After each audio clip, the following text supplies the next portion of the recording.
Rebuild World, Chapter 115, Trigger Happy Boy.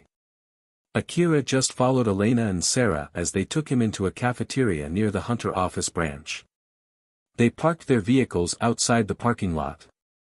Although it was outside the parking lot, some guards would patrol and guard the area when asked, like how they guarded the parking lot. And just as the case with the parking lot, the patrol was also charged based on duration. Elena and Sarah sat facing Akira, all of them ordered some light meals before taking their seats. Both Elena and Sarah were smiling, but there was something strange behind their smiles. Sarah seemed to be bothered by Akira's new friend while Elena was looking at him as if she was inquiring about something that she did not know. Elena then spoke. "So, what is your relationship with Carol? It doesn't have any deeper meaning than that, okay? It's just that we'll be working with her after this, so I want to know more about her, that's all." For some reason, Elena was making excuses for her question. She herself did not know for sure why she did that. Akira then answered Elena's question. "Well, even if you ask me, there's nothing special, we're just fellow hunters. And about her, I just met her not too long ago. So, honestly, I don't really know much about her. But it seems that Carol and Shikarabi know each other, so it might be better to ask that question to Shikarabi." Elena did not get any valuable information about Carol and it did not seem that Akira was trying to hide anything. Sarah then asked a question.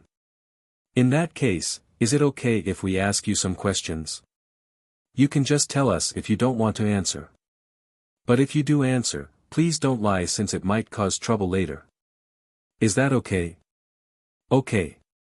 Thank you. So, first, since when did you know Carol?" "I just met her yesterday." Elena frowned and asked. "Yesterday?" "Yes." Elena and Sarah seemed rather troubled. Sarah seemed hesitant as she said. "Akira. If that's true, then it means that you're bringing someone you don't really know, someone you just met yesterday, to work on this request, you know." "Ah. That does sound. That's indeed the case, huh?" Akira sounded disheartened as he replied back with broken words. Elena and Sarah looked even more troubled than before. Although it was already obvious, working together with other hunters in a team meant that they had to really trust each other. After all, there were cases where they had to leave their back or might even trust their lives on the hand of their teammates. That was the exact reason why the arbitrator agencies with a good reputation would prosper. Akira once told Elena and Sarah that he once got attacked by other hunters in the same team, that was why Elena and Sarah thought he well understood the importance of that problem. Even this situation was also caused by the fact that he could not contact Elena and Sarah earlier, it was still a rather unexpected situation for them. Akira sounded apologetic as he said to Elena. "I'm really sorry. As I thought, is it better if we don't move in the same team this time?" Hearing how Akira suddenly sounded so apologetic, Elena flusteredly replied. You don't have to go that far. We're also happy to get more helping hands and if she's really a troublesome hunter, Shikarabi would have stopped us too. And also, as you said, you'll take responsibility if Carol tries to do anything funny, right?" Akira replied back with a serious face. "Of course, I'm the one who brought her here after all." Sarah suddenly asked Akira a question. "When you say you'll take responsibility, how far are you actually planning to go?" Akira thought for a bit before answering back. "Well, let's see. If it's a problem that can be solved with money, I'll pay. If it's an amount that I can pay right away, I'll immediately pay. If it's not, either I pay it in form of a request or I'll ask to wait until I get enough money." After listening to Akira's answer, Elena and Sarah thought for a bit. Although he straightforwardly replied with a serious face, it somehow felt lacking. Akira did not say any exact amount of money that he was willing to pay, even if he said that he would pay no matter how much he would be asked, it was not like he would pay just any amount. There were many people who would take back what they said and an exact amount of money was specified, moreover, there were many problems in this world that could not be solved with money. Sarah then continued. Is that all? If Carol causes anything that puts Elena-san or Sarah-san in danger, I'll take the responsibility and kill her myself. Akira replied casually, there was no trace of resolve or determination in his words. But that was the exact reason why Elena and Sarah knew that he was being serious. Akira was the type of person who could just casually kill others. He did not fear or hate or feel excited about that act, he did not need faith or determination or resolve to execute the act, he did not hesitate, he did not let himself get carried away by it, he did not let it affect him at all, he was simply absolutely impartial on the act of murder. In the eyes of people from the inner wall, his openness toward murder was extremely unethical and abnormal. Of course, Elena and Sarah would also kill people when needed. As a matter of fact, they did murder people a few times in the past. But in the end, it was because those people tried to attack them, it was for the sake of self-defense. Elena made a serious face as she said to Akira. Alright, but is it okay if we ask you for one thing? If she does put us in danger, can you just leave how to deal with it to us? If it's possible, I want to avoid any kind of infighting. We have a reputation to uphold too after all. I understand, please feel free to ask for me if I'm needed. Akira replied without showing any hesitation. Sarah was staring at Akira, she seemed a bit troubled as she thought. It's true that it's rather weird for Akira to bring with him someone that he just met yesterday, but more than that, I'm more interested about that reason. I don't want to believe it, but don't tell me he. Sarah then asked Akira a question to confirm her guess. So then, what exactly happened yesterday? Can you please tell us everything including when you met Carol? Okay. Akira then told Elena and Sarah all the information that he thought they would want to know. He told them that he went to Mihazono ruin yesterday, he then entered the Saranthal building and met Carol inside that building. All of a sudden they were swarmed by monsters and somehow was able to escape the building. He then lost his relics for protecting Carol. But she compensated for his lost relics and treated him for lunch. Of course, Akira did not say anything about Carol's side job. The information that Carol had really helped us escape the Saranthal building. Moreover, with someone who knows well about this ruin, I thought that we would be able to safely complete today's request. That's why I hired Carol. That must have been hard. To be more precise, is it okay if I ask you how you escaped Saranthal building? When Sarah asked that question, Akira hesitated to answer back. Do I really need to answer that question no matter what? I won't force you. If you don't want to answer, you can just say it. That's not exactly the problem. Although I came to know about it because of an emergency, it's information that I paid money to get, so. Elena sounded convinced as she said. I see, so basically we just need to pay you money, right? Akira flusteredly shook his head and said. No, I don't really mind telling Elena-san and Sarah-san for free, but. I was just thinking if it's okay for me as a hunter to give such information for free to another hunter. What should I do about such information normally? Since I already paid for it, I wonder if it's okay if I spread it around without permission. What do you think, Elena-san? Elena was taken aback when Akira asked her that question. It was because she did not expect him to be that careful about dealing with such information. After all, in the past, he did share information about an unexplored ruin to her and Sarah casually. Sarah was also surprised by that unexpected change. Elena thought that it was a good thing if Akira had changed because he had that talk with her. She then happily told him about her own opinion. It depends, if you agreed beforehand not to spread it when you bought it, then, you shouldn't spread it. But if you don't have such an agreement, I think it's okay for you to tell other people. With that being said, you still need to have some kind of implicit agreement with the person from whom you got that information.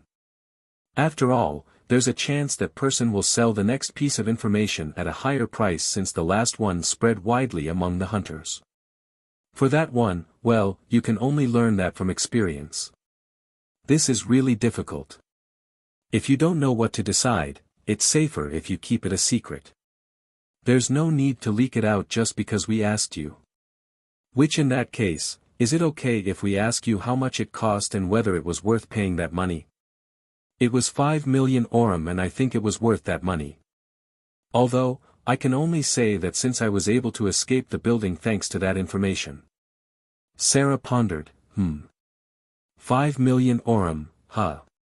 If you say it is really worth that much, I have no plans to refute it but.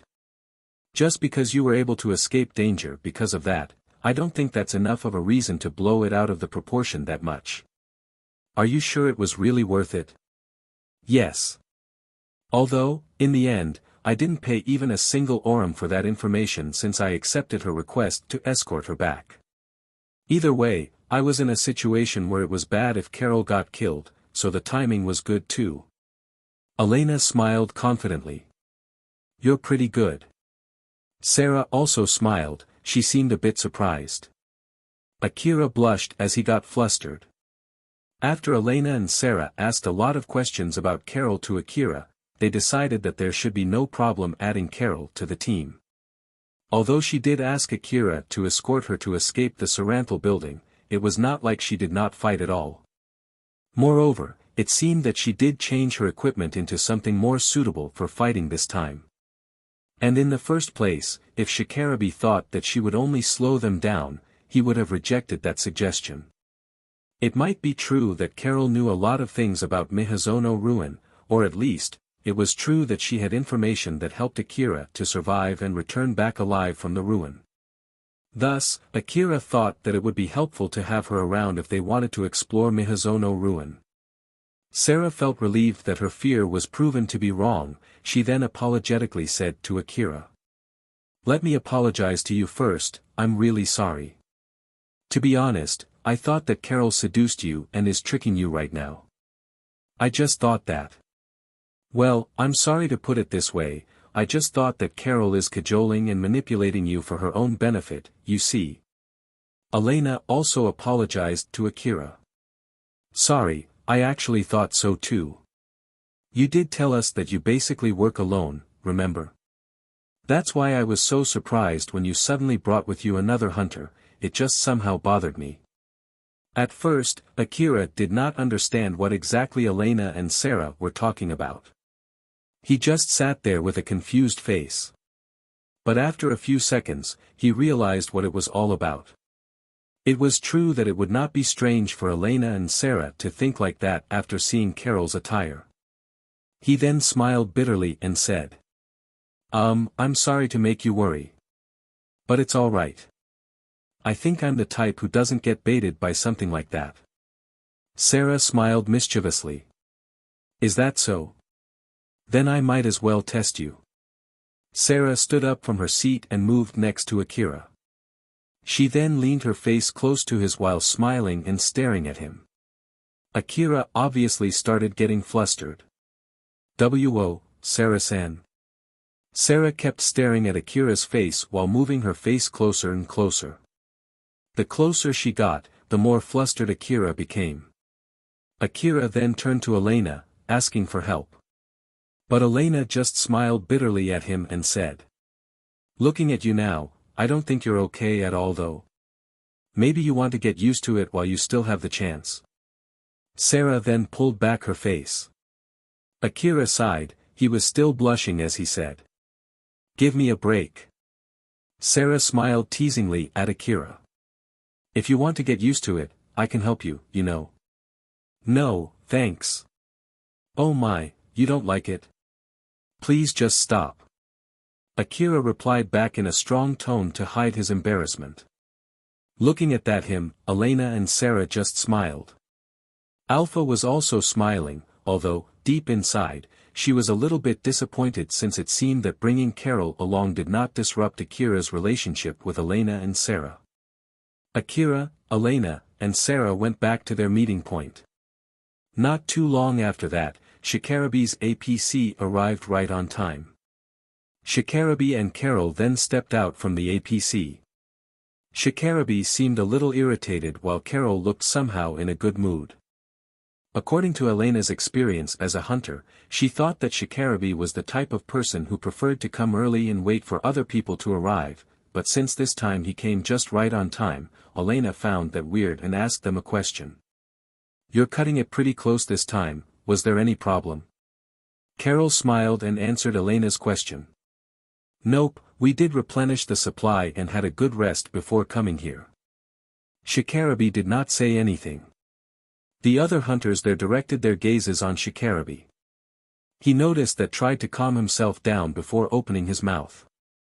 "There's no problem with the resupply. If I have to say anything, well, the cost of the armor plating and the ammo was more expensive than I expected. If the negotiation took most of your time and you didn't get much rest, I don't mind waiting for some more time for you to get adequate rest." When Elena said that, Carol immediately replied in place of Shikarabe. "It's fine, we did have a good rest after all, right? Or was that not enough?" Carol glanced at Shikarabe. Shikarabe averted his gaze from her as he said. "It's all right. So then, how about you guys? Did something happen?" "Nothing. By the way, I've picked our next request. In that case, let's get working. With the sun already up, it's much safer than during the night. With that being said, there should be more people competing for the rescue requests now though. You're right, everyone, let's go." They then returned back to their respective vehicles. Carol returned back to Akira's vehicle and sat on the driver assistant's seat. She then looked at Akira in a good mood. Since it was not like she was glaring at him, Akira just ignored her and started his vehicle. They were heading to the building in the Mihazono ruin where the hunters who sent the rescue request barricaded themselves inside. Elena and Sarah were in the front, Shikarabe's APC in the middle, and finally Akira and Carol in the rear. They intentionally took a wide road as they drove through the ruin. After all, there was a good chance that if they picked a narrow road, it might be blocked by the wreckages of the dead mechanical monsters. But even on that wide road, there were wreckages of huge mechanical monsters that almost blocked the whole road. There was a huge tank-like object with multiple legs lying on the side of the road with countless holes on its torsos. Around it, there were pieces of humanoid weapons that must have fought that huge tank assorted with huge empty ammo cartridges scattered around. Akira frowned when he saw that. "Say, Alpha, correct me if I'm wrong, but these huge monsters don't really roam the city district of Mihazono ruin normally, right?" Alpha, who was sitting on Akira's vehicle's door with her leg extended outside the vehicle, turned her face to Akira. "Well, that's indeed the case, at least until yesterday. If this is a normal thing in Mihazono ruin, I wouldn't have suggested you to come here." "Thought so. What exactly happened for it to change all of a sudden?" "I'm sure it's because the security drones increased their alert level for some reason. Judging by the fact that they're dispatching the A-24-type drones inside the city district, I'm sure it's not just for simply driving out common robbers." "Common robbers? Ah, the hunters, huh? Well, if it's about them, there is always a lot of hunters coming to this ruin every day after all."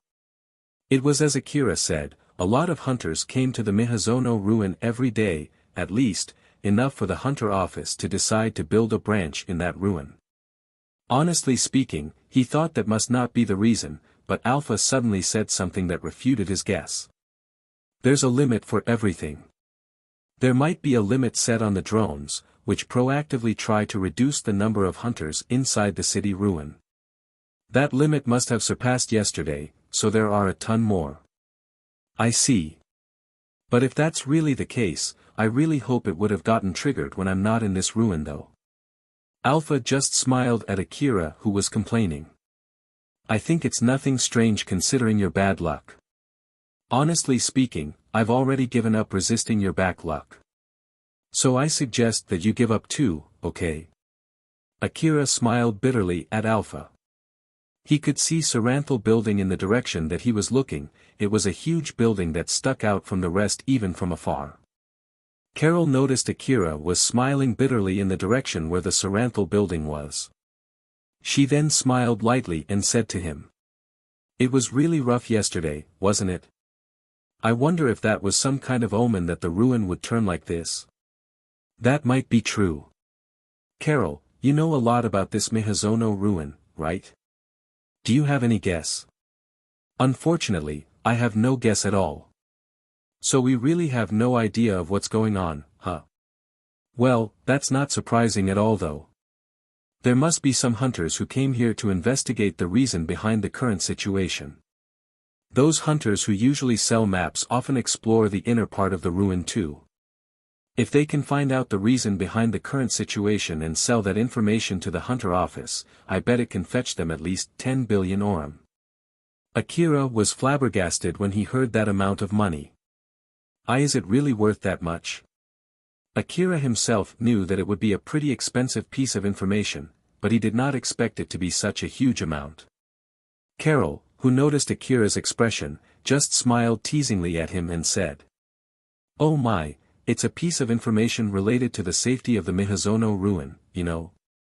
At the moment, there's still no news saying that the monsters from inside the Mihazono ruin are going out into the wasteland, but there's no guarantee that it'll stay that way. When a lot of monsters flood out from the ruin, it might greatly affect the monster distribution in the wasteland. Because of that, some routes that are originally considered as safe might turn dangerous, and if that kills the trading flow of the city, it'll also give a huge hit to the companies that depend on those trading routes. So with that information, the hunter office can take an initiative to prevent such situations from happening. After all, just think about it, even if you pay 100 hunters 100 million orum each to take out all the monsters that are flooding out from the ruin, do you think they can really accomplish that? Nope, I don't think they can. Yep, so that's basically the gist of it. Moreover, leaving that aside, if that amount of money is enough to keep the ruin that's already under the control of the hunter office to the point that they built a branch office in that ruin, then I bet they would have no complaint paying that amount of money. Depending on the quality of the information and how the negotiation goes, it might even cost even more than that. Akira sounded amazed as he said. So there's something like that too, huh? I never thought that kind of work is also available for hunters. Wait, does that mean that you're actually that kind of hunter? After all, there were not many hunters who knew about the invisible transport drones in the landing pads of some buildings in the Mihazono ruin. So, if Carol was one of those hunters who worked as a map dealer, then it was not surprising for her to know about those transport drones. Carol then smiled smugly and answered Akira's question. My main hunter job is hunting relics and selling them while I also work as an information dealer on the side. Akira looked at Carol with wide eyes, he seemed to be honestly amazed by her. A question suddenly popped up inside his brain. Wait for a sec. You did tell me that some hunters intentionally opened only a few doors in between floors in the Saranthal building so that the other hunters who explore that building would easily get lost inside that building. And it was done in order to increase the price of the map of the Saranthal building, right? Oh, yep, I did tell you that. But no, I don't do something like that. Really? Yep. Carol answered back with a bright smile. Akira could not read whether she was lying or not. Elena's voice suddenly came out from Akira's information terminal. Akira, we'll enter an area where a lot of monsters are roaming around. We'll basically try to pierce through the swarm, so make sure not to get left behind, okay? I'll leave the monsters on the flank to you. If it's too hard for you, we'll temporarily withdraw. So make sure to contact us beforehand, okay? Understood. Elena-san and Sarah-san too, if things get dicey, please immediately withdraw. Elena then replied as if she was provoking Akira. Oh my, if we immediately head back because of something like that, we won't be able to get money from the request that we could originally complete, you know? Are you okay with that? If they got too reckless, they would get killed and that would be the end of them. But if they were too careful, they would not be able to get money and would eventually die out of starvation. Being hunters meant that they should be able to decide whether they could get enough money to justify the danger that they would face. Elena thought that Akira's words just now sounded too pessimistic, that was why she tried to lightly poke at Akira. "I don't mind. Elena-san and Sarah-san's safety is much more important than money." Akira answered back in a straightforward and casual manner. There were a few seconds of silence before Elena replied. "Don't worry, I have no plans to die here.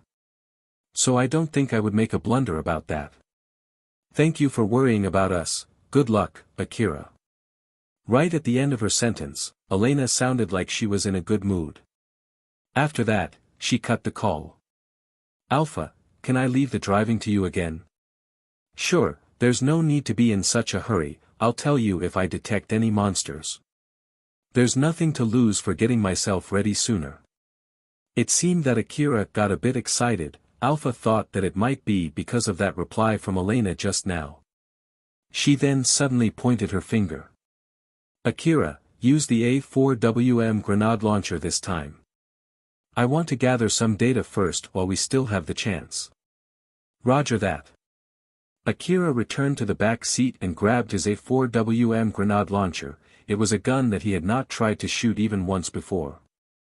Although he was planning to get used to it by testing it in the wasteland, he did not expect that he would have to use it right on the next day after he bought it.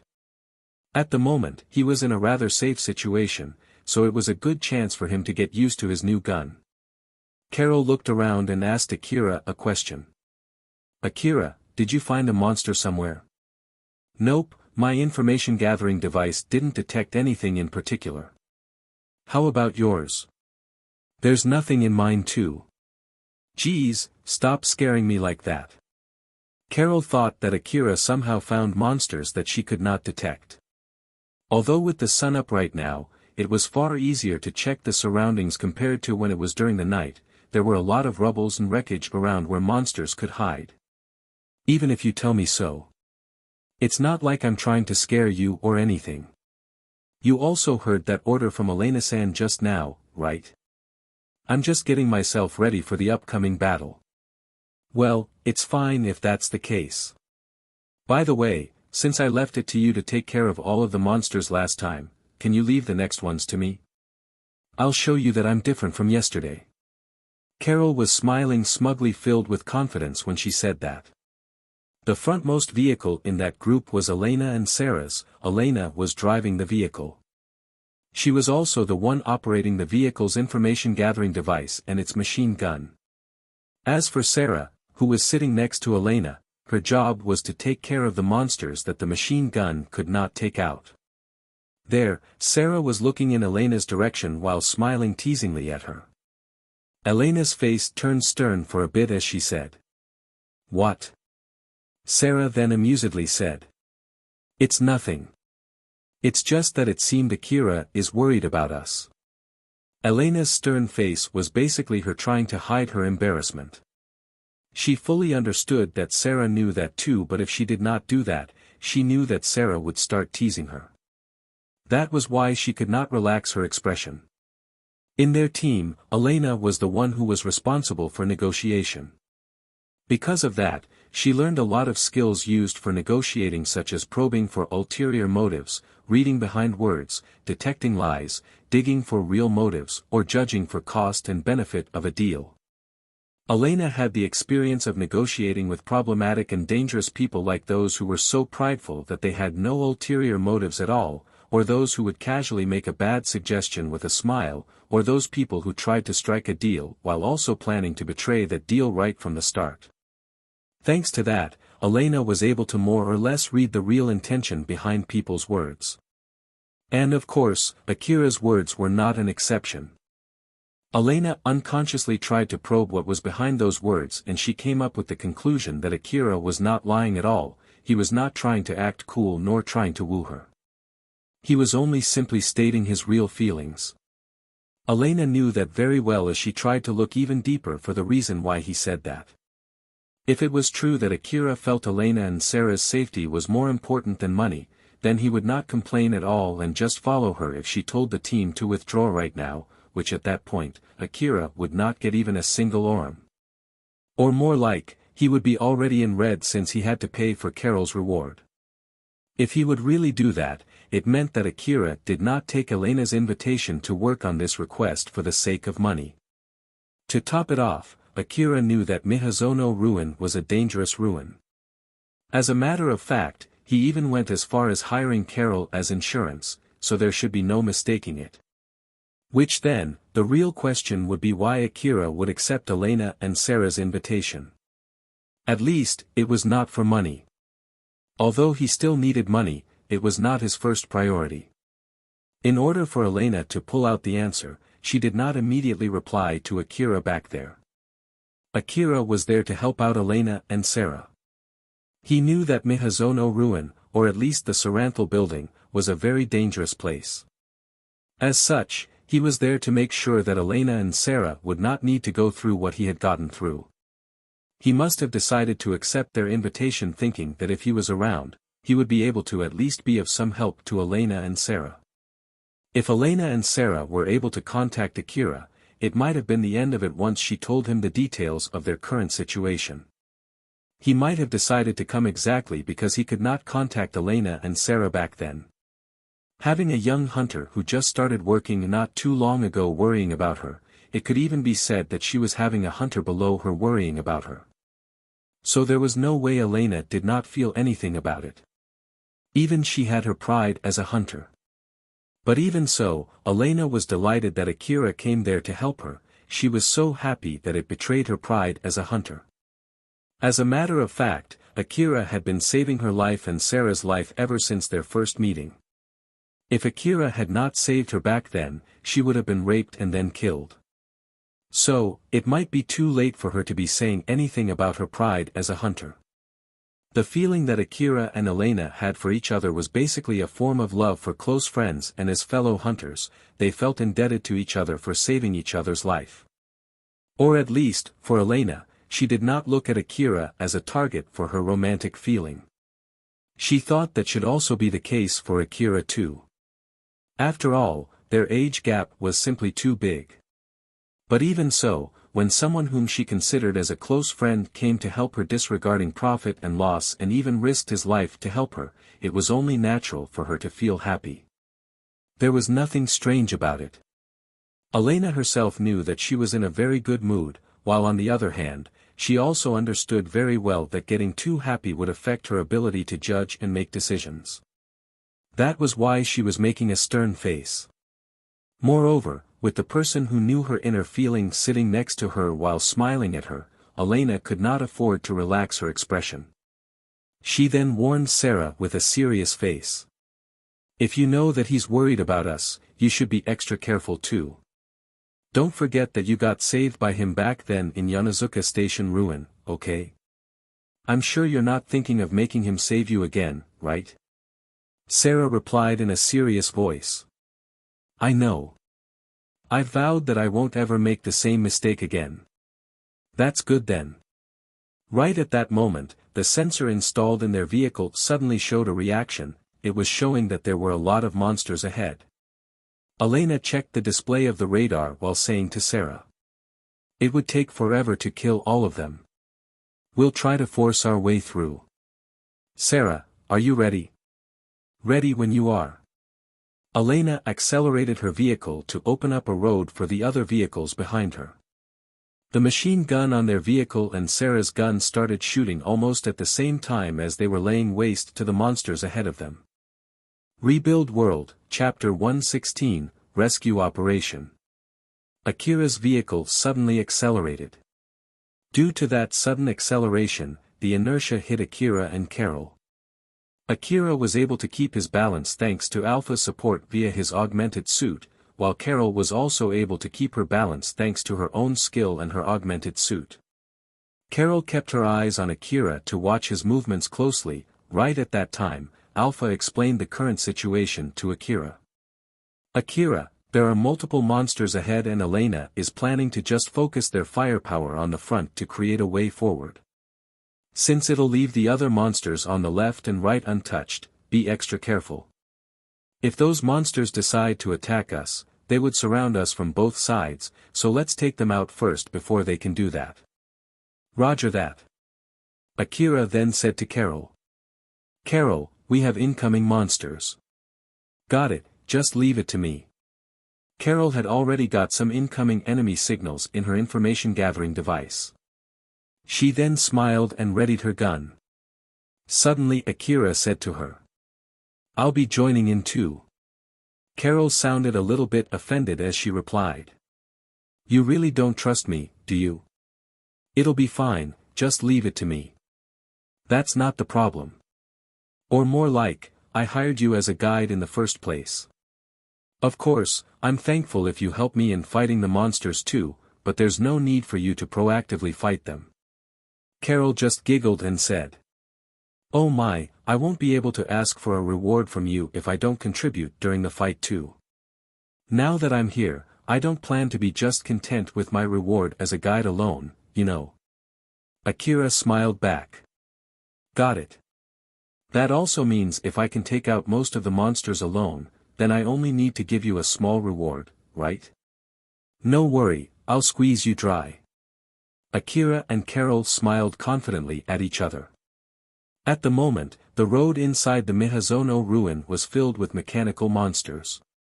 Their sizes and strength greatly varied from one and another. Elena's team blazed through that ocean of monsters, focusing their firepower only on the monsters blocking their way forward, while some of the monsters were slammed by their vehicles before getting crushed under the wheels. If they slowed down even for a bit, there was a good chance that the monsters would immediately swarm them. Thus, they had no other choice but to keep pushing forward even if it meant that it would damage their vehicles. The destroyed mechanical monsters left piles of metallic wreckages on the road.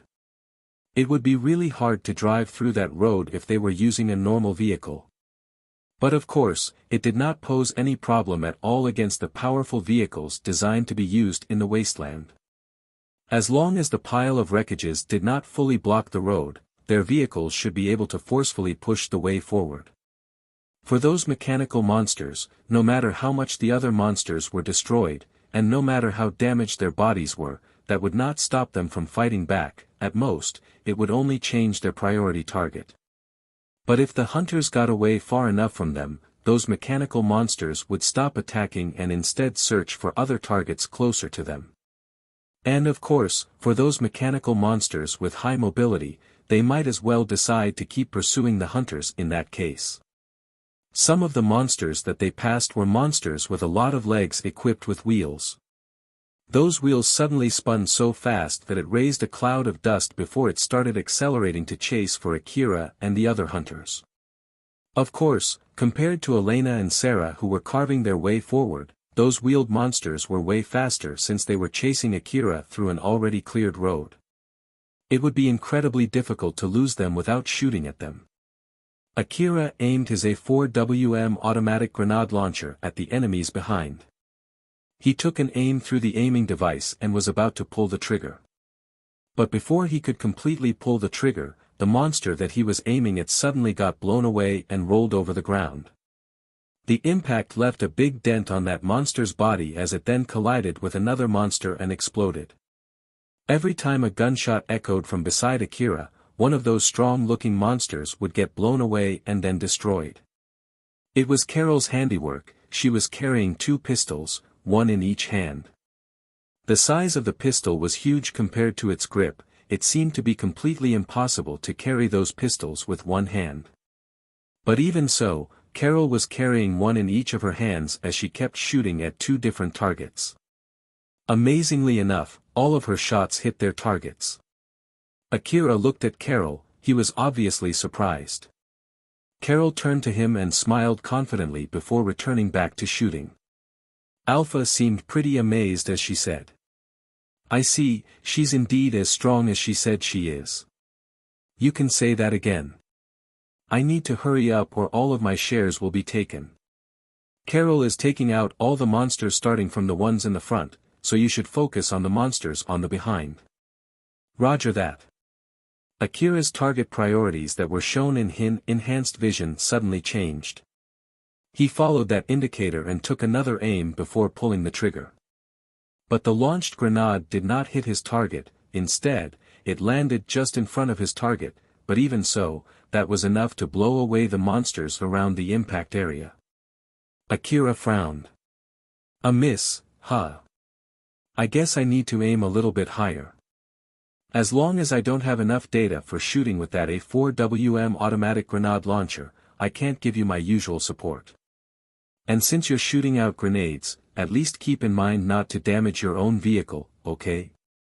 Got it, just stop me if it gets dangerous. Akira took another aim and pulled the trigger. Some of the launched grenades landed just right next to his target, some of them landed on the wall of the buildings on the side of the road, some of them hit the other monsters that he was not targeting at.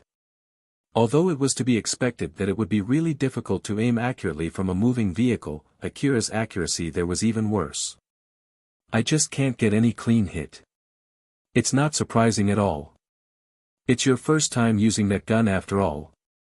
But even if you miss, it at least slows down the monsters chasing us, so just keep on shooting. I guess that's just how important training is, huh? Although Akira's accuracy was pretty bad, it at least would not cause any trouble thanks to Carol. His accuracy was completely different compared to when he was using CWH anti-material rifle. It was as if he was a completely different person, and he kept shooting with that accuracy until the situation calmed down, asterisk, asterisk, asterisk. Inside a certain building among all the buildings in the Mihazono Ruin City District, a lot of hunters barricaded themselves. Those hunters gathered in a hall near the entrance and they barricaded the pathways leading to other rooms. As for the entrance to that building, they used their own vehicles to block the way in. Their vehicles were already destroyed by the monsters, so those vehicles were basically useless except as a barricade, preventing monsters from flooding in. The building itself was pretty strong, thanks to that, as long as the entrance was properly barricaded, the building itself could handle the monsters' attacks. Though due to the exact same reason it was also difficult for those hunters to escape from that room. The hunters in that building were taking turns to rest, but even so, all of them looked exhausted. The monsters were roaming just outside of the buildings and some of them already filled the halls and the rooms inside that building. If they were unlucky, the barricade might get destroyed, which would result in those monsters immediately flooding into the room. They were not in a situation where they could relax at all. With no means to get extra ammo or medicines, their lifespan only extended as far as how long their current ammo reserve would hold. No one there tried to escape from that building. Some of them did try but they were quickly killed by the monsters that were roaming just outside the building.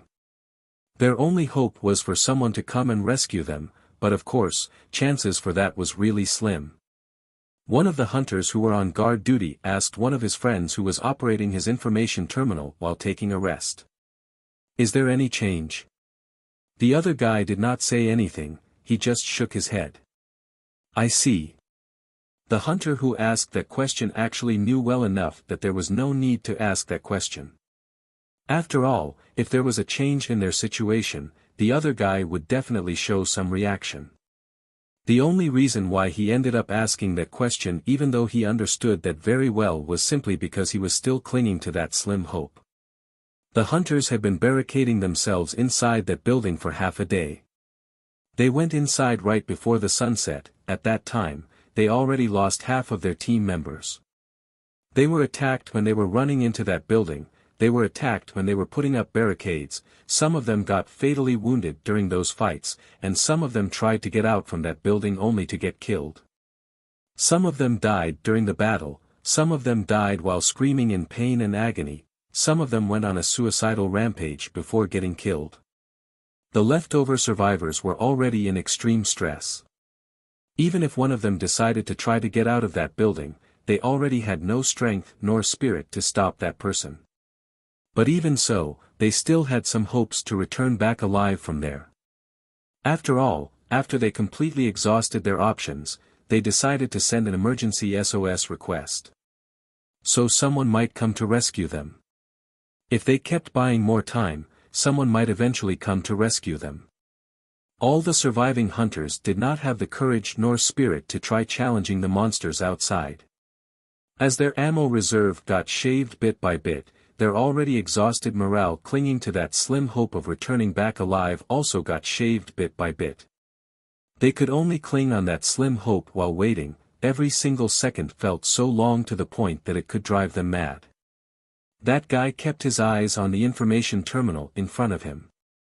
Suddenly a call came into his information terminal. He immediately pulled himself together and checked his information terminal to reconfirm if it was only an illusion, since something like that had happened multiple times before. There was a sudden call through a local connection. That man then checked the location of where that call came from and started laughing. He had no idea whether it was a dream or an illusion or reality. But, whichever the case, his next action was the same. He operated his information terminal to accept that call, and when he did that, a girl's voice could be heard from his information terminal. "We're hunters that accepted the SOS request from Al-Hain Insurance Company. Are you Coquelin-san?" That guy was flabbergasted. Although he heard everything that girl said very well, he was in no position to process that information. "Can you hear me? This call should be connected to Coquelin-san, who is in contract with Al-Hain Insurance Company, though. Or am I mistaken?" That guy started panicking. He was still so confused if this was only a dream or an illusion. "Are you wounded to the point that you can't talk? In that case, can you give the information terminal to someone that we can talk with? I want to confirm the situation over there." That guy could not say anything back. The girl then continued. "Can you hear me? If you can't talk and there's no one around, can you at least send me a text message? Or is it that this information terminal is set so that it automatically accepts local calls even if the owner is already dead? Hello? Anyone there?" That guy finally snapped back to reality. He realized that the girl's voice was real. Right in the next moment, that guy used all his leftover voice to scream at his information terminal. "Save us!" That guy's voice echoed through the hall. All the hunters in that hall turned to that guy. The girl's voice from that guy's information terminal was Elena's voice. She was heading to where that guy was. Elena and her team kept pushing their way forward inside the Mihazono ruin. The road was wide, but it was filled with monsters. If they stopped even for a few seconds to fight those monsters, they would be surrounded by so many wreckages from the monsters that they would kill to the point that they would not be able to drive their vehicles through those wreckages. Akira and Carol were shooting at the small tank monsters, chasing them from behind as if they were competing against each other. Number-wise, Carol was leading Akira. But even so, there were still enough monsters for Akira to be able to shoot enough grenades to get a good feel of his A4WM automatic grenade launcher, so Alpha should have gotten enough data during that battle. Akira suddenly complained. "Aren't there too many of them? There's just no end to these monsters." Carol answered Akira's question. "It seems that the Hunter office is building up a defense line around its branch using their influence. So that might be the reason why the monster density outside the defense line is so high." "So, the Hunter office is doing something like that, huh? How did you get a hold of such information?" "I heard from Shikarabi when we were taking a break. It seems that during the night, they dispatched humanoid weapons inside the predetermined line of defense to clean up all of those powerful autonomous weapons behind the line of defense. It seems that they're focusing on barricading the main road and securing the safety around the area at the moment. I also heard that the squads dispatched by Drankum are participating in that operation." Akira remembered the wreckage of a huge monster surrounded by humanoid soldiers that he saw not too long ago. That might be the leftover from the battle last night. But at the moment, they were outside the defense line, thus they might encounter that huge monster somewhere. Akira looked a bit annoyed. "Is the situation outside the defense line like this no matter where we go? If that's the case, I can see why no one would accept that SOS request without taking any insurance. I really get it now why people are taking insurance. I'm sure those insurance companies did not expect something like this to happen either, so I bet they're losing a lot of money at the moment." Akira was having a conversation with Carol while fighting the monsters. Compared to yesterday when they had to fight a swarm of monsters inside the Saranthal building, their current situation was way better. Normal hunters would be desperately fighting the monsters in that situation, it really showed just how strong Carol and Akira were compared to those common hunters. Elena then gave orders to everyone in the team through the information terminal. Our rescue target this time has barricaded himself inside a building 200 meters ahead. Shikarabe, stop your APC in front of the entrance to that building and carry everyone into your APC regardless if they are still alive or not. The rest of the team will hold the entrance and keep the monsters away from the entrance. Since the rescue target is staying in a room close to the entrance, there's no need to go too deep into the building or securing the escape route leading to the entrance of the building. Shikarabe then asked a question to Elena. How much time do I have for getting them into my APC? 10 minutes. If some of them are taking too long, just leave them behind. Is there any priority target? That would be a hunter by the name of Coco Lens. He's contracted with the insurance company that issued this request. In case if he's already dead, bring his body into the APC, or at least, bring back his information terminal. And in case we can't find his information terminal, you have 5 minutes to look for it, just give it up if you can't find it in 5 minutes. Can't you get in contact with him? Well, at least I was able to get in contact with someone who claimed to be that person just now. Shikarabe sounded obviously annoyed. Got it. Roger that. Shikarabe had been working as a hunter for a long time, thus he knew what Elena was talking about. That was also the case for Carol and Sarah too. The only person who did not understand what was going on there was Akira. Elena then asked Akira. Akira, are you okay over there?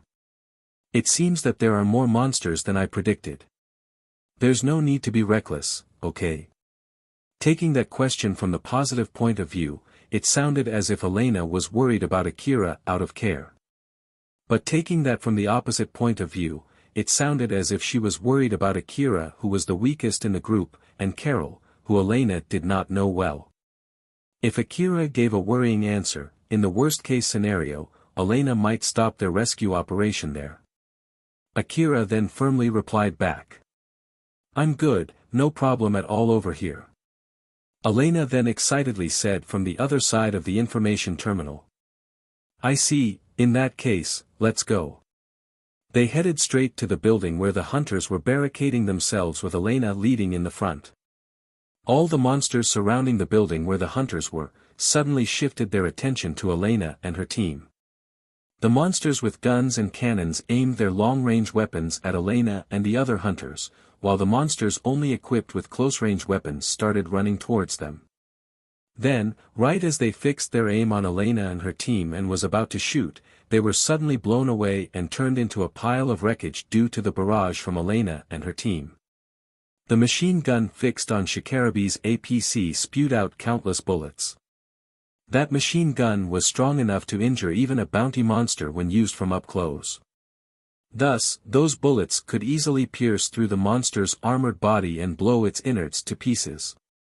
Elena and her team released a barrage of bullets to all the monsters surrounding that building. Sarah readied her automatic grenade launcher and started shooting too. As countless grenades rained down from the sky, they exploded and blew the monsters to smithereens. Akira and Carol shifted their aims to the entrance of the building and started shooting at the monsters who were trying to crawl their way into the building. The monsters tried to force their bodies through the big entrance into the building. There were so many of them that they almost completely blocked the big entrance that was wide enough for few vehicles to pass through at the same time. But Carol's barrage and Akira's grenades made short work of them and blew them to pieces, thus turning them to just metal wreckage. As the other monsters tried to push their way forward while trampling the wreckages leftover of their dead comrades under their feet, Akira used the other rifles fixed in the backside of his vehicle to push those monsters back, leaving them either completely destroyed or half destroyed. Thus turning them one by one to just another metal wreckage. The area around that building immediately turned into a battlefield riddled with explosions and gunshots. The hunters inside that building saw the battle happening outside through the small openings of the barricaded entrance. They're here. Someone actually came to save us. Quickly, open the entrance door. We won't be able to go outside with the barricade there. For those hunters with an augmented suit, help me move away the vehicles blocking the entrance. Leave the wounded near the entrance. The hunters there immediately sprung to action. If they let go of this chance, they would have no other chance to survive. Everyone in that building understood that very well. They squeezed all of their leftover physical power and spirit to start working again. After they cleared the monsters around that building, Shikarabi stopped his APC just right in front of the entrance. The back door of the APC opened and he stepped out from the APC. The entrance was still blocked by the vehicles that the hunters left there. One of the hunters from inside the building was trying to desperately squeeze his way out through a small opening in that entrance. Shikarabi then just stood there and released a powerful kick at those vehicles, blowing them a few meters aside. Shikarabi then shouted, "We'll leave in 10 minutes. Get everyone inside the APC, it doesn't matter if they're alive or not. And also, which one of you is Coco Lens?" When one of those hunters passed aside Shikarabi and was about to enter the APC, Shikarabi suddenly grabbed that guy and stopped him. That guy immediately shouted, "WH what? Just let me in already. You guys that can still move are for later, get those who can't move on their own first." That guy then shook off Shikarabi's grab and went to the APC. "Shut up. I'll definitely return back from here." Shikarabi immediately grabbed that guy and threw him back into the building. That guy landed hard on the floor and lost consciousness as he rolled over on the ground. Shikarabi glared at the other hunters. Few hunters who were about to do the same thing immediately stopped. "I'll say it one more time. Get everyone inside the APC regardless if they're alive or not. Either it's only a corpse, or it has lost its head, or it's nothing but a head, it doesn't matter, just get everyone inside the APC. And also, which one of you is Coco Lens? Or at least, which one of you was on a call with us not too long ago?" One of the hunters who was helping a wounded hunter to stand up pointed his finger. It's that guy over there." Shikarabi then signaled that hunter who just answered his question to get inside the APC. That hunter sighed in relief and boarded the APC. The other hunters started helping the hunters who could not move on their own regardless if they were already dead or not. Shikarabi looked at the hunter who spoke to Elena not too long ago. That hunter looked completely terrified. As Shikarabi was getting their rescue target and the other hunters into the APC, Akira, Carol, Elena, and Sarah were still fighting the monsters outside. The number of monsters just outside the entrance to the building site and around that building already decreased significantly. Akira lightly sighed. "Well, after killing this many monsters, it's not like we'll get another wave of monsters, right?" Carol smiled and said, "Akira, do you think I can get a lot of rewards this time?" Akira just smiled bitterly at Carol, but he sounded a little bit amused as he said, "At this rate, I'll have to pay you a huge amount of money." Carol smiled satisfied. "It seems that I was able to show you that I'm not the same as yesterday. So, it means that I can look forward to my reward, right?" "I can't say anything for now. And also, it's too soon for you to relax, don't drop your guard just yet, okay?" Akira and Carol smiled confidently at each other. Alpha then gave Akira an order. "So then, to make sure that you won't lose your share of reward, let's go kill some monsters. Akira, change back to CWH anti-material rifle." "Roger that." "Geez, even after we killed that many, there are still some extra reinforcements, huh?"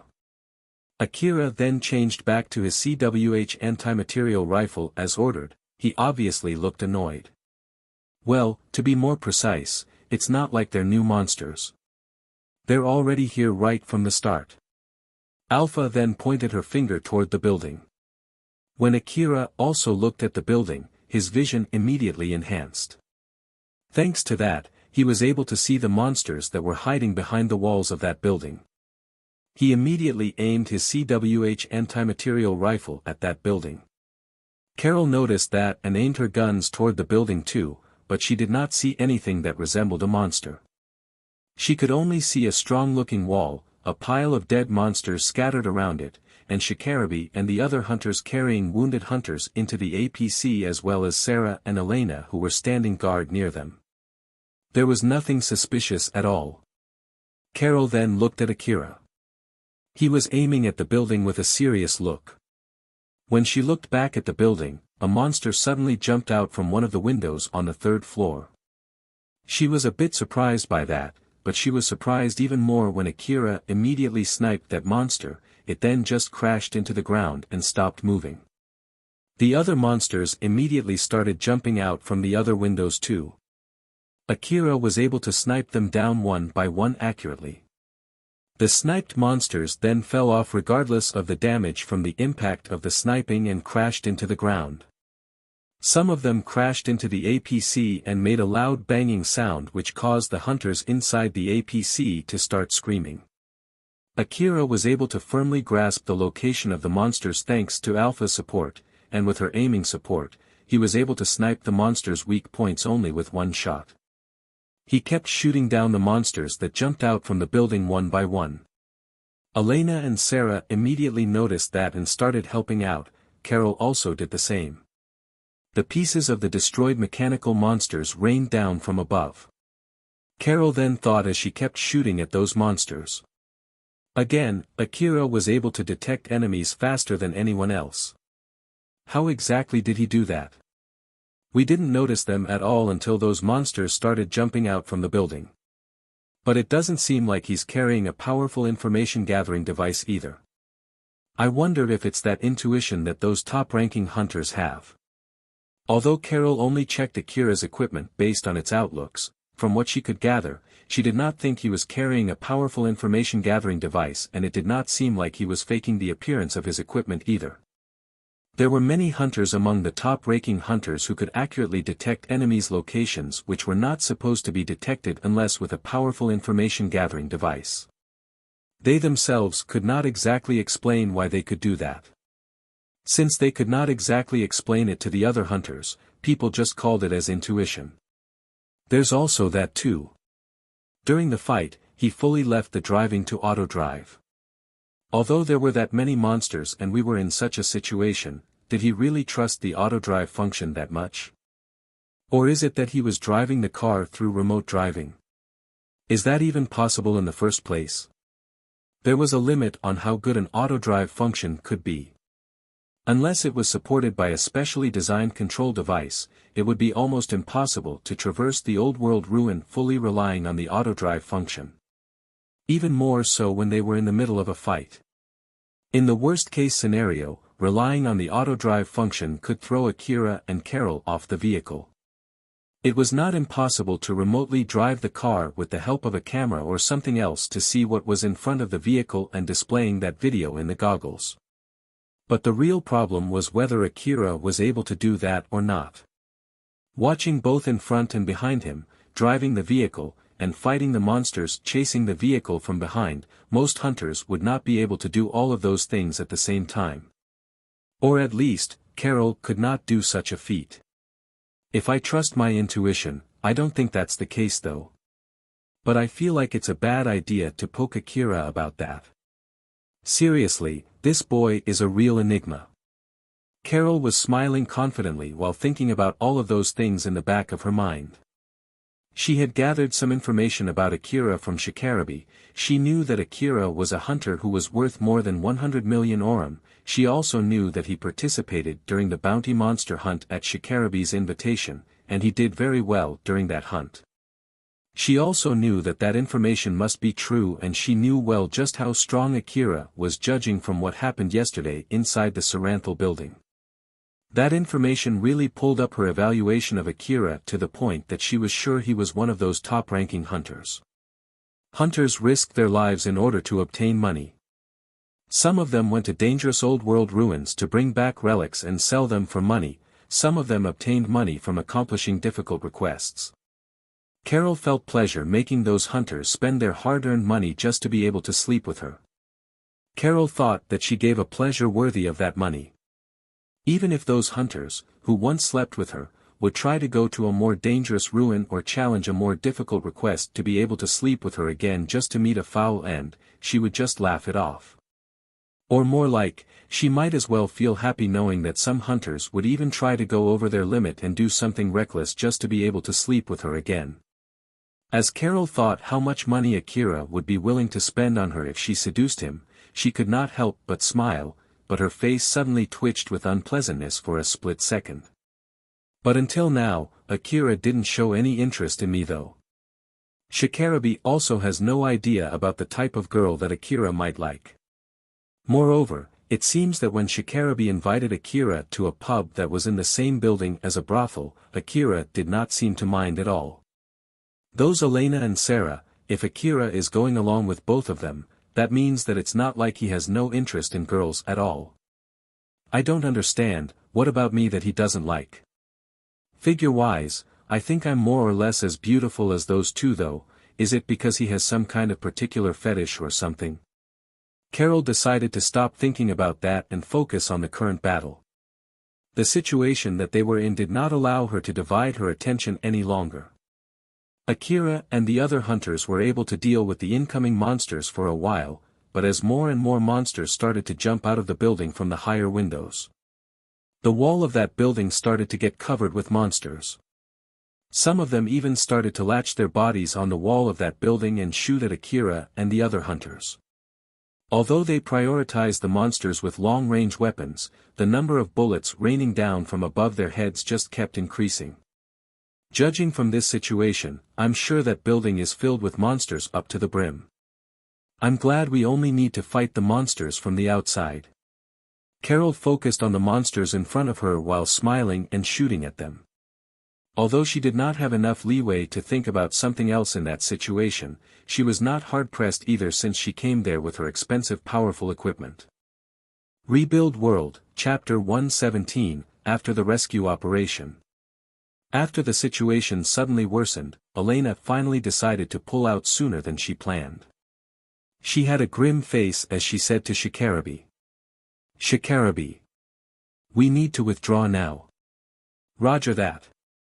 Shikarabe immediately replied with a firm answer without asking any question to Elena.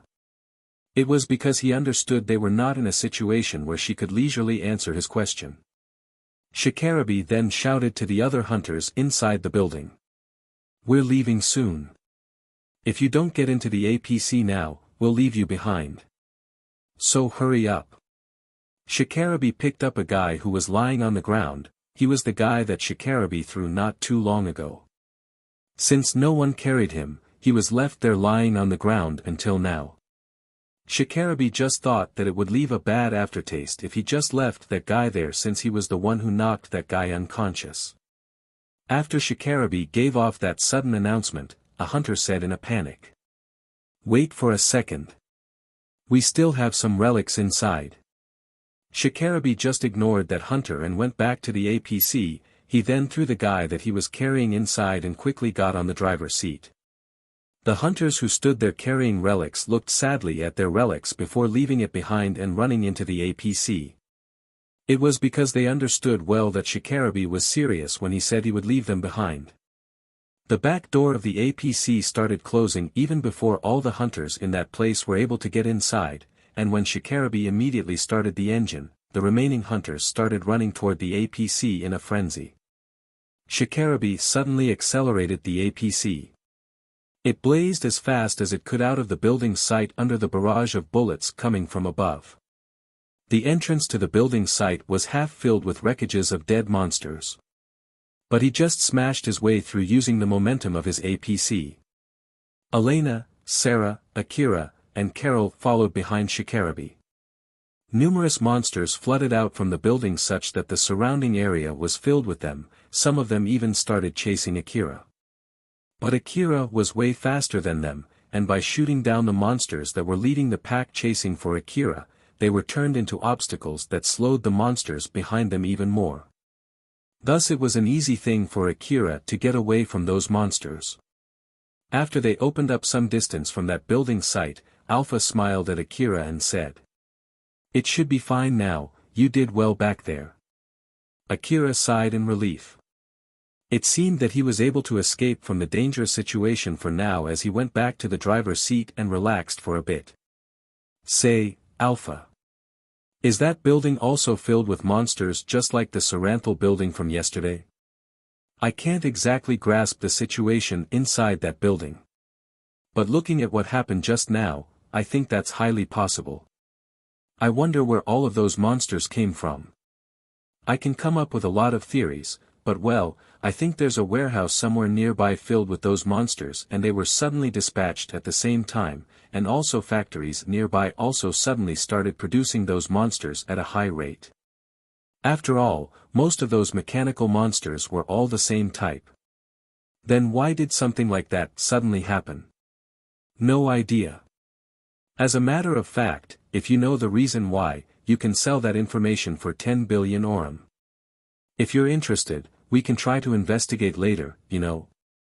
Alpha was smiling confidently at Akira when she made that suggestion. But he instead made a displeased face and replied. No thanks. That's a wise decision. Carol, who saw Akira relaxed back, also lowered her guard. She then returned to the driver's assistant seat and said to Akira while smiling at him. That was pretty dangerous. There are just simply too many of them. It's still better than yesterday. This time we could run away using a vehicle after all. Well, you're right about that. As expected, even I too don't want to get through the same thing as yesterday again. Akira and the rest of the team were driving through the Mihazono ruin. They were in a situation where they had enough leeway to chit-chat. None of them were injured during the rescue and they were able to rescue the hunters inside that building. They just needed to return back to the hunter office now. It seemed that they did well in that rescue operation. They just blazed through the road while crushing the leftover wreckages of dead monsters scattered around under their wheels. In the middle of their way back to the hunter office, Akira checked his information terminal that he put in his vehicle. It was showing that he received an emergency SOS request sent through a local connection. Elena had told him beforehand to just ignore those emergency requests. After all, they had to prioritize finishing the contract that they had taken first and make sure that they would get the reward before thinking about the other requests. That was all there was to it. Even if those hunters who sent the emergency SOS request were barricading themselves somewhere near, Akira could not afford to stop every single time to save them. He had no responsibility to do something like that nor he had the leeway to do so. But it was not like they completely ignored those requests. Elena at least forwarded that SOS emergency request to the hunter office. If those hunters were lucky, someone would accept that request. Although it was a completely different problem whether anyone would take that request which had no guarantee of getting paid with the promised reward, even the person who sent that request might as well already be dead by now. That was why Akira did not even think of checking the details of those emergency SOS requests. It just aroused his interest for a bit, that was all there was to it. Alpha noticed that, she then said to Akira. If it bothers you, I can just erase those notices. You're right, please erase them. After he said that, the notices on his information terminal immediately vanished. Alpha erased them. Akira then tried to come up with another subject as if he was trying to forget something that was bothering him. But well, there are still so many of those requests left, huh? I'm sure it's because most of the hunters thought that it would be safer if they barricaded themselves inside a building. I bet that's why a lot of them decided to do that. I think that's indeed a good option in case they can't return back on their own. I bet some of the hunters who decided to barricade themselves inside the Saranthal building from yesterday are still alive even right now. Well, even if that's true, it's impossible to get out from there in that situation, you know. As I said, it's indeed a good choice only if they have given up returning back on their own. If the situation inside the building gets better later, I guess they still have some hope, huh? Akira had no idea in what situation those monsters would leave the Saranthal building. They might have already left the building since Akira left yesterday, but they might be still there even now. Since Akira had no plans to go there and check it himself, he just decided to forget about it. Elena and her team were able to return back to the hunter office without encountering any trouble. Although they encountered some monsters on their way back, they were only in small packs, so they could handle those monsters just fine. It was either because they killed most of the monsters in that route when they were heading out to save the hunters, or it was simply because those monsters were in the middle of fighting another group of hunters, that was why there were only small packs of monsters. Elena and her team parked their vehicles in front of the hunter office's parking lot. Akira, Carol, Elena, and Sarah stood in front of the back door of Shikarabe's APC. The door itself was still closed. Akira thought that the door would immediately open, but it did not seem that it would open anytime soon. Right when he thought that it was rather strange, an armed group approached them. The guy who was taking command of that squad compared the data in his information terminal with the data in Elena's information terminal. After that, he asked Elena. "You guys are the hunters who took the C-32 area rescue request, right? Are the rescued hunters inside that vehicle?" "Yep, can I just leave the rest to you then?" "Of course, just leave the rest to us." Shikarabe, open the door. After she said that, the back door of the APC slowly opened up. As the rescued hunters looked around, they realized that they were back in the hunter office. All of them looked really relieved. But in contrast to that, some of those hunters were making a grim face while hanging their heads low. They looked really desperate, as if they were driven to the corner.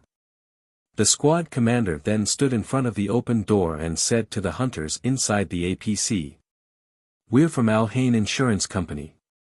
We'll escort you to an emergency clinic to check if any of you need any treatment. I hope that all of you will cooperate and follow our orders. If any of you having trouble moving on your own, please let us know." Those hunters then slowly boarded off the APC one by one, following the instruction from the people from Al-Hain Insurance Company. Some of them could walk on their own, some of them could only walk with the help of others, some of them could not walk and had to be carried with a stretcher. Among all of those walking hunters, one of them looked extremely pale and worried.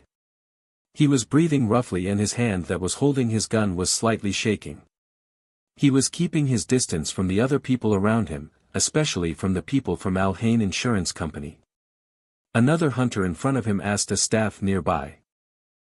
Excuse me, I want to contact my friend but I can't seem to get any connection from here, can you help me?" "It depends on the situation of your friend.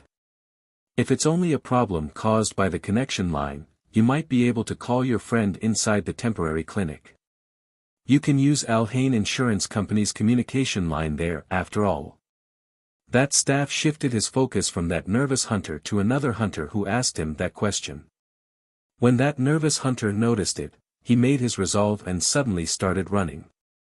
But when he started running, another Al-Hain soldier who was standing guard in his blind side immediately held him down. That soldier locked his movements by pushing him down on the ground. He looked like he was in pain on the ground as his weapons were taken away from him. The other guards came and cuffed both of his hands and legs, thus rendering him harmless. The other hunters in that area looked at that guy being secured by Al-Hain soldiers. One of the Al-Hain soldiers then turned to the other hunters, smiled, and said, "Please stop trying anything that might cause misunderstanding.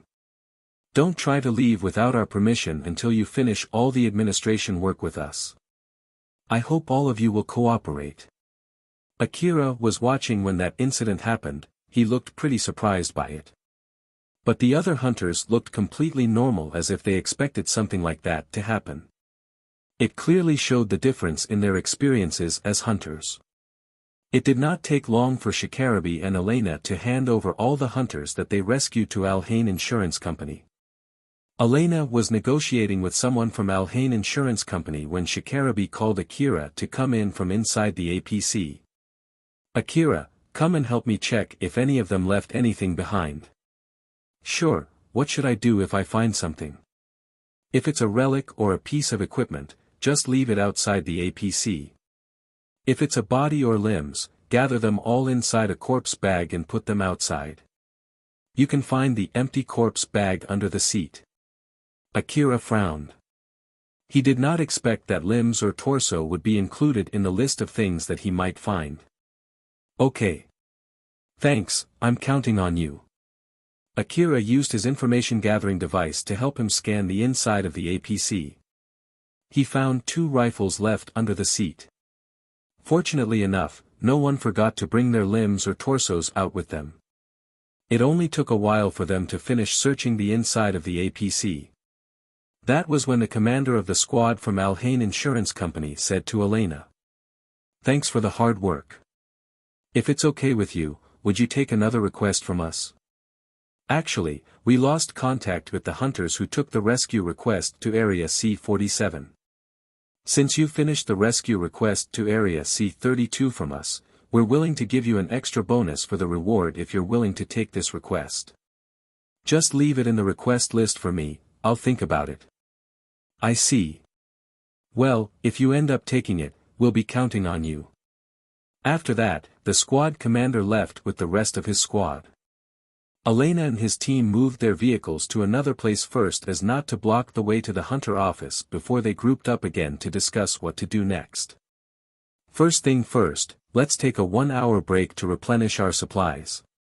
So make sure to use this time to properly replenish your ammo and other expendables. And also, can you guys tell me your impression about the last request that we just took? Although it's kind of weird for me to say it myself since I'm the one who decided to pick that request, that last one was harder than I thought it would be. That's why I'm thinking of picking an easier one for the next request. Akira agreed with Elena's opinion as he said. It's true that the last request was pretty dangerous, so I think that is a good idea. Shikarabe made a stern face and said. We did decide to withdraw sooner than we planned. I believe that, including me, we underestimated the difficulty of that request. So I think it's a good idea to take an easier request, it doesn't matter even though it means that we would get less reward out of it. Sarah frowned and seemed slightly worried as she said. Judging from the number of mechanical monsters that were flooding out from the inside of that building, it means that we really need to think about the escape route in case if our rescue targets barricaded themselves deep inside a building. Honestly speaking, I don't want to fight that many monsters in a closed space. Carol smiled bitterly. And in case if it's a bigger building, it might be better to just forget the idea of going inside that building right from the start. I don't want those monsters chasing me inside such a building after all.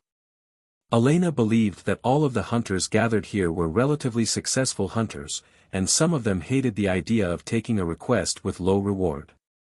But looking at how they reacted to her idea, it seemed there should be no problem prioritizing safety for now.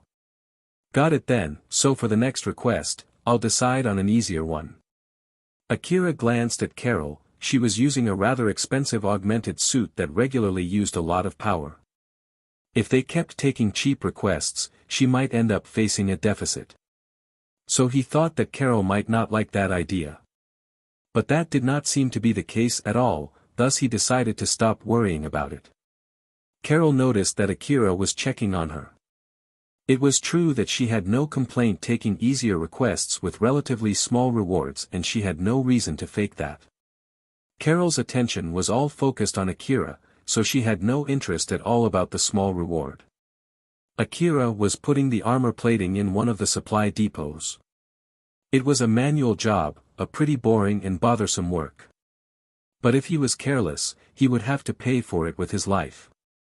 He knew that very well, thus he spent extra effort focusing on putting on those armor tiles. Akira lost more armor plating than he expected. When he found a part of his vehicle clearly exposed, his expression turned grim. I lost quite a lot of armor plating this time.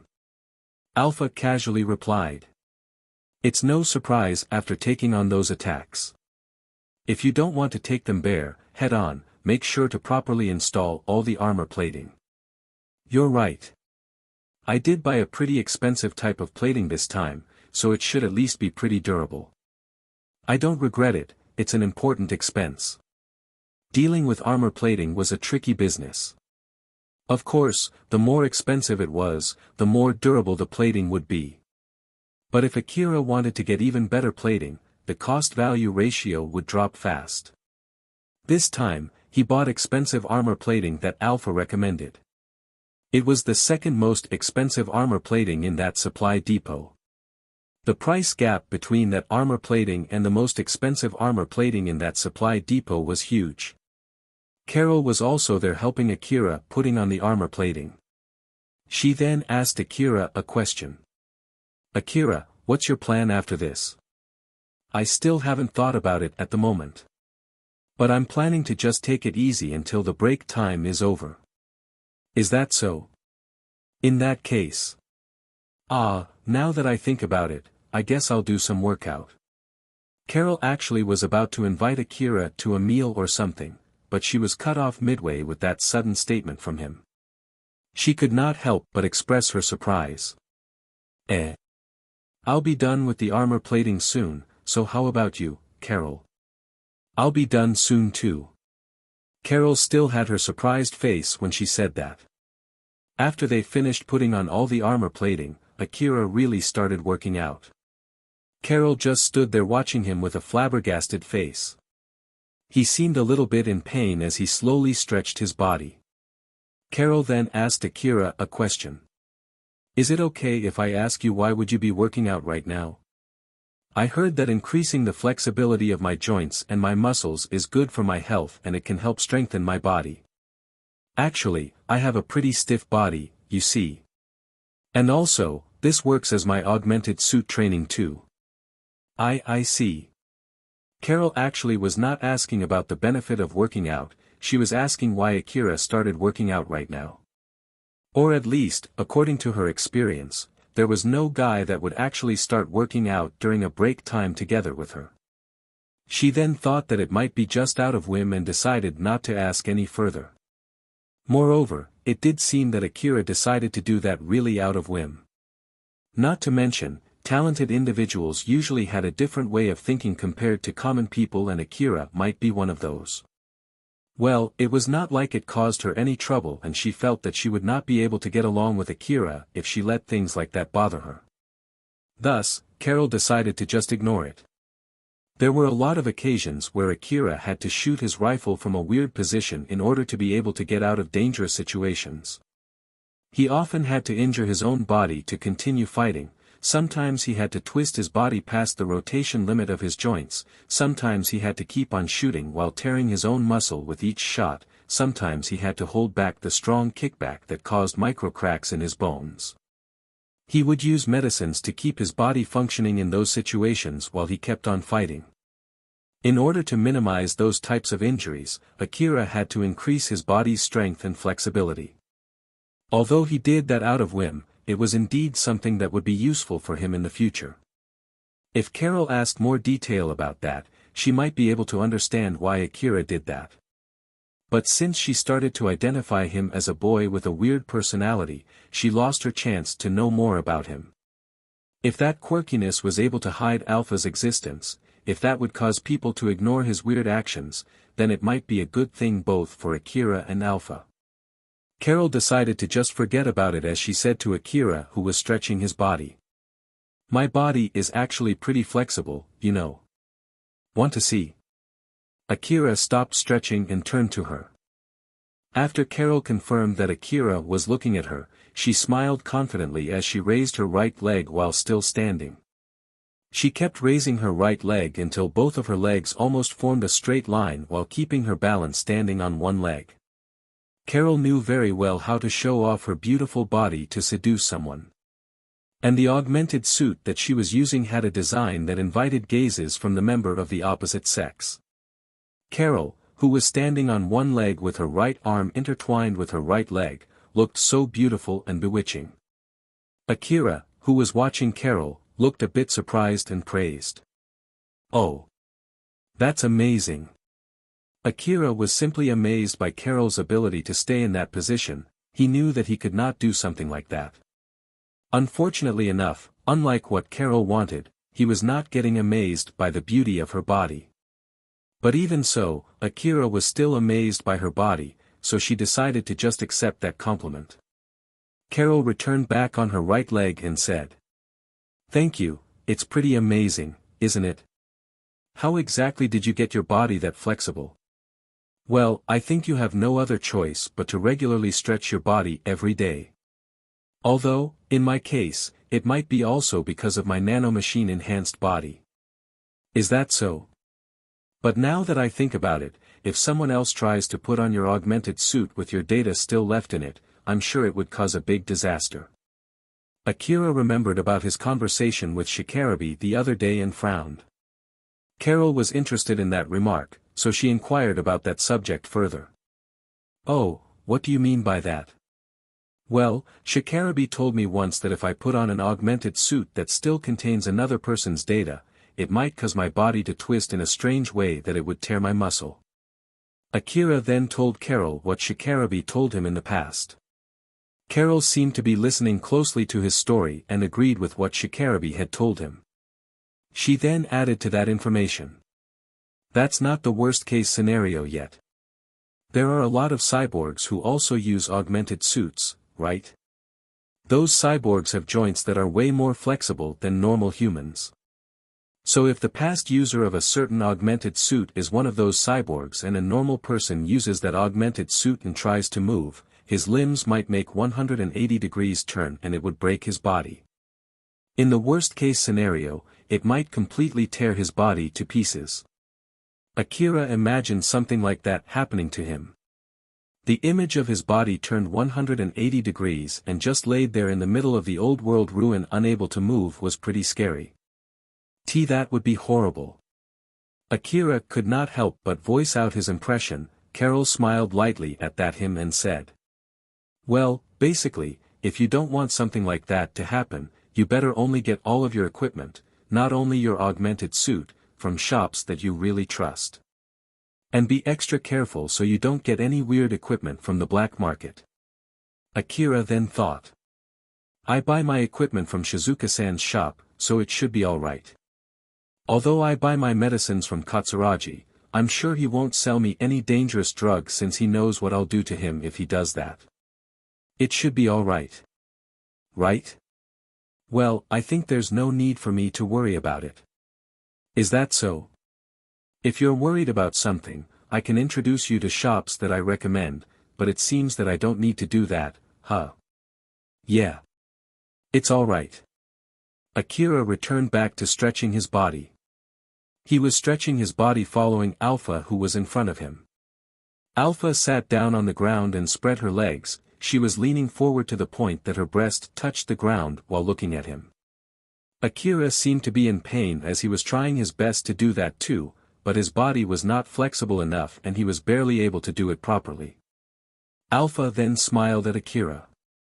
Want me to help you? No thanks. Akira sounded displeased when he said that. He knew that he would be able to stretch his body even more if Alpha controlled his augmented suit.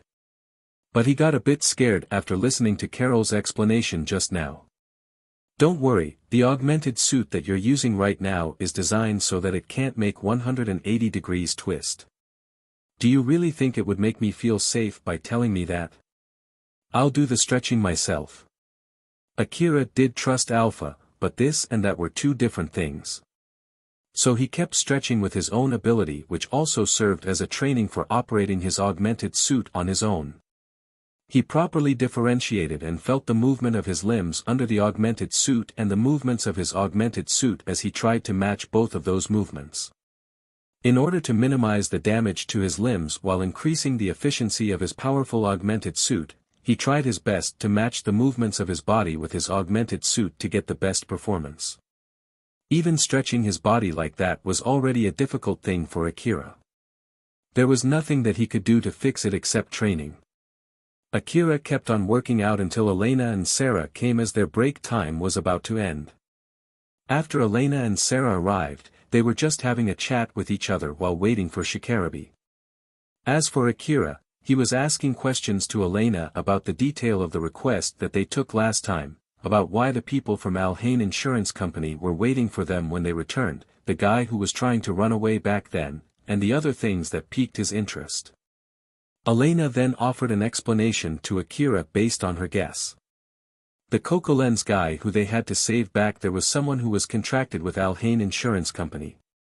According to that contract, if they lost contact with him after a certain period of time, or if he sent a rescue request, the company would dispatch a squad to escort him to safety. After they arrived at the location based on the information obtained from Alhain's investigation, Elena first tried to look for Coquelin's location based on his information terminal. Fortunately enough, she was able to make a call with that guy. But after she asked him some questions to check the situation over there, she found something weird. The information that Elena obtained beforehand said that there should be only 8 people, but there were more than a dozen survivors and more than 20 dead hunters. It was not strange since he might group up with the other hunters before they barricaded themselves inside that building, but the problem was that he did not say anything about that during his call with her. And then after Elena asked that person some more questions, she started to get suspicious if he was not the real Coquelin and started to make guesses as to why he would lie there. If she was being optimistic, that guy might be under immense stress, and with the real Coquelin not around, he thought that the rescue team would not come unless he assumed that name. Thus, he ended up doing that in panic. If that was all there was to it, then it was not a big problem at all. Elena could just simply rescue them and normally escort them back to the hunter office. But if she was being pessimistic, it might have been a perilous situation for Elena and her team. Coquelin and his team might have been killed, not by the monsters, but by the other hunters who then took their equipment. Which in that case, it would mean the hunters who barricaded themselves inside that building were the ones who killed Coquelin's team and they were trying to call for help using Coquelin's name. They might have been planning to attack Elena and her team and take their vehicles to escape from that building. Although it was only a guess, it would be really bad if that was the case. Although she had to be extremely careful there, she did not have the leeway to wait for confirmation first. There were too many of them to transport in one go, but they might riot if she told them that only half of them would be escorted back to the hunter office first. Thus she pushed dealing with the aftermath including the confirmation to Alhain Insurance Company. Normally, we would ask them to show their hunter IDs, but I decided not to do that in order not to provoke them too much. Our request is basically saving hunters who can't return back on their own. So we have no obligation to do anything more than that. That was why I left the aftermath to Alhain Insurance Company and they also gave us their approval. Akira nodded and said. So it's not that simple, huh? It's not like we can just go out there and save those hunters. Yep, that's correct. There's no guarantee that the hunters we're going to rescue are good hunters. Moreover, most people tend to make bad decisions when they're pushed to the corner, like offering a big reward that they can't pay when they send out an emergency SOS request. And when they have to pay more than what they have in hand, they'll end up drowning in debt. People like that sometimes immediately try to run away the moment they are escorted to a safe place, and when that happens, in the worst-case scenario a shootout will occur between them and the people who rescued them. That's why you two need to be careful out there, okay, Akira? I understand, I'll be careful. Akira nodded firmly and deeply. Elena was happy to see that since it seemed that, as a senior hunter, she was able to teach something useful to Akira, who was a junior hunter. Rebuild World, Chapter 118, Bad Girl. Carol was keeping her eyes on Akira as he was talking with Elena and Sarah. Carol was, objectively and subjectively speaking, a beautiful girl. And even when they were compared to her, both Sarah and Elena were pretty beautiful too. So, looking from the outlook alone, Sarah and Elena were not that much different from Carol. But even so, Akira reacted very differently when he was with Elena or Sarah compared to when he was with her. Carol thought that Akira had no interest in girls at all, but now she had to change her opinion after seeing that.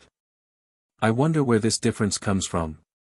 Is it just because he has known both of them for longer? Is it just that he's bad at dealing with people that he doesn't know very well? No, I don't think that's the case.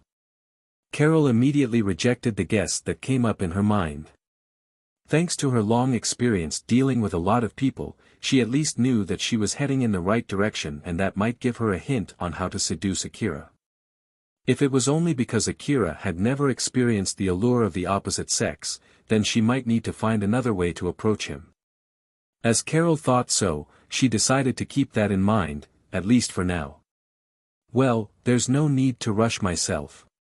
It has only been 2 days since we met. I'll just slowly and carefully approach him to make sure that he won't cut his relation with me. Shikarabe arrived right on time. The other hunters there looked a bit surprised when they saw him step out from his APC with an irritated look. Shikarabe then said, "Sorry, am I late?" Elena replied, "Don't worry, you're not late, you came just on time." "So then, you look pretty annoyed though, what happened?" "Nah, it's nothing." "If it's really nothing, as the team leader, I at least want to know the reason, alright?" Shikarabe frowned and looked at Elena. Elena looked back at Shikarabe without changing her expression. After a few seconds of silence, Shikarabe sighed and said, "Since I'm here in Mihazono Ruin right now, the people in Drankum are telling me to at least join the Drankum team even if it's on name only, and it was not easy refusing them. That's all." It seemed that Shikarabe really did not want to work under Katsuya even if it was only on paper, to the point that he even hated the idea of explaining it to other people. Elena and Sarah smiled bitterly. Both of them understood Shikarabe's hatred toward Katsuya, and they knew well that he really hated Katsuya's gut. As in matter of fact, there might be a part of them that sympathized with Shikarabe. Carol smiled smugly. She knew very well that Shikarabe was a man who would not allow his personal feelings to get in the way of his job.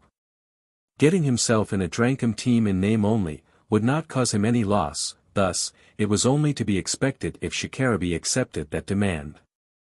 So, the fact that he did not do that showed that he was prioritizing his personal feeling, which was indeed a very rare thing for him. Carol thought that it was indeed strange and made her wonder who was this Katsuya who caused Shikarabe to even go that far. Akira himself did not show any particular reaction. After all, for him, the infighting in the Drankum was none of his business as long as it did not cause any trouble for him or the other people that he cared for. After they finished a short briefing of their next request, they then headed back into Mihazono Ruin. They did not find any particular trouble from there. Since they decided to lower the difficulty of the rescue requests that they accepted, they did not have to fight a swarm of monsters in narrow places, nor they got to encounter any relatively powerful monsters. They just went back and forth from the Hunter Office branch to the Mihazono Ruin to escort the hunters that they rescued without any trouble. Since they took easier requests, the reward that they received from each request was lowered too. But it was compensated by the number of requests that they took. So, looking at the total rewards that they got that day, considering the difficulty of the request, it could be said that they were making a killing here. There might be some hunters who had to suffer because they started taking easier requests instead, but that was not their fault, since being able to effectively convert risks into profit was one of the essential skills for hunters. As they kept the cycle of taking rescue requests and small breaks, the sun eventually set, and Mihazono Ruin was once again veiled in by the darkness of night. Elena and her team returned and parked their vehicles somewhere near the Hunter Office branch. They then stepped off from the vehicles and discussed what to do next. Everyone there looked tired. Especially Elena, Sarah, and Shikarabe, who had been rescuing hunters since the previous day. They needed to take a proper rest soon. Elena looked obviously tired as she said, "So then, let's break up here and meet up again tomorrow to work together with the same members again. Make sure to let others know if anything comes up." Shikarabe then said, "I have some stuff that I need to do for Drankum, so I won't be returning back to the city. Instead, I'll stay here in Mihazono Ruin tonight. I'll still stay inside the connection range, so there shouldn't be any problem contacting me. Akira, you should really change your connection service from that cheap line soon." Akira thought of something and said, "Wait, you'll stay here? Are you still planning to go to the ruin again?" "Even for me, I have no plans to go to the ruin again for the rest of the day. I'll be staying in a Drankum facility nearby." Drankum actually built a temporary base nearby so their hunters don't have to go back and forth from the city. After all, it'll take quite a lot of time to go on a round trip from the city. Well, it's true that I can just sleep inside the APC, but since there's a bed in that facility, it would be a waste not to use it. Sarah then said. We'll also stay somewhere nearby, to be more precise, in one of those trailer houses. Which means. The ones heading back to the city are only Akira and Carol, huh? Elena, Sarah, and Shikarabe turned to Akira and Carol.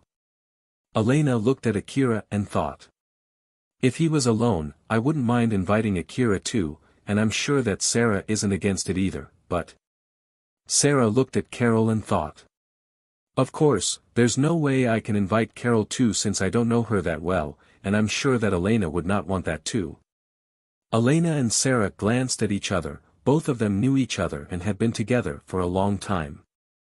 It did not take much for them to understand what the other person was thinking. Akira suddenly turned to Carol and asked her a question. I'm heading back to the city though, how about you, Carol? Let's see. Carol glanced at Shikarabe. Shikarabe obviously looked alerted and slightly frowned. She then smiled and said. I'll head back to the city too.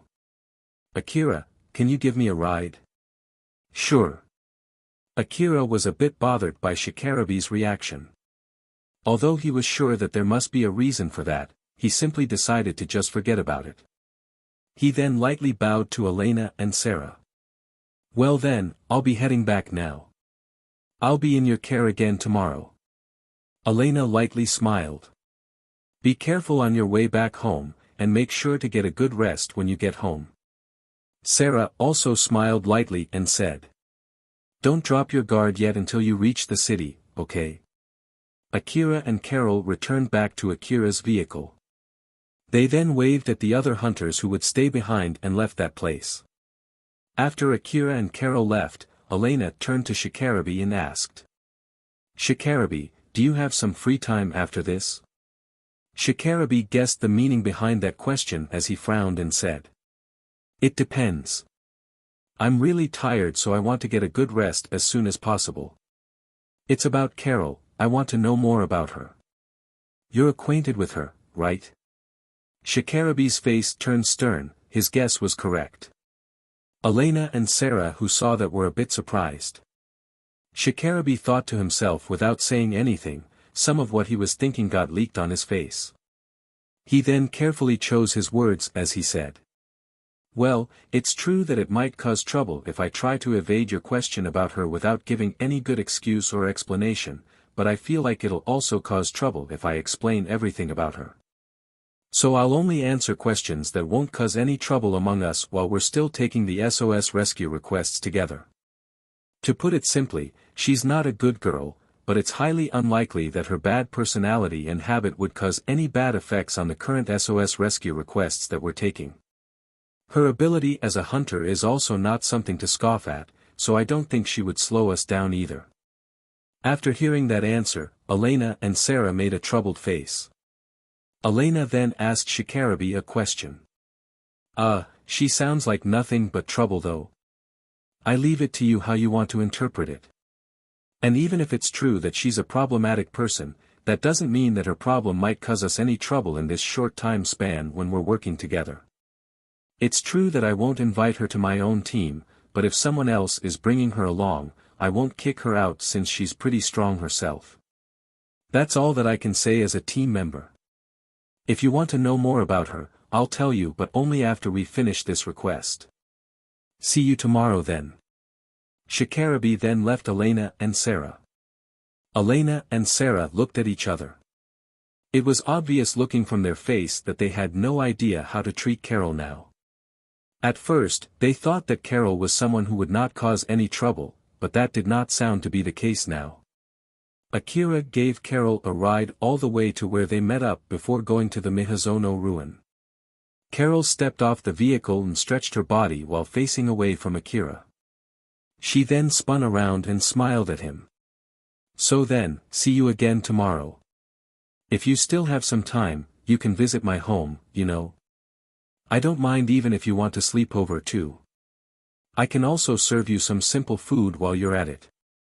That way, we won't have to meet up first before going to the wasteland tomorrow. They were planning to go to Mihazono Ruin again tomorrow and they planned to meet up in the same place as before.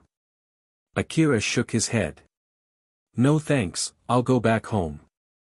I can't really relax unless I'm in my own home, you see. I see, that's just too bad.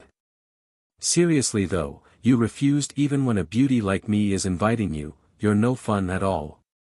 Carol smiled confidently at Akira, which Akira returned back with the same smile, filled with confidence. Sorry, I hope you get a good rest today. Carol saw Akira off and mumbled. No reaction at all even now, huh? Well, let's be patient here. Carol thought it had been quite a while since the last time she felt pleasure in trying to seduce someone as she smiled amusedly. Akira went straight for the bath when he got back home.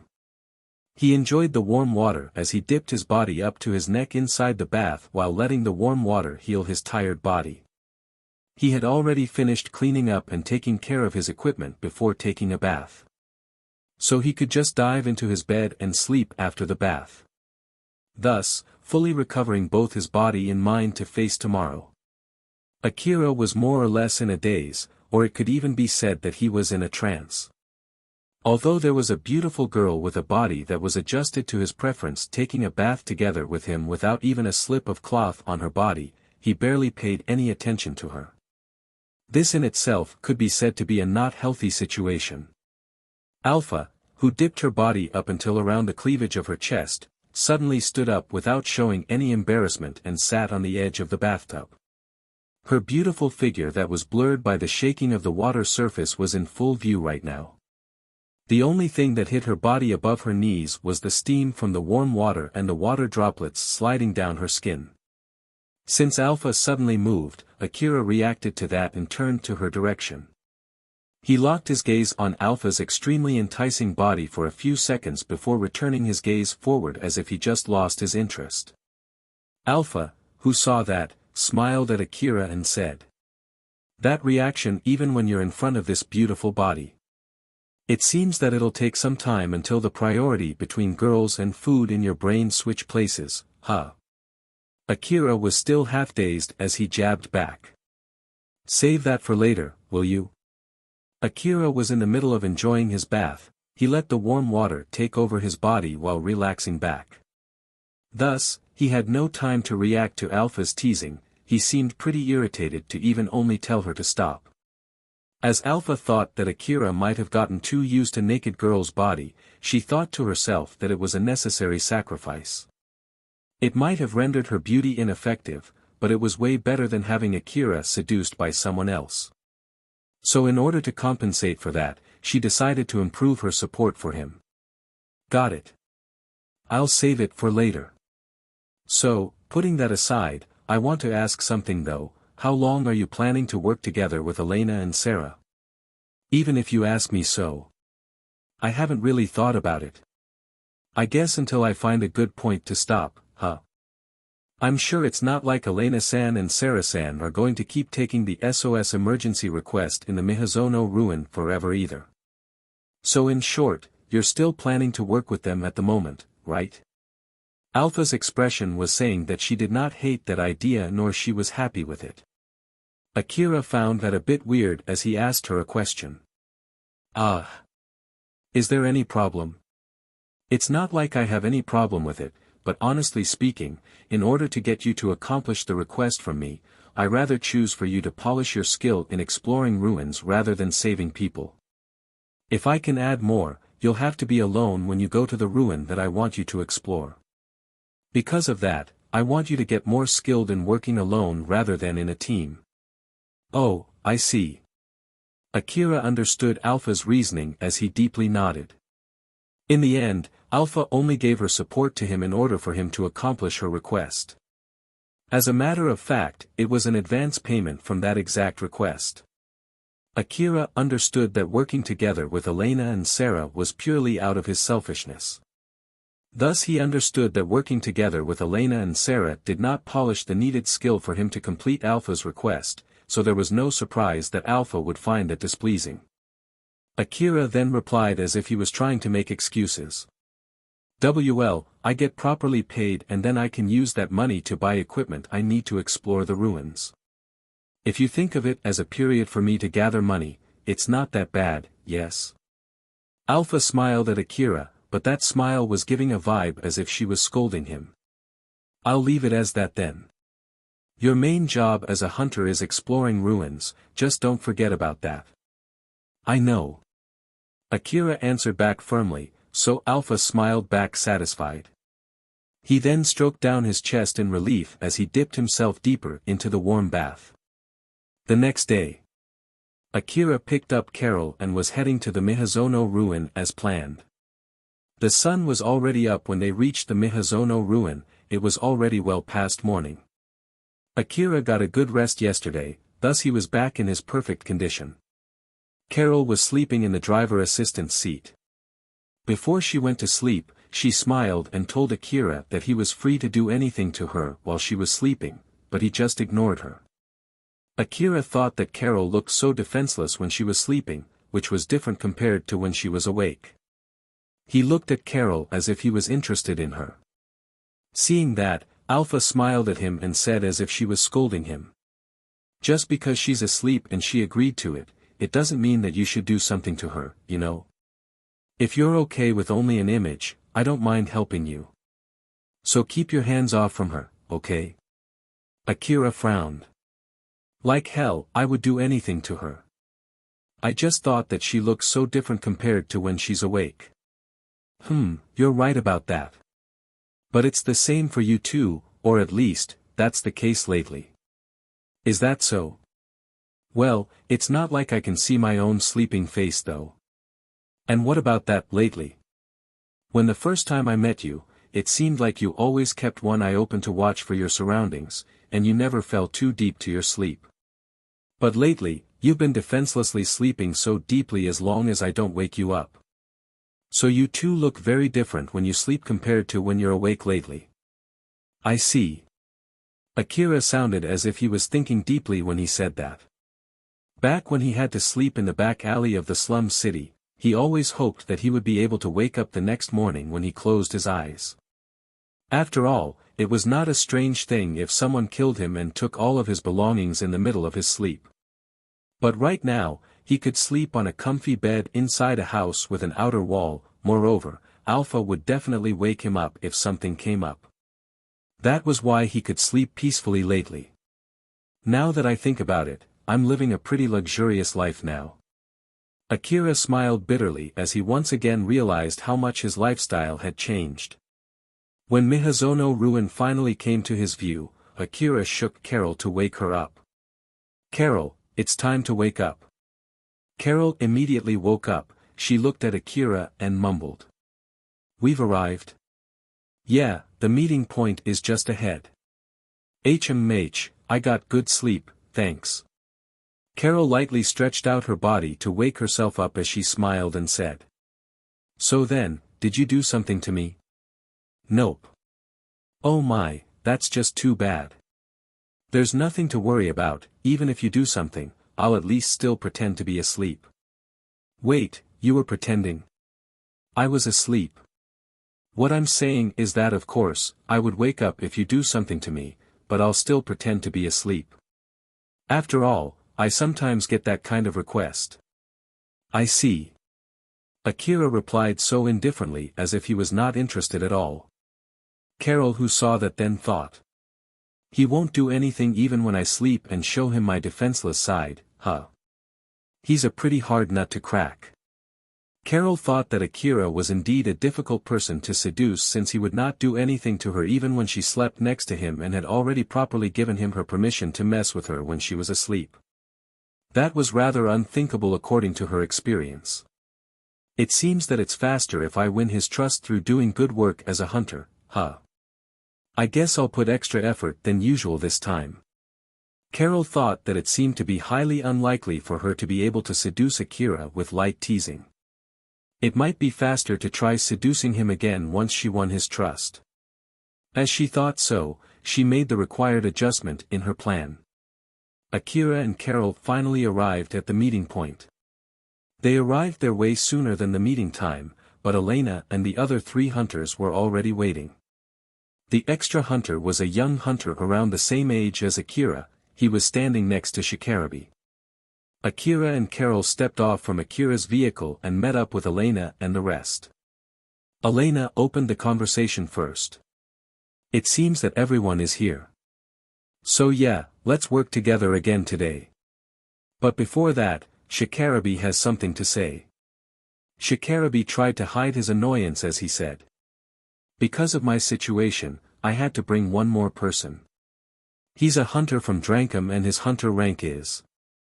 "Hey, what is your hunter rank, again?" "It's 30. My name is Togami, I'll be in your care today." Togami lightly introduced himself. The young hunter boy that Shikarabe brought with him was the one that Akira was together with when they were hunting for the bounty monster. Shikarabe then said in a more perky voice as if he was trying to hide his bad mood. "Akira. If you have anything to complain about bringing this guy along, there's no need to hold back. You can say anything you want, I'll take it for consideration, you know." Shikarabe looked at Akira as if he was trying to send some kind of message to him through telepathy. Akira was a bit confused by that. He instead turned to Elena and asked.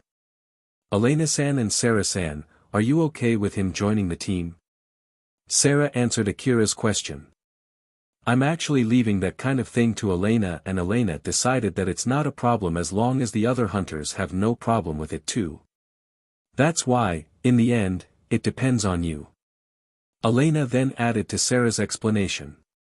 "If you don't like having him in the team, feel free to tell us. I have no plans to decide based on majority, so no pressure at all." Even if Shikarabe recommended Togami, Sarah and Elena had no plans to let Togami in the team if Akira had something to complain about him. After all, they confirmed from yesterday that they had no problem accomplishing the requests only with 5 of them. But on the other hand, they also had no plans to reject Togami if Akira was not against it. After all, it was the person that Shikarabe himself brought, and Akira also did bring Carol to the team yesterday. So Elena could not reject Togami using that kind of excuse. If it was someone that Shikarabe brought, even though he did not want to do that, that person would at least be skilled enough as not to slow down the team. Not to mention, they had a hard battle yesterday, thus it was a good thing to get more help. Thus, after a lot of thinking, Elena decided to accept Togami to the team. Akira understood that if he rejected the idea of having Togami in the team, Togami might actually get kicked out of the team. Thus he thought carefully without saying anything. "I don't mind having him on the team. After all, I also brought Carol to the team yesterday." Carol then asked. "Is there any need to readjust the reward distribution then?" Elena answered that question. "Nope. Just like how you're paid from Akira's share of reward, Togami will be paid from Shikarabe's share of reward. He'll also prioritize Shikarabe's command just like you to Akira. In that case then, I have no complaint either. After all, since Akira will take responsibility if I mess up, Shikarabe too will take responsibility if he messes up, right?" Carol glanced at Shikarabe and smiled at him. Shikarabe frowned. He looked obviously displeased. "Well, I guess that's how it goes, huh?" Shikarabe looked at Akira as if he was expecting something, but he eventually gave up and sighed. Akira was a bit bothered by how Shikarabe was acting there, so he decided to ask Alpha. "Alpha, did I say anything strange here?" "Nope, I think he was hoping that you would be against having Togami in the team. But he was the one who brought Togami here, right? It's common when a hunter has a different opinion than the people in the organization that hunter is in.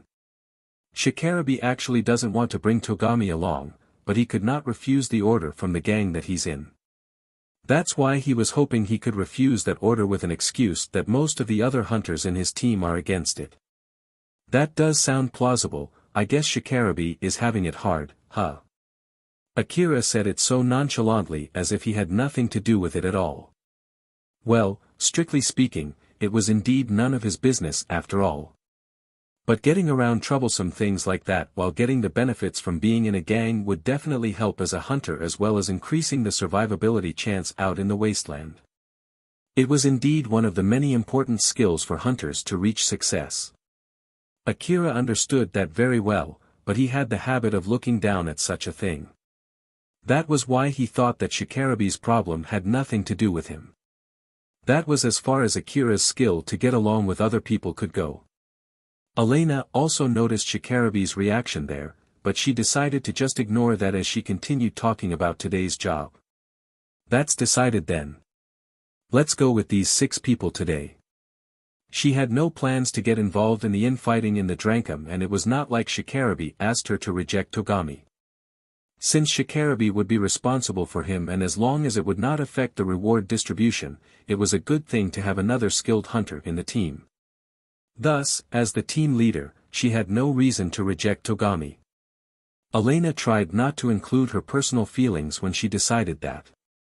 They then accepted an SOS emergency request and went to the Miyazono ruin again, just like the day before.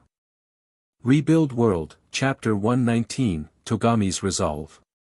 Elena and her team went to the city district of the Miyazono ruin again. Akira was driving his vehicle while looking at his surroundings. The area was cleaner than yesterday. Most of the wreckages from yesterday had been cleaned up, or at least, moved to the side of the road. Akira found that a bit strange as he mumbled. The road is already cleaned, but who exactly did that? Carol answered his question. It might be the squad sent by the Hunter office to secure the city district of the Miyazono ruin. I bet they cleaned the road for carrying supplies to the front line. Ah, now that you mention it, they're doing something like that, huh? If they finally completely secure the city district, I wonder if the SOS emergency request would stop coming. It depends on how far they secure the city district. Although it's only my guess, I think that squad would withdraw after they clean up some monsters in the inner area of the city district. I believe they'll just clean up the monsters in the inner area that disrupt the Hunter office from maintaining its branch, and then they'll just check to make sure that no monsters are wandering into the wasteland before withdrawing. I'm pretty sure they won't do anything more than that. Is it okay if I ask you why do you think so? Let's see. It's just simply because Miyazono ruin is too big of a ruin for the corporate government to completely secure and control, not to mention the area around it. After all, it's not an easy thing to keep their guard up all the time against the monsters that keep coming from unknown locations inside the ruin. But well, I'm sure it's possible for the corporate government to do that if they get serious, but I don't think the profit that they can get from doing so is worth the expense. Basically, they would have done that if it might bring them a lot of profit. As a matter of fact, they had done that in the past. The corporate government created Kagomayama City in order to secure Kuzusuhara ruin. Carol continued. And even if some monsters from the Miyazono ruin wander into the wasteland, they're highly unlikely to cause any fatal troubles to the nearby cities, so I'm sure they just ignore it too. And even if they do, the cities would also dispatch their defense squad here. Whichever the case, I'm sure that the current squad will pull back after confirming the situation around the ruin. As far as Akira could remember, the monsters had attacked Kagomayama City 3 times. He had no idea if those attacks happened because someone made a miscalculation or something. Although the inner wall was not damaged at all, those attacks did some damage to the lower district, especially to the slum city, but that might as well because it was designed to be so. Akira listened closely to Carol's explanation. Carol's explanation was actually the result of her analyzing the huge amount of information that she had gathered. Akira did not have that information, he did not even have the ability to obtain them, while Carol had both. Akira, who noticed that, felt a bit of admiration toward Carol, and Carol noticed that thanks to her sharp senses toward such things. As Akira showed amazement and interest in a piece of information that any veteran hunters would know.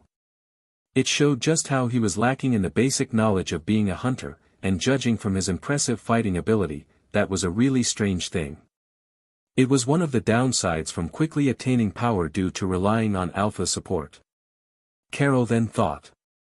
Akira is, strangely enough, clueless about the basic common knowledge for hunters given that he's so powerful. I'm honestly curious why that is, but let's put that aside for later, as for now. Carol pretended to smile innocently at Akira. Akira, you're that kind of hunter who doesn't do much research about being a hunter, right? Like the popular ruins at the moment, or what kind of relics that you can sell for more money at the moment, or what kinds of equipment are famous right now, or what the other hunters are doing, right? Well, that's true. If he had to make an excuse, Akira could say that it had not even been that long since he learned how to write his own name. So forget basic common knowledge for hunters, he was not in a situation where he could learn basic common knowledge for the people who live in the Eastern District. Honestly speaking, Akira was interested in that kind of thing too, but since he spent most of his days training and studying, he had no time to gather such information. In that case then, I can help you learn about them. After all, it's better if you know about those kinds of things to some degree. But Akira replied with a rather twisted answer. I'm already paying you 10 million orum now. I have no plans to pay you more, you know. Carol smiled bitterly and said. I won't ask you any money for sharing such kind of basic knowledge with you. I'm just thinking of casually telling you like for a subject in a casual talk. In that case then, it'll be great if you can tell me about some. Although Akira hesitated for a bit, he decided to take that offer since he was indeed interested in it too. Got it. First of all, well, let's see, since we're in Miyazono Ruin, let's start with the basic knowledge about Miyazono Ruin. Carol then started explaining about Miyazono Ruin in a good mood. Akira listened closely to Carol's explanation. Carol thought that it was a good chance for her to gather approval points from Akira as she continued her explanation with a smile on her face. Carol felt conflicted since Akira seemed to react to this far better compared to when she tried to seduce him with her beautiful body that she took pride in. But she decided to put that aside for now and continue to bring in subjects that might grab Akira's interest. Togami was sitting on the long bench inside Shikarabe's APC. Inside that APC with a faint smell of blood and corpse, he was seriously working on his information terminal. Togami was carrying powerful equipment. Although all of them were borrowed from Drankum, they could easily cost more than 100 million orum if he had to buy them himself. Even among the equipment lent to the young hunters of the Drankum, his rifle, augmented suit, information-gathering device, and even the ammo and the medicines that he was carrying were all high quality. Even Katsuya, who had the support of one of the high officers in Drankum, Mizuha, did not get that level of equipment. Togami was recognized as one of the hunters that successfully hunted a bounty monster with a small team headed by Shikarabe. Although some of the high officers inside Drankum knew the truth behind it, as long as Togami was recognized as such outside, they had to give proper rewards to him. As such, Togami was allowed to borrow powerful equipment. If it was the past Togami, he would have been delighted knowing that Drankum finally recognized his skill, or he might even lash back complaining that it took too long for Drankum to finally notice his skill. The past Togami believed that the people around him were underestimating him. The basis of that evaluation was the handful of hunters among the young hunters in the gang who were considered to be strong. As a matter of fact, he still thought so even now, that was why he was the rising star of the anti-Katsuya faction. That belief caused him to tend to overestimate himself, both for the better and for the worse. But that confidence was crushed during the bounty monster hunt. So much to the point that he was suspicious if the high officers in Drankum allowed him to borrow powerful equipment just to spite him. Since Togami finished that bounty monster hunt, he had been thinking if his pride up until now were nothing but empty. He had been thinking about it without being able to share it with anyone as he thought that all of his amazing achievements up until now as well as his pathetic performance during the battle against the tank tarantula were not because of his own skill. After thinking about it for so long, he finally decided to wait for a chance to confirm his real skill. So, his next question was what kind of chance he could use to do so. Even if he tried to work together with another young hunter outside Drankum, he could not exactly use that to confirm his skill. It was because he could not take off his mind from Shikarabe's words when Shikarabe told him that he was just a fool who misunderstood his real skill just because he had a high hunter rank. After some time, Togami regained his composure and realized that Shikarabe's words were actually referring to the people who got ahead of themselves, and not particularly referring to him. But even after he realized that, that was not enough to get his mind off it. It showed that he actually agreed with what Shikarabe said, albeit only to some degree. After spending a lot of time thinking about it, Togami eventually came to a conclusion. If he could once again get in the same team with Shikarabe and perform as well as him, and produce results as good as him, it might help Togami reconfirm his own skill one more time. Togami was originally scheduled to join the squad dispatched by Drankum to Miyazono Ruin. But due to his request, he was suddenly transferred to Shikarabe's team. After all, he was recognized in public as one of the 4 hunters who defeated the tank Tarantula, thus Drankum at least allowed him to do that much. So, in order to once again reconfirm his own real skill, Togami made his resolve and joined Elena's team. Togami then mumbled as if he was saying to himself, "I'll once again reconfirm my skill in this request. I don't care if it turns out that I'm just a weakling who got ahead of myself. I just have to train even more. After all, I don't want to stay as a weakling forever." Togami renewed his resolve there. Togami then thought about the members of the team. It was Shikarabe, himself, Akira, Elena, Sarah, and Carol, 6 people in total. After he thought about each person in the team, he then frowned. It's a good thing that I got to meet Akira again, this is a good chance to look at his skill. But that hunter with an augmented suit that basically invites men. Akira brought her to the team, right? What exactly is going on? Togami was surprised when he saw Akira was there too, but he was more surprised when he saw Carol next to Akira. Togami was moderately used to girls for someone of his age, but even for him, Carol's augmented suit had a design that highlighted the beautiful figure wrapped under it. It was a rather provocative design for men around Togami's age. Even that Katsuya, who everyone calls the leader of the harem squad, won't make the girls wear that kind of attire, right? Does Akira have that kind of fetish or something?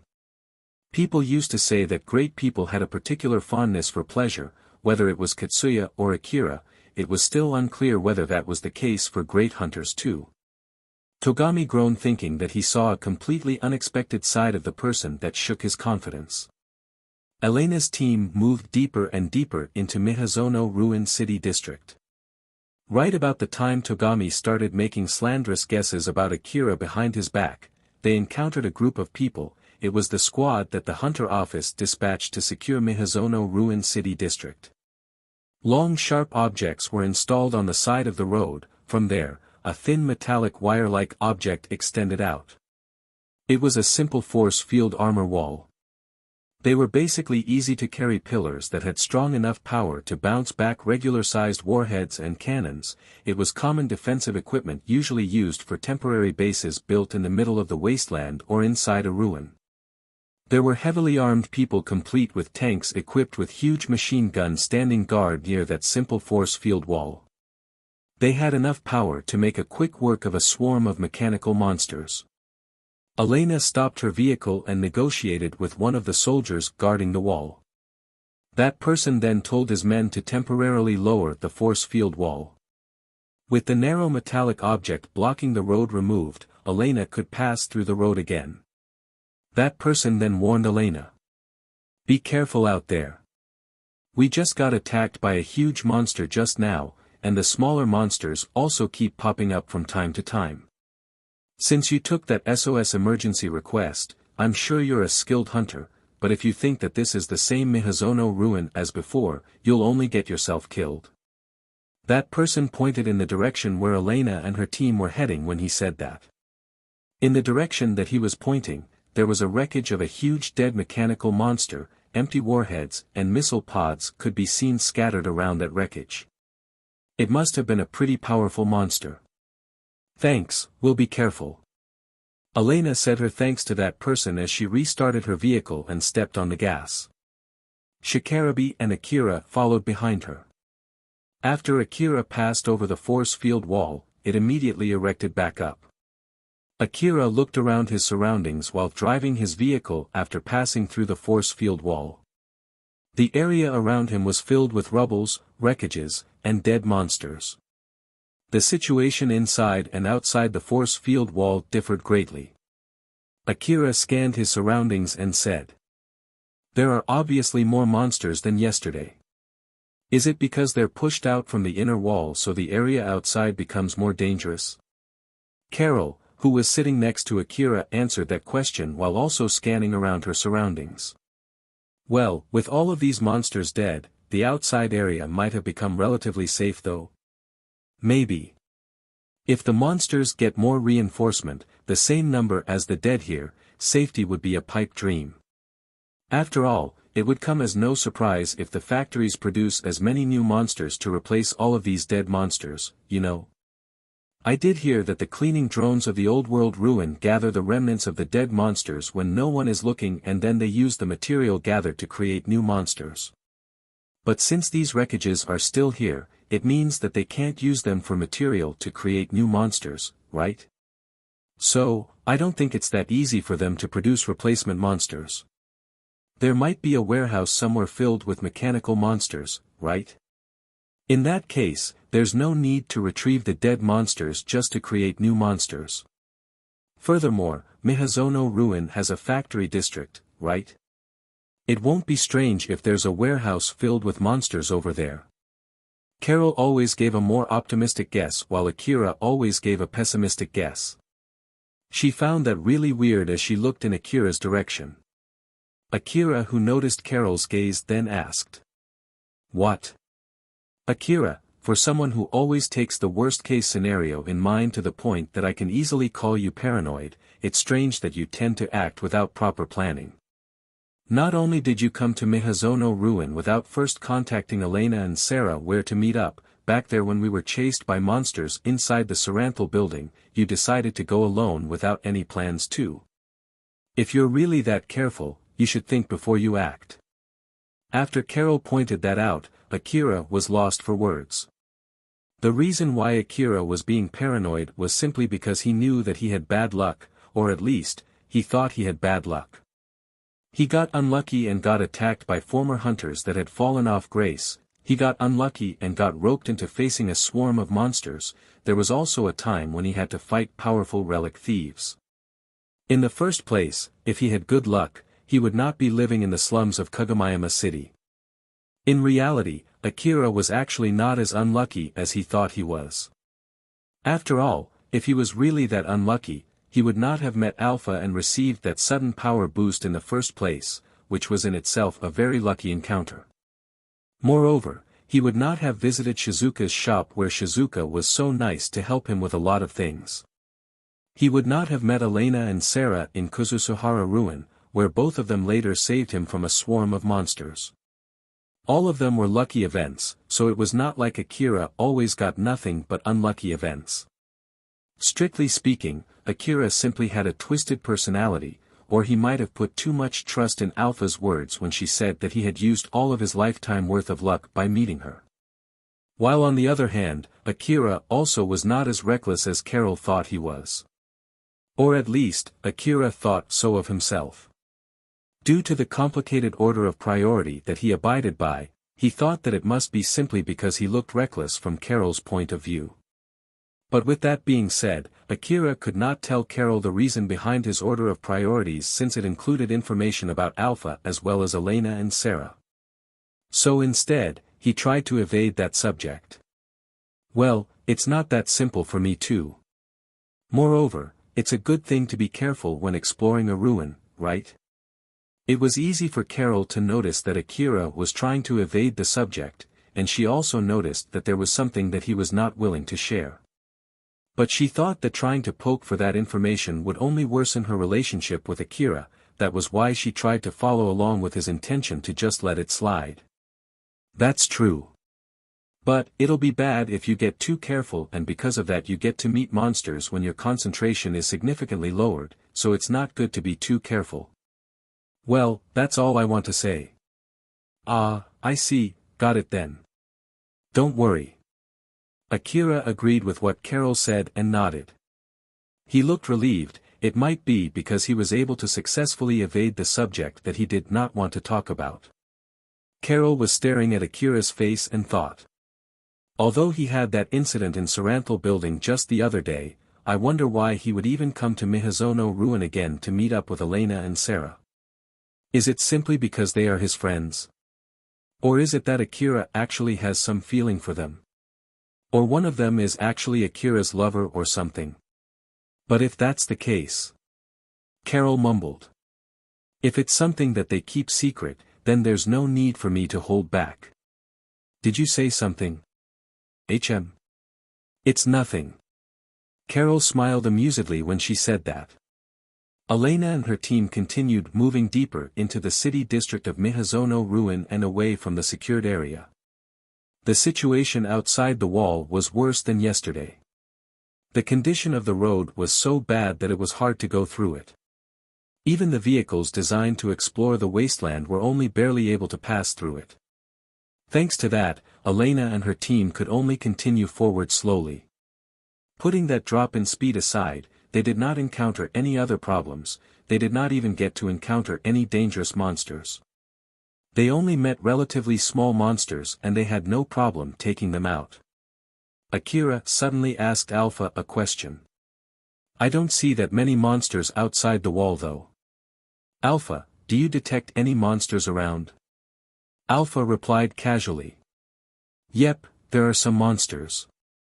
Akira was a bit surprised when he heard that. There are. You should have told me then, where are they? Akira looked around, but he did not spot any monsters around. Alpha smiled and said. They're scattered around the area. Since they don't seem to be going to attack us, there's nothing to worry about. Alpha then enhanced Akira's vision. He could see mechanical monsters pass through the rubbles and wreckages. Some of them were on the other side of a building, some of them were inside a building, some of them were hiding under the wreckages on the side of the road. They were hiding in all kinds of places around the area. And just like Alpha said, they were not trying to attack Akira. They were just there waiting in silence without moving. Akira was a bit confused by that. Why are they not trying to attack us? I can come up with a lot of guesses. They might be just weak monsters, so they're just observing us from where they're hiding while sharing that information with the other monsters. Or they might decide not to attack us since they know they have a low chance of winning after seeing our armed vehicles. Or they might be waiting for extra reinforcement to gather their strength together before attacking. So we're basically safe for now, right? They're not attacking us, and even if they do, we should be able to easily take them out. So from that point of view, yes, we're safe at the moment. But monsters are basically dangerous beings, that's why people call them monsters in the first place. Well, that's true, but that's not what I meant. Akira felt that he was not fully convinced by Alpha's answer, but he did not know the reason why. Alpha also did tell him that they would not have any trouble fighting those monsters, so it might be okay to just ignore those monsters for now. In the end, he decided not to let those monsters bother him. There was one monster that was outside the detection range of Elena and her team. Although it was damaged, it still had enough strength to fight. It was one of those huge monsters that fought the humanoid soldiers dispatched by the Hunter office, so in short, it was an aggressive and dangerous monster, an enemy.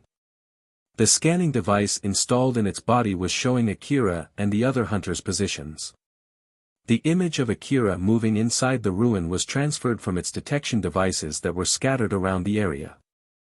That so-called S-101 big-sized multi-legged tank had the main duty of destroying enemies of the same type, i.e. the tanks and the humanoid soldiers. The image displayed in the S-101 control device was Akira's vehicle with Akira and Carol inside it. Alpha was invisible to that monster. The S-101 fixed its aim at Akira. The huge cannon that it was equipped with had enough power to destroy the humanoid weapons used for securing cities. It could launch a warhead at a high speed, it had powerful firepower, and it had a wide explosion radius. If Akira's vehicle got hit by that warhead even once, the people on that vehicle would not be able to get by unscathed. Right before it launched a warhead, Alpha's image suddenly appeared in the control device of S-101. Alpha showed some kind of symbol next to her. She pointed at that symbol while shaking her head. The S-101 confirmed that symbol and stopped from trying to attack Akira. It then immediately returned back to standby mode just like before it discovered Akira.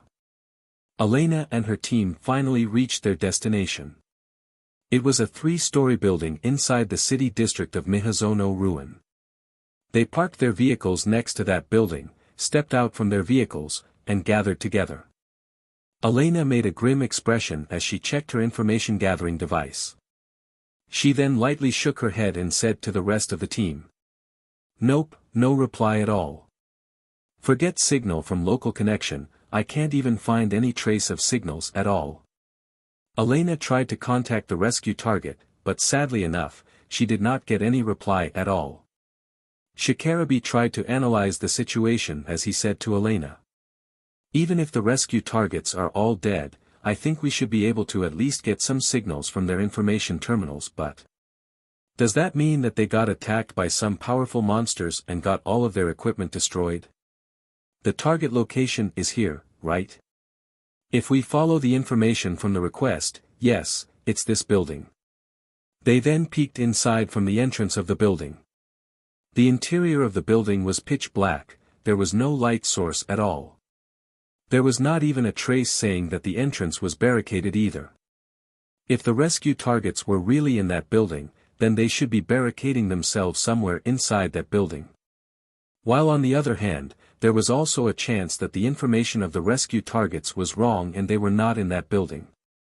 They peeked inside that building while having a conflicted feeling. They saw a lot of monsters flooding out from inside a building just yesterday, so they did not want to explore that building to search for the rescue targets if it could be helped. But it was not like they could just return back without trying to do anything there. They came all the way to that building because they accepted a rescue request from the broker that Elena was contracted with.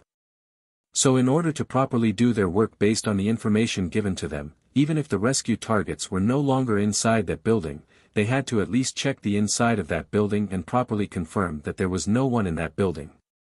If that building was filled with mechanical monsters, they could use that as an excuse to make a guess that the rescue targets were already dead.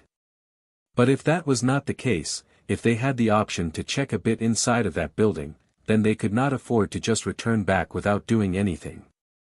Elena sighed, her face turned stern as she said. "It can't be helped then. Let's search the inside of the building. Sarah, Akira, Carol, and I will go and search the building. Shikarabe and Togami will guard the building from the outside. Give us a call if anything comes up. If we don't return back after 1 hour and you can't contact me, then issue an SOS request for us." Shikarabe nodded and said. "Roger that. If that happens, is it okay for me to decide where to issue the request? Since we're here because of the request from Alhain Insurance Company, you should first send the request to them to let them know what happened. Then after that, it's up to you." Shikarabe seemed a bit dissatisfied as he said. "Got it. Is it okay if I set a high reward offer for that SOS rescue request and take that request myself?" Elena smiled and replied. "Of course. That is, if you think that I will pay any amount of reward that you decide without resisting." Sarah and Carol just smiled lightly watching that short exchange between Shikarabe and Elena. Akira too was watching that short exchange filled with interest. In the back of that short exchange, there was a lot of underlying knowledge about how to handle an emergency situation and unspoken common senses among hunters, and Akira had almost no knowledge at all about both of those things. He simply did not have enough experience working as a hunter. Although he received a sudden power boost thanks to Alpha's support, it did not instantly turn him into an experienced hunter. Togami somehow looked unsatisfied with that plan since he actually also wanted to search the building. After all, there was a good chance that nothing would happen if he just stood there guarding the building from the outside. He believed that was the exact reason why Shikarabi did not protest at all when Elena proposed to use most of the team's firepower to search the building instead of guarding the building. Togami joined Shikarabi because he wanted to reconfirm his skill. Of course, there was no guarantee that something would happen if he joined the team searching the inside of the building. But he believed that he should be able to get more chances to reconfirm his skill by going inside instead of standing guard outside. Even if he did not get to find monsters, he could at least see how the other hunters explored a dangerous place and compare that to himself. After a bit of thinking, he then nervously asked Elena. If it's possible, I actually want to search the inside of the building too, is that okay? Elena looked a bit surprised. She then shifted his gaze to Shikarabi. Shikarabi then answered Togami's request in place of Elena. No. It was a short answer that did not show any willingness to negotiate. Togami looked at Shikarabi with a dissatisfied look, while Shikarabi looked back at Togami with an annoyed gaze. There was even a trace of mockery mixed in that gaze too. If you slow them down, I'll be the one in trouble. So like hell I would let a dead burden like you to go with them. Alright, I understand. Although Togami still looked like he could not accept it, he obediently gave that reply. Shikarabi looked obviously surprised, he thought that Togami would lash back at him. But since Togami unexpectedly obeyed him, Shikarabi awkwardly felt relieved. Well, it's all good as long as you get it. Seeing how Togami properly stood guard there, Shikarabi tilted his head in confusion. After finishing the preparation to go in, the rest of the team went inside the building. They were using a relatively powerful torchlight while exploring the building. The powerful light from the torchlight banished the darkness inside that building that the sunlight could not even reach. The light pierced deeper into the building through small openings and cracks. Elena told them to intentionally use powerful light so the rescue targets would easily find them if the rescue targets were still somewhere inside. There were traces of battles inside that building. There were bullet holes both in the walls and the floors. There were also wreckages of dead mechanical monsters. But there were no blood marks nor corpses of dead hunters. It seemed that the hunters were able to get away from the monsters uninjured. Akira moved carefully while searching the inside of the building as he asked Alpha a question. Alpha, do you find any monsters or the rescue targets? I don't detect anything inside my searching range. I see. This building is a rather small building, so if you don't find anything, the rescue targets might be really no longer in this place.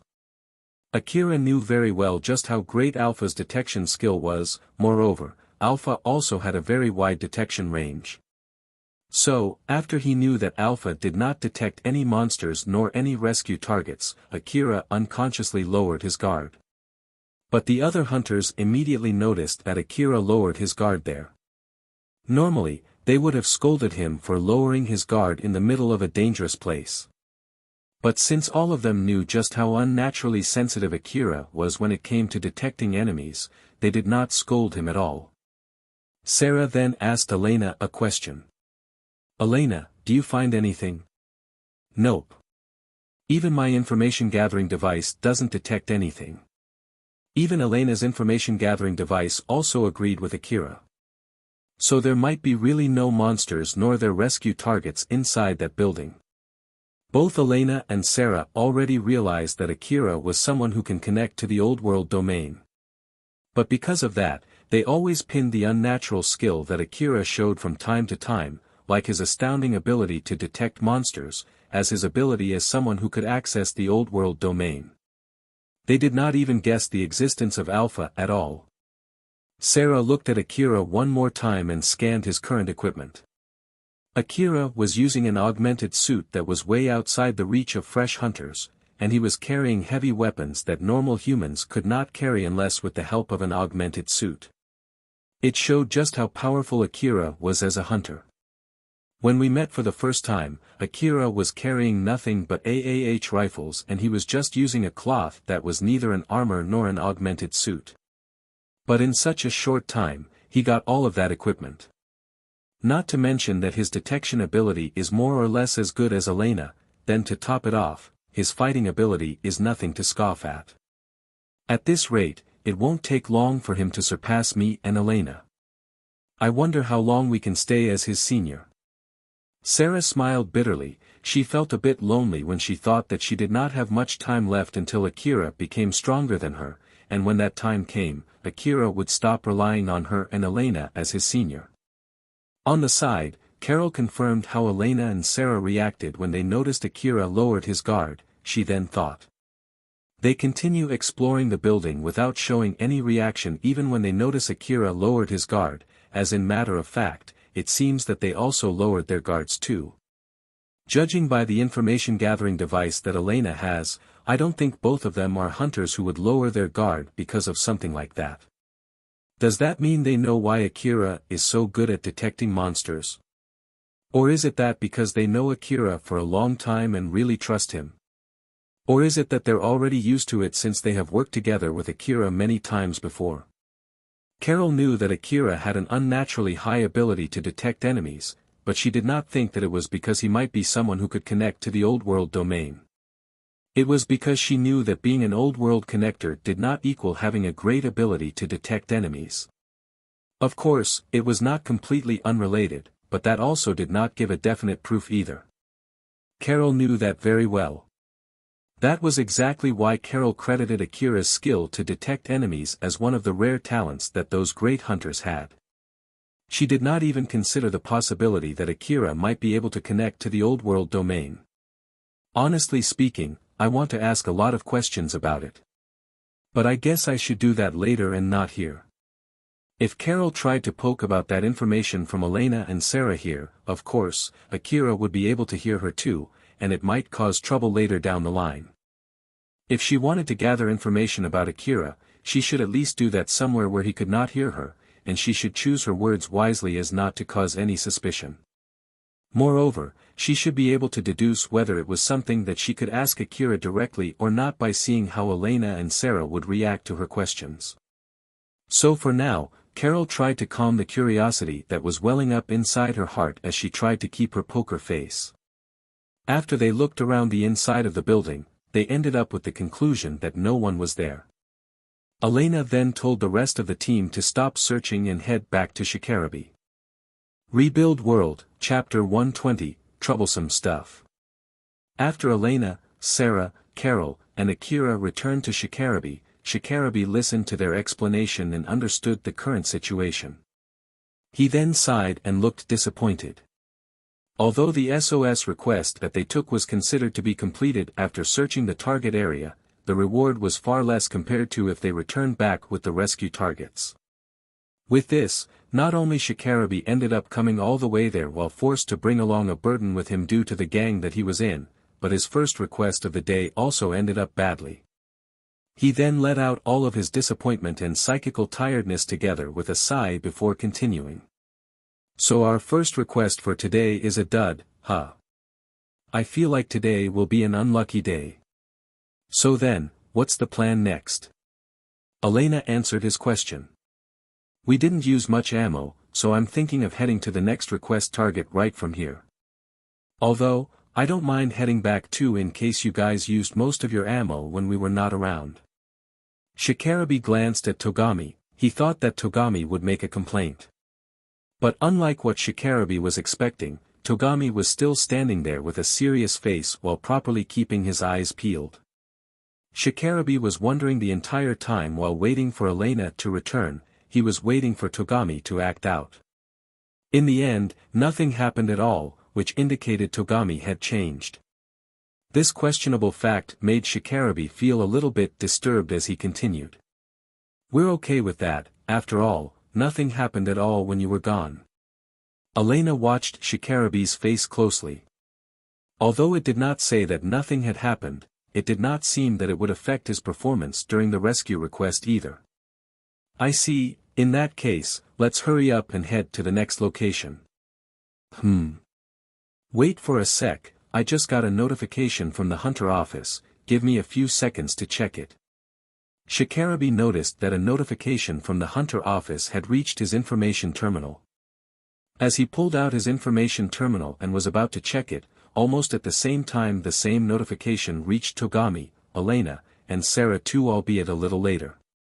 Sarah also pulled out her information terminal to check the details of that notification as she turned to Akira and said, "It seems that we also got notification from the Hunter office too. Akira, wait for a bit while we check the details." Okay.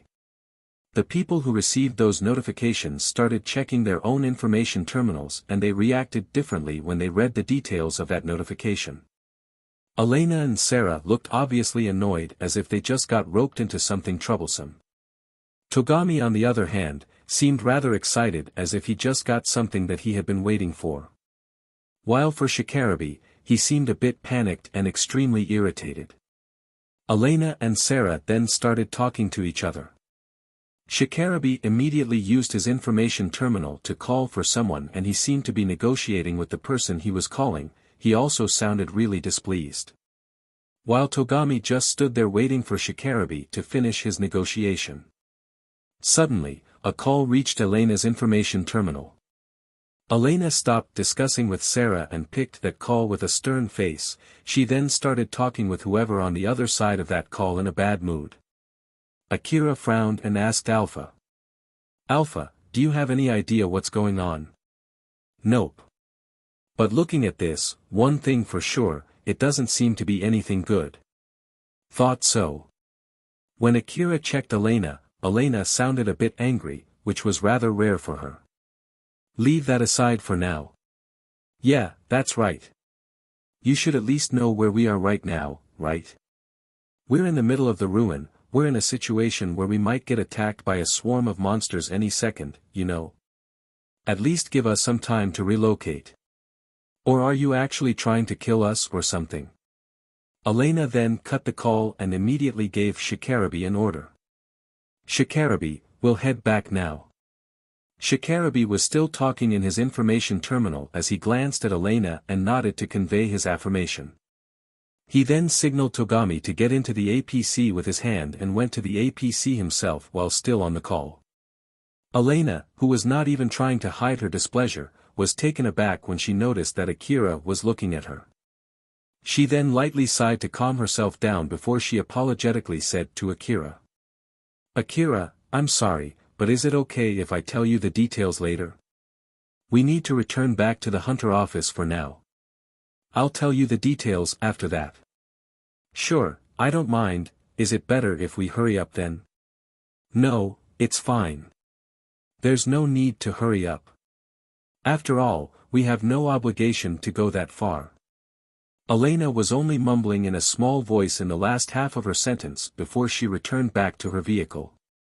Sarah smiled bitterly and followed behind Elena. Akira turned to Carol.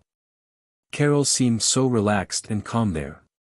Unlike Akira, who did not understand what was going on at all, it seemed that Carol had some inkling about the current situation.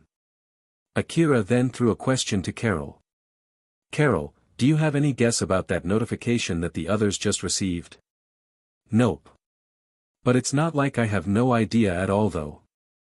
I gathered some information regarding the Mihazono ruin yesterday, so I at least have some guesses." "So, what is it?" "Rather than making poor guesses, it's faster if you hear it from someone who is directly connected to it. That aside, we need to hurry it up if you don't want to get left behind." Whoops. When Carol pointed that out, Akira immediately hurried up back to his vehicle. Carol followed suit behind him. Carol looked at Akira and thought. Normally speaking, for a hunter as strong as him, he should have the ability to gather that level of information. But it seems that Akira is basically an amateur in gathering information, huh? I wonder if I can make my move from that side. Seeing from how Akira was behaving yesterday and today, Carol was sure that Akira properly recognized Elena and Sarah as beautiful girls. Akira did say in the past that he had more interest in food than girls. But it was not like he had no interest in girls at all either. Being able to confirm that was already a huge success for Carol. So with that in mind, Carol compared herself to Sarah and Elena, the two girls that Akira properly recognized as the member of the opposite sex. Although both of them were indeed beautiful, she did not think that her beauty would lose to any of them. As in matter of fact, Carol had gathered and spent a lot of money to polish her body. As such, she actually thought that she had a better figure than Sarah and Elena. Of course, it depended on the personal taste whether someone was attractive or not. But Carol did not think that the difference between her and Sarah and Elena was that big as to make such a factor so important, unless Akira was only interested in a very limited type of girls. But according to her experience, she did not think that was the case at all. Carol thought that there might be some kind of particular requirement for Akira to properly recognize someone as a member of the opposite sex. After all, unless that was indeed the case, it was unnatural for him to be so disinterested in her at all. But the reason why she thought so might simply be because she had absolute confidence in her own body. But Carol had no idea at all what this particular requirement might be. Which meant that she either had to do something to investigate what this particular requirement was, or she should change the way she approached Akira. Akira was indeed a hunter who was very skilled at fighting, but in contrast to that, he was utterly lacking in knowledge as a hunter. She might be able to get closer to Akira by sharing that kind of knowledge with him. And the closer she got, the easier it would be for her to investigate the type of girl that he liked. Well, I guess there's no need to be in a rush here. Let's be patient about this. Carol was sitting next to Akira, who was driving his vehicle, while smiling and thinking about her next plan. Elena and her team were able to return back to the Hunter office without any incident at all. They did not even encounter a single monster on their way back. Although they detected some monsters, those monsters let them pass through without trying to attack them. Akira, who thought that those monsters called for reinforcements and were waiting to ambush them on their way back. So, that ending felt rather anticlimactic. When they stepped off from their vehicles, some Drankum hunters and Hunter office staff were already standing by near the Hunter office as if they were waiting for Elena's team. Elena was obviously annoyed and sighed when she saw them. Elena was going to negotiate with them from here. And judging by the fact that those people were already waiting for them there, it seemed that she would not have the chance to explain the current situation to Akira and Carol. Elena then glanced at Carol and remembered that she was rather skilled in negotiation too. She then suddenly asked Akira a question. Akira, is it okay if I borrow Carol for a bit? From here, I'll have to get into a a really annoying and troublesome negotiation with those people. I don't mind though, but... Akira then checked on Carol. Although he hired her as a guide, she even helped during the battle too, and now Elena asked her to help to do some negotiation. Akira thought it would be way outside of the role that she was paid for, so it would not be strange if Carol refused. But Carol just casually said, "Sure, I'm okay with helping out." Akira was a bit surprised by that. "Are you sure?" "Yep, I'm here because you hired me. So I don't mind doing that much." Akira slightly bowed. "I see. Thank you. Don't mention it." Carol smiled at Akira as if it did not bother her at all while taking a note of that strange and sudden change of attitude from Akira. Elena then said to Sarah and Akira, "Well then. We'll be temporarily parting ways here. Sarah, can you explain to Akira what's going on for the time being?" "Sure, I'll leave the negotiation to you." Elena, Carol, and Shikarabi headed to the Hunter office's branch. But before Shikarabi left, he gave Togami an order. "Togami. Take my APC back to Drankum temporary base. After that, just wait for the next order from Drankum there." Togami flusteredly replied. "Wait for a second there.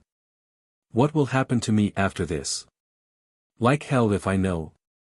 Shikarabi sounded annoyed when he shouted back and just left it at that. Togami seemed like he could not completely accept it, but he then dragged himself back to the APC and did what Shikarabi told him to do. Akira and Sarah were told to move their vehicles so as not to block the way, so they did. After Akira relocated his vehicle, he stepped off from the driver's seat and stretched out his body. That was when Sarah came to him. He then asked Sarah a question. So then, what is going on? It seems that both Shikarabi and Elena-san looked pretty annoyed though. Sarah seemed to be hesitating for a bit before she opened her mouth. Well, there's just this troublesome thing.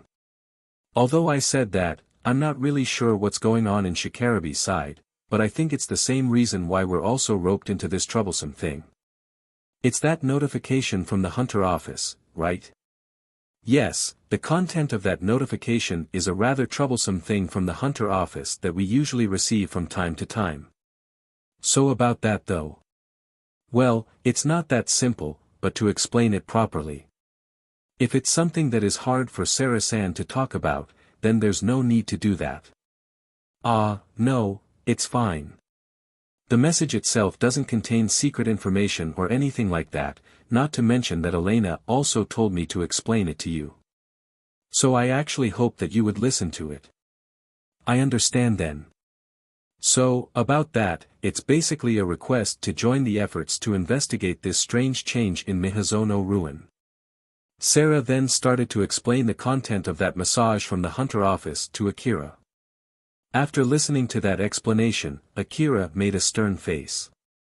So they're sending a squad to Saranthal building, huh? Yep. They put up all kinds of excuses for sending that squad and I don't really know all the details. Some people said that it's for investigating the source of this recent change in Mihazono ruin, others said that it's for rescuing the people who are stranded inside that building, or it's for taking control of that whole building. It is not even clear whether that information is true or it's just someone's guess. But one thing for sure, it seems it has been decided that a squad will be dispatched to that building, and it seems that it's going to be a pretty big squad. Akira made a grim face as he remembered what he had gone through inside that Saranthal building. Is it possible to refuse it?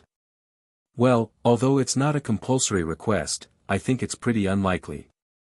In order to give a boost to the defense squad from Kagomayama City that the city management had dispatched, and to convince the people of the inner wall who paid them, the city management decided to issue that request to the hunters who had successfully hunted a bounty monster in the past. With that monster swarm incident the other day and the appearance of the bounty monsters not too long ago, it seemed that the people in the inner wall were starting to feel insecure. But it was not like they could just demand the city defense squad to dispatch soldiers to solve it. It was difficult to readjust the strength of the city defense squad in case anything bad happened while making sure that the people in the inner wall felt safe at the same time. Moreover, the hunt for bounty monsters also got pretty famous within the inner wall. And the story about the skilled hunters dispatched to take down those powerful monsters that even warrant a bounty must have calmed down the people inside the inner wall. Not to mention, it would also increase the available budget for the defense squad. It was like killing two birds with one stone. Because of that, although the request to join that squad was not a compulsory one, it was like half compulsory. If the hunters refused that request without a good excuse, it might cause them trouble later. After all, it might cause more unrest in the inner wall since they might think that even the hunters who defeated the bounty monsters refused to take that request. Thus those hunters were pretty much forced to take that request. If the city management had its eyes on a certain hunter, there was a good chance that hunter would have a hard time staying in that city. In the worst scenario, they would not be able to sell relics and buy ammo. Thus eventually forcing them to go to another city. There were not that many hunters who were ready to face that consequence just to refuse such a request. At least, they would try to negotiate a suitable amount of reward for doing that request. In the first place, the city management would not have issued that request if they knew that the hunters would not take it. Moreover, losing skilled hunters was also not something that the city management wanted. Sarah explained everything regarding that subject plus some other related information that Akira might not know yet. Well, so basically, that's it. That's why Elena is trying to negotiate with the city management about that troublesome request. Akira listened closely and understood Sarah's explanation, but a question suddenly popped out in his mind. I see. But, I never thought that Elena-san would be that angry. Is it that the reward offered was really that bad? Sarah hesitated for a bit before answering. Well, that is. You know. The reward is not that bad and I'm sure Elena is trying to pull it up higher too. I have no problem with the reward and I don't think Elena has any problem with it either. It's just that, well, they basically just cut in while we were doing another request and they're bringing a request that is hard for us to refuse. Moreover, they even started trying to negotiate in the middle of the ruin where we might get attacked by monsters any second. So it's no surprise that it causes Elena to get mad. Now that you mention it, well, that's true. Elena was also a human. It was only to be expected that she might get angry from time to time. And in this case, a request was pushed to her while she was in the middle of doing another request, it might completely throw her schedule and preparation into disarray. Elena might have also gotten angry because of her sense of responsibility as the leader of the team. Things did make sense if Akira saw it from that point of view. Sarah was relieved when she saw that it seemed Akira accepted her explanation. She then immediately tried to change the subject before Akira brought it up again. By the way, Akira, you didn't get that notification. Didn't you also hunt the bounty monster in Shikarabe's team? This time, it was Akira's turn to hesitate before answering. Ah, well, you see, I'm basically not allowed to talk about it, so. I see, if that's the case, I won't pressure you. It just got me curious for a bit. I'm just wondering, how did you perform during the bounty hunt? I didn't do anything big, as in matter of fact, I'm not even sure if I deserve the reward that I received. Akira thought that it should be fine to tell Sarah that much when he said that. Sarah did not say anything for a while, it seemed that she was thinking about something. Her expression suddenly changed as if she just realized something, she then smiled and said to Akira.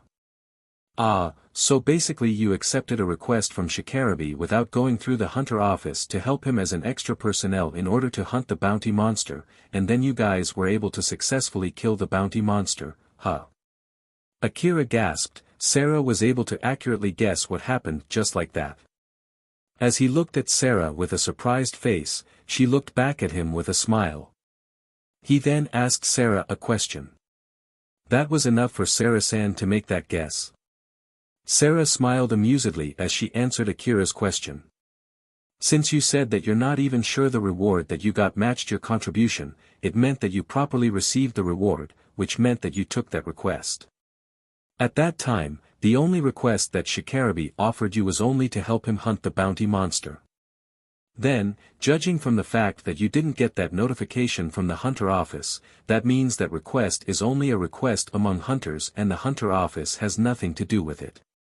Since Shikarabe hired you, it means that he knew you would at least pull your own weight. That's why he didn't hire you only to be a driver. When you said that you didn't do anything big, basically it's because the main firepower during that fight against the bounty monster was Shikarabe and his friends. Then as for you, in order to give support to Shikarabe and his friends, I bet you used expendable equipment that Shikarabe gave you to attack the bounty monster as well as trying to keep its attention off from Shikarabe.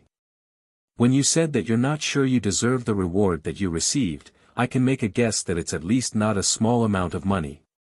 Shikarabe himself would not pay that much money unless the bounty hunt was a success. That's why I can say for sure that you were able to successfully kill the bounty monster. You can't confirm whether I got it right or not, okay? It'll violate your duty of confidentiality, after all.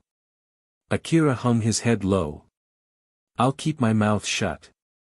That vehicle is not the same vehicle that you bought from Shizuka, right? Is it a reward from Shikarabe? Although I'm not that knowledgeable about vehicles, that one is pretty expensive, you know. Although you received that as a reward, you still said that you didn't know if it was worth it, huh? Akira, it must have been a hard fight. I can't say anything. Akira, you're an honest kid, aren't you? Sarah giggled seeing how Akira was pouting. She then changed the mood and said. I'm sorry, my apologies. By the way, just so you know, the ones who can't refuse that request are only Elena and me, so it's completely okay for you. After all, that request didn't get issued to you in the first place. I know that you've gone through something really bad in Saranthal, right? So if you don't want to come, you don't need to force yourself. After all, this wasn't in our plan at all when we invited you. Akira's expression returned back to normal. No, I'll come along too if it's okay with Sarah-san and Elena-san. Although it was true that the situation had changed greatly from their initial plan. But for Akira, that was not the case at all. After all, he originally came to Mihazono Ruin to help Elena and Sarah. Sarah then asked Akira one more time. We're more than happy to have you, but are you really sure it's okay? Yes. Sarah's expression turned serious as she said to Akira. Is it because you know you might be able to get some profit from it? Despite the danger, you are moving for profit? Yes. Yes, something like that. I want to get better equipment after all, so I'm in need of money right now. Akira sounded a little surprised, but he immediately tried to match his excuse with what Sarah said. Sarah did not say anything back for a few seconds, she then smiled and said to Akira. I see, got it. But, there's no need to be reckless, okay? I understand. Akira answered back firmly. As she listened to Akira's reply, Sarah then thought. This boy is really bad at lying. Or more like, he's bad at trying to trick people in general, huh? Sarah confirmed that Akira did not decide to come with her for money. Moreover, she guessed that he decided to come along in order to help her. Although it might be nothing but her wishful thinking, she had no proof that refuted it. As Sarah thought that Akira decided to set his foot again in a place where he almost got killed in order to help her and Elena, she felt both happy and pathetic at the same time. But even so, since she felt more happy than pathetic, she did not make a saddened face. Sarah decided to use that feeling as the motivation to grow stronger and smiled. Akira was talking with Sarah while waiting for Elena to return back from negotiating. Akira then asked Sarah a question. I wonder how long will it take until Elena-san finishes? It depends on how hard the negotiation is, so, I don't really know myself. But I'm sure the city management doesn't want to spend too much time on negotiating just to get late in dispatching the squad either. So I think it would end before afternoon even if it means that the negotiation fails.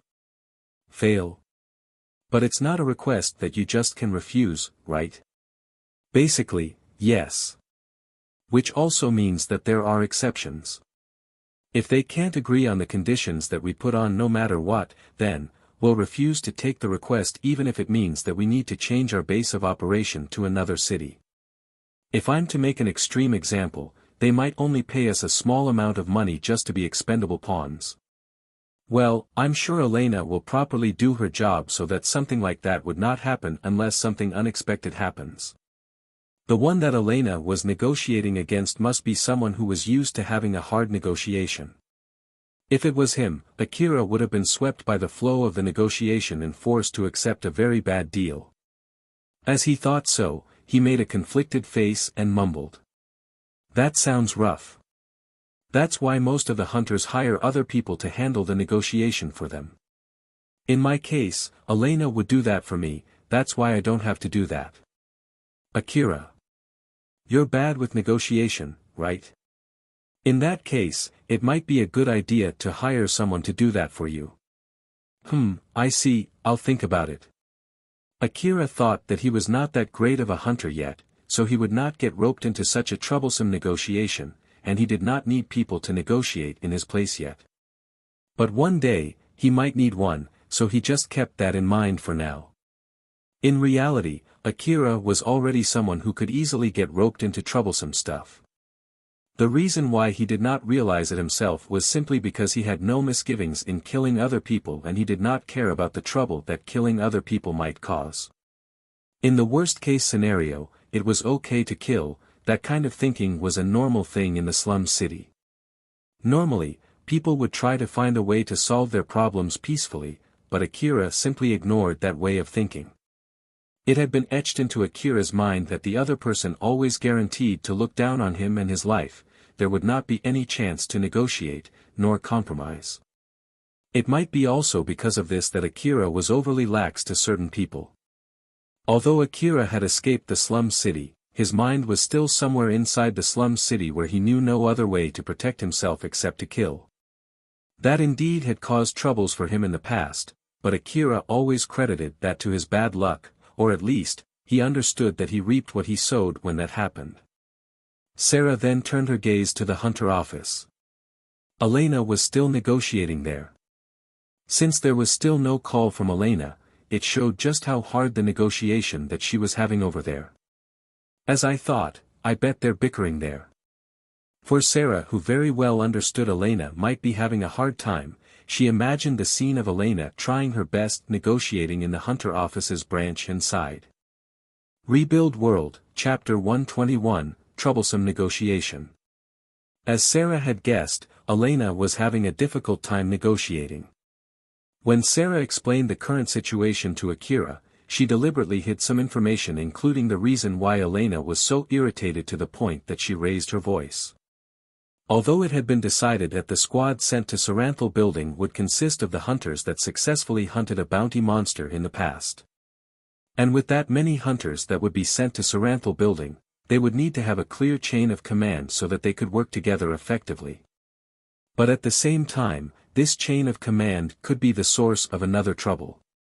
The city management was originally planning to use the same chain of command used during the bounty monster hunt. After all, it was to be expected that the hunters who led the group that successfully hunted the bounty monster should at least have a good commanding skill. Even the group that was able to successfully hunt the big walker actually had a sudden team reconstruction before they were dispatched, and yet, they were able to kill the big walker with that team. The city management thought that the hunters would sort out any problems regarding the chain of command by themselves. In order so that the hunters had the same chain of command in the field, they needed to take someone who was already a leader of a team or an officer from an organization or a gang. Thus, the city management let the team with the most contribution during the bounty hunt to pick the squad leader. Which in this case, meant the city management left that decision to Drankum since Drankum bounty hunt team had contributed greatly during the bounty hunt. Most of the independent team from the Drankum were also able to successfully kill a bounty monster too. Moreover, the gang also contributed greatly in defeating the strongest bounty monster. Thus, it was no surprise that the city management left the details of the investigation squad to Drankum. So, the current plan was to let Drankum decide the strategy and the leader of the team, then the other hunters would work under Drankum's command. But in the end, an unexpectedly lot of hunters complained about that. When the situation in Mihazono ruin suddenly changed, Drankum issued the SOS rescue requests to the hunters around the ruin. This resulted in a lot of hunters getting trapped inside the ruin. Most of the rescue targets for the current SOS rescue request were actually the hunters who got trapped from the previous SOS rescue request. Although they ended up judging the situation only from the result, this basically meant that Drankum had sent a lot of hunters into the wasteland just to get them trapped there only for a small reward. There was not a small number of hunters who fortunately were able to return back alive while their companions got killed back in the ruin, and most of these hunters ended up holding a grudge against Drankum. Due to a lot of hunters getting trapped in the ruin because of that SOS rescue request from Drankum, the current public opinion of Drankum had already significantly fallen. While on the other hand, some people in Drankum were thinking of using this chance to increase Drankum's reputation in Kagamayama City. There were a lot of other hunter gangs in Kagamayama City beside Drankum. If Drankum was able to make the investigation a success with the strategy that Drankum itself decided, there was no mistaking that it would definitely make Drankum even more renowned. So, if someone not from Drankum took the command and participated in that investigation and made it a success, it would give a boost to the reputation of the gang that Hunter was affiliated with. Moreover, there were also hunters who were worried if Drankum took command of the squad, people from Drankum might push the dangerous jobs to the other gangs. Because of those reasons, a lot of hunters refused to have Drankum taking command of the squad.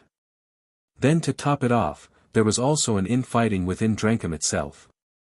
Drankum had already dispatched its hunters to Mihazono Ruin, and that particular squad was formally commanded by Katsuya. So any reinforcement who joined that team would basically work under him. Inside Drankum, there was friction between the young hunters and veterans. There were also some young hunters in the gang who were members of the anti-Kitsuya faction. Although they were not as bad as Shikarabe, a lot of hunters in Drankum refused to work under Kitsuya, enough for the gang not to be able to just ignore those hunters. They demanded to shift the command from Kitsuya to one of them or for the city management to accept the extra conditions that they imposed for that request, and in order to do that, they even dragged the upper echelons in Drankum to get involved in the negotiation. Then, to top it off, each hunter had different aims during the negotiation.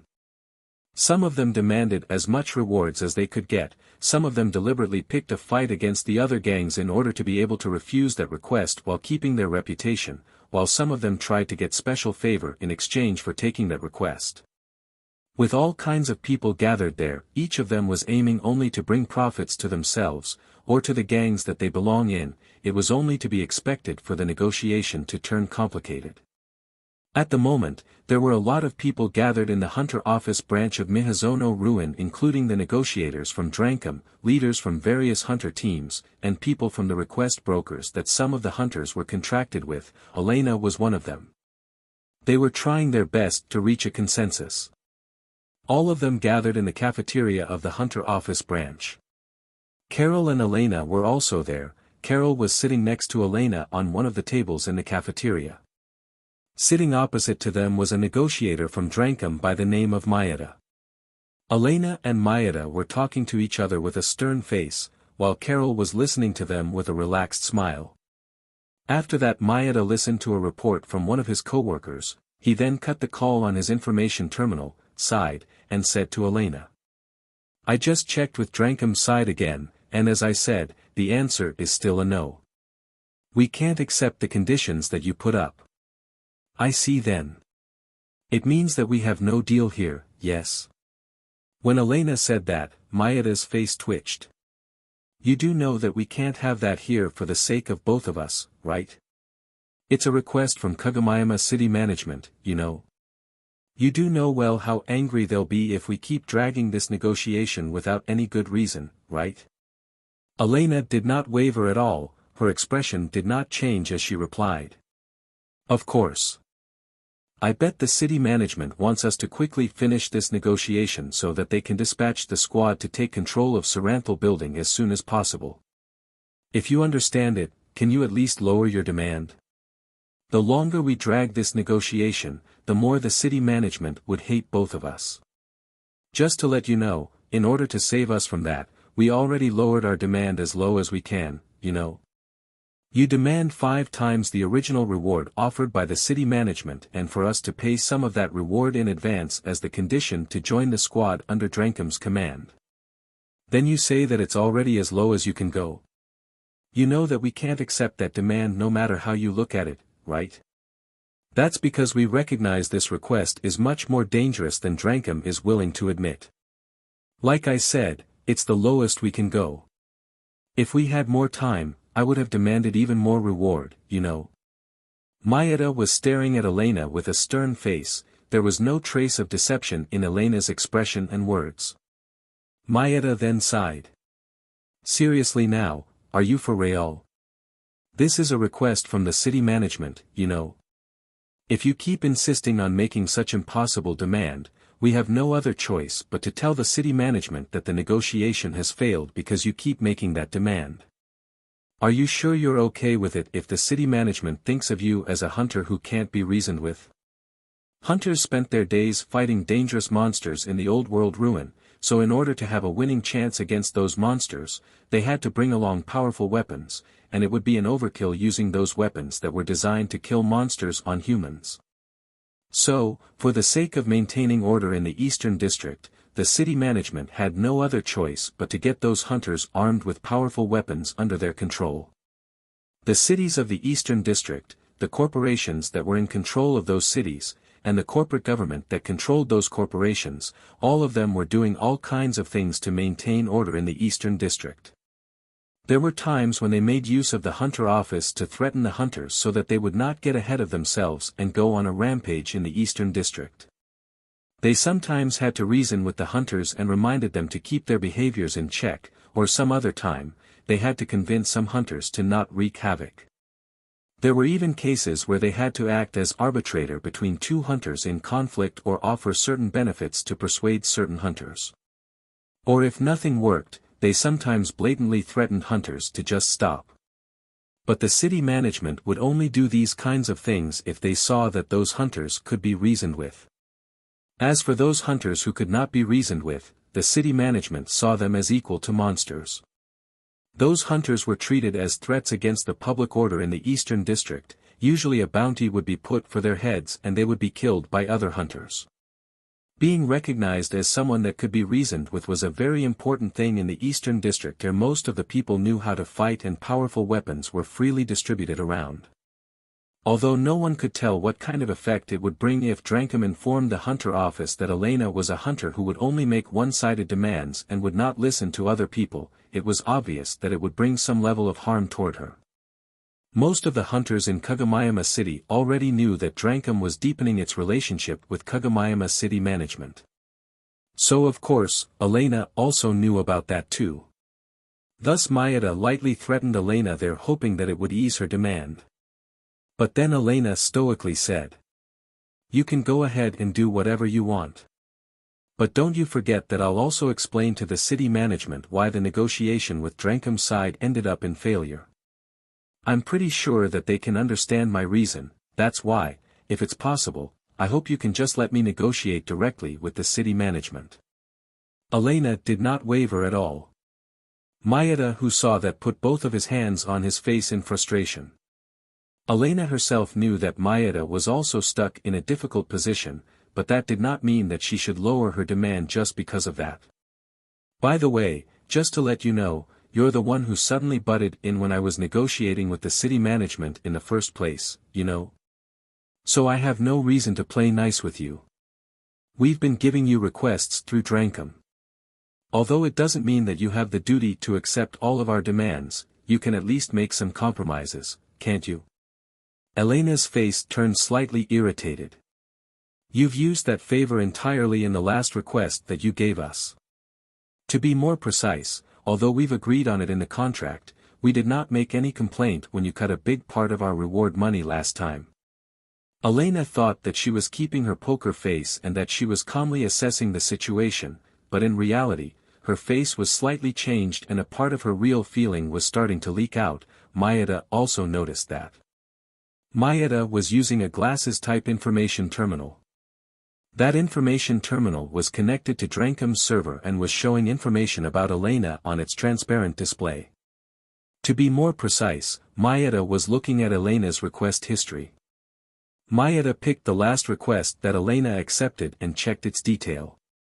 The record also contained the subject about the reward cut too. But it only said that both sides agreed on that reward cut and there was no problem with it at all. What the heck is with this "no problem at all"? This is one heck of a problem, isn't it? Who the F***ck wrote this report? Mizuha? That new officer who just got promoted from the administration department, huh? She's an officer now though. Is she that stupid as to write "no problem at all" here? Or is it that someone from the other faction overwrote the report? Seriously though, I really hope they would stop roping me into this infighting problem between factions. It's really making my job difficult. Wrong information like this is really fatal during negotiation. Although Maeda was a member of Drankum, he did not belong to either faction. To be more precise, he was more of a neutral faction, and this faction chose to keep itself from getting involved in the infighting. With more infighting inside the gang, more negotiations are happening lately. Most of the negotiators are ending up arbitrating among hunters inside the gang, and so, fewer negotiators are available for negotiating with people outside the gang. Good grief, I really hope they would do something about this. Whoa. This is not the time to worry about that. I need to do something about this negotiation first. Maeda shook off his irritation while still lamenting how he got roped into such an annoying situation. Drankum's side could not afford to accept Elena's demand. After all, Elena was not the only hunter that Drankum had to negotiate with. If the other hunters discovered that Drankum accepted Elena's demand, they would use that information to demand more rewards too. But with that being said, Drankum could not afford to have the negotiation break down there and let Elena negotiate directly with the city management. Drankum was the one who used its connection with the city management to butt in when Elena was negotiating with the city management. As such, if he reported back to the city management that he failed, there was no mistaking it that the city management would lower its evaluation of Drankum. But the more time he spent trying to reach a deal there, the worse the evaluation from the city management would be. Maeda, who had no idea what to do there, shifted his gaze from Elena to Carol. Although he was sure that Elena had the last say there, since Carol was sitting next to her, Carol might be able to somehow affect the direction of the current negotiation. Thus, in order to change the mood, Maeda turned to Carol and spoke to her. "Carol-san too, I'm sure you don't think it's a good idea to be stuck in this place forever, right? If we keep being stubborn here, no one would win, it'll only bring trouble to both of us, yes?" Carol was still smiling as she asked Maeda a question. "In that case, can you at least tell us how Drankum organizes its hunters and who will take the responsibility for making the plan? Will it even make any difference if we tell you? You won't then. Like I said, it won't make any difference, right? It's part of making compromises, no? If the one who will take command is a skilled and experienced hunter, then we, as the hunters who might be working under that hunter, would feel safer, right? I want you to understand that we ask that much reward since we feel uneasy about that part. Are you saying that you can't trust the leader that Drankum picks? I won't go that far though, but a lot of hunters are trapped inside the Saranthal building because of the last request that Drankum issued, right? I heard that it was enough to cause panic among the insurance companies. So you're saying that it's Drankum's fault? No matter how you look at it, no one could have predicted something like this would happen, yes? It's not like I'm saying that Drankum is at fault here. But, I want you to understand when we say that Saranthal building is a really dangerous place. It's exactly because we know it's a dangerous place that we're forming a big hunter squad in order to save those hunters inside the Saranthal building. We're asking the other hunters to work under the same leader here to prevent them from moving independently and cause trouble during the operation. I'm sure you can understand that too from reading the detail of the request. We do understand that point. That's why I'm asking you who will take the lead of the squad. If we know that the one taking the lead is a competent hunter, we can feel safer following the orders from that hunter. And if it's someone that I know, I can also more or less predict that person's commanding skill. Which in that case, I can explain to Elena and I maybe can even convince her too. That way, Elena might be willing to lower her demand and we might be able to finally find a compromise that we both can accept. Do you understand why I asked you that question now?" After she said that, Carol threw a smile at Maeda. Maeda understood well that he was in a disadvantageous position there as he was barely able to react to her reasoning. "Yes. I'm glad to hear that, so, will you tell us now?" After Carol said that, Maeda suddenly went silent. Carol understood the situation that Maeda was in as she smiled at him and said, "If you won't tell me, I won't be able to say anything to Elena, you know." Maeda hesitated. "We haven't decided yet. I don't mind if it's just a guess. If you can tell us of any particular person or any particular faction that might get chosen, it's at least better than nothing. We're still in the middle of discussing that." Maeda sounded as if he just forced himself to say that and he immediately hung his head low for a bit after he said that. Carol was really happy that she got the answer that she was hoping for, but she did not show that on her face. Instead, she made a rather troubled face and said to Maeda, "I'm sure Drankum also understands the importance of this request since it came from the city management, right? And I'm sure Drankum also understands very well that it should decide on the leader as soon as possible, right? If you guys can't decide on the leader even in this situation, I can't help but feel worried about your commanding skill. If you think the reward Elena demanded is to compensate for the danger that this request might cause us, then unfortunately enough, I don't think that Elena's demand is unreasonable at all. After listening to what Carol said, Maeda let out a long sigh. A part of him actually agreed with Elena and Carol's reasoning. But, due to his position, he could not express it. Maeda then complained inside his heart. "Ah, I can't take this. I don't have anything that I can use to convince them. To hell with this, I'll just let them negotiate directly with the city management. I'm sure the upper echelons would make some complaints later, but it's their fault in the first place for taking too long. It has nothing to do with me, it's not my fault." Honestly speaking, Maeda was actually a dutiful person. But there was a limit to how far he could keep going. The infighting between the people in the upper echelons caused trouble to his job, and he also agreed with some arguments that the other party was making, so he concluded that if he stubbornly tried to continue the negotiation there, it would be nigh impossible to achieve his original aim.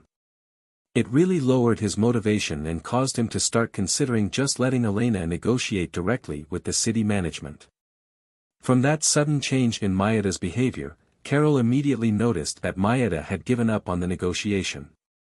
She then smiled at Maeda and said, "This might be unrelated, but I think it's a bad idea not doing anything until the main squad is formed.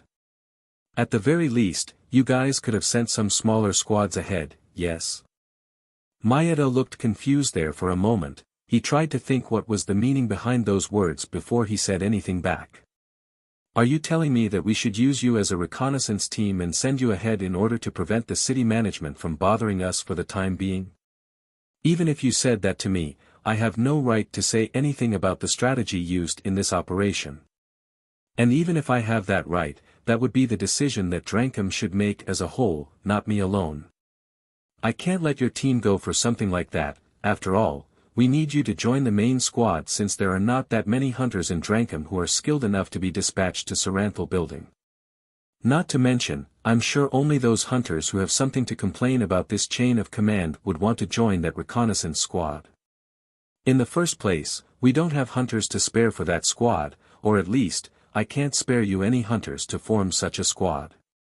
Carol smiled mischievously. "So basically, we can do that if we have someone who has a say on the strategy used by Drankum, or at least someone who has some connections with the upper echelons in Drankum, right?" "Well, that would be true, but..." Maeda looked a bit confused. Carol then pulled out her information terminal and called someone. The person that she was calling almost immediately picked up her call. "Carol, what now? You should know well that I'm really busy, right?"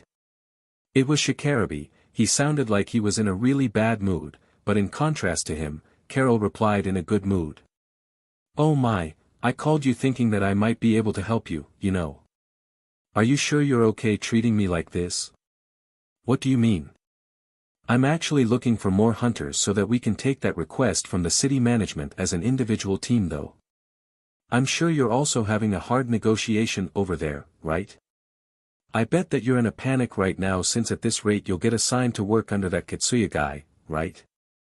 After Carol said that, there was a few seconds of silence. From that silence, she confirmed that her guess was correct. Shikarabi's calm voice then could be heard from Carol's information terminal. "Why do you think so?" "It's because you're talking to me right now." "Ha." Shikarabi could not help but to leak out his real feeling there with that reaction. Hearing that, Carol then giggled and continued.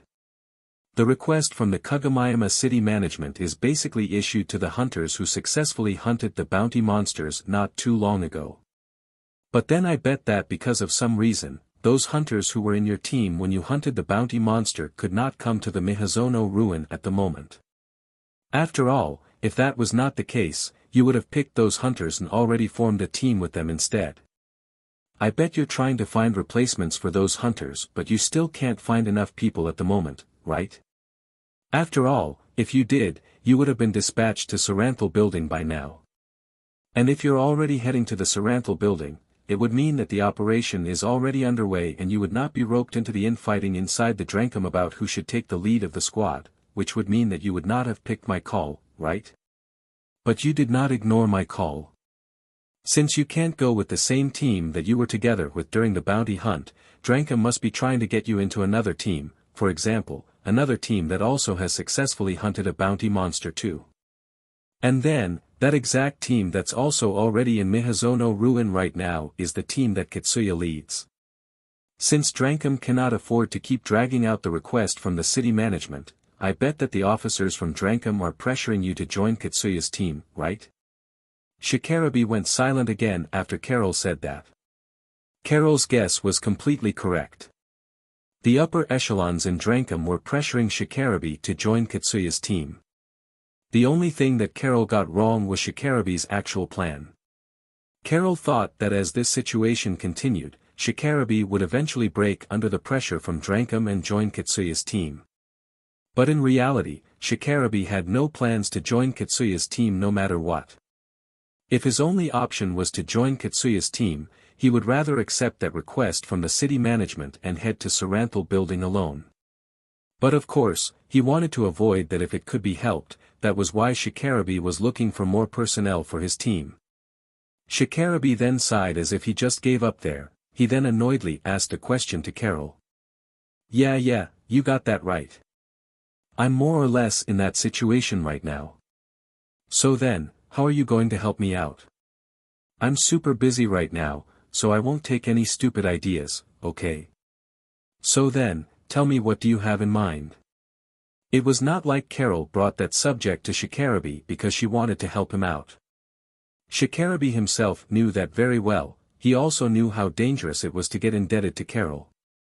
But he thought that it was way better than working under Kitsuya, thus he decided to take Carol's offer. Carol then explained her idea to him. Shikarabe registered that plan inside his head and analyzed it. He was not pondering whether to take her suggestion or not, he was pondering if it was possible or not. He then finally reached a conclusion. All right. I'll convey that to one of the officers in Drankum who might agree with your plan. Tell whoever negotiator that you're talking with right now to let you talk with an officer from Drankum by the name of Arabe. Okay, later then. Carol then ended the call and asked Elena. I ended up pushing the negotiation without your permission though, is that okay? Elena at least did not show any displeasure as she said. It's all right. I have nothing to complain about with your suggestion. Elena's main goal was actually to avoid working under Drankum since it might get her in the same situation as the previous time when she accepted that request to hunt the bounty monster. Back then, not only did Elena and Sarah have to cover for the rest of the team, they were even insulted for being useless and got their reward cut. Moreover, if things were to happen again this time, it would not only affect her and Sarah, but it would also affect Akira and Carol too. That was why Elena refused to step back. Of course, Drankum had its own indicators that it used to evaluate Sarah and Elena, and it seemed that Elena and Sarah's performance during that request was far below what Drankum was expecting from them. So from Drankum's point of view, it was simply that they had no other choice but to do what they did.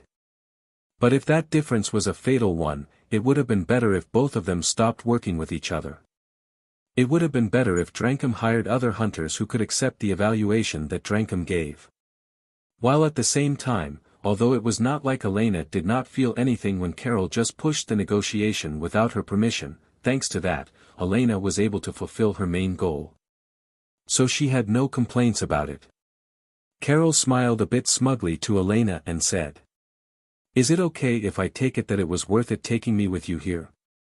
Although Elena was a bit bothered by the way Carol was acting, she then said, Well, you're right, you're a big help. Thanks to you, it seems that we can avoid getting roped into a troublesome situation. Can you please tell that to Akira too? Sure, but can you tell me why you want me to do that? It's to increase my value in his eyes since he's the one hiring me at the moment. Since I've been useful, it's normal for me to want to let my employer know that I did well, right? After all, if Akira knows that I'm useful, he might pay me a lot of money later. So, will you do that for me? Although there was something that was still bothering Elena, she also understood that Carol had a good point there. In the first place, it was exactly because Elena did not agree with the evaluation that Drankum had about her that she did not want to negotiate with Drankum this time. Sure. I'll properly convey that to Akira. Carol smiled as she thought that it would leave a better impression on Akira if he heard it from Elena instead of hearing that from Carol herself. Rebuild World, Chapter 122, Worthless Life. As Akira was waiting for Elena and Carol together with Sarah, he suddenly received a call from Carol. The same also happened to Sarah, except that it was from Elena. Akira opened his information terminal and accepted the call.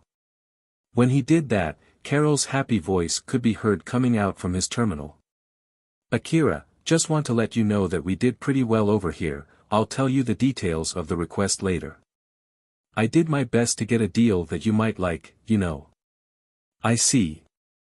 Since Akira only reacted rather flatly, Carol once again gave her report again, but this time she put more pressure to make sure that Akira was listening to her.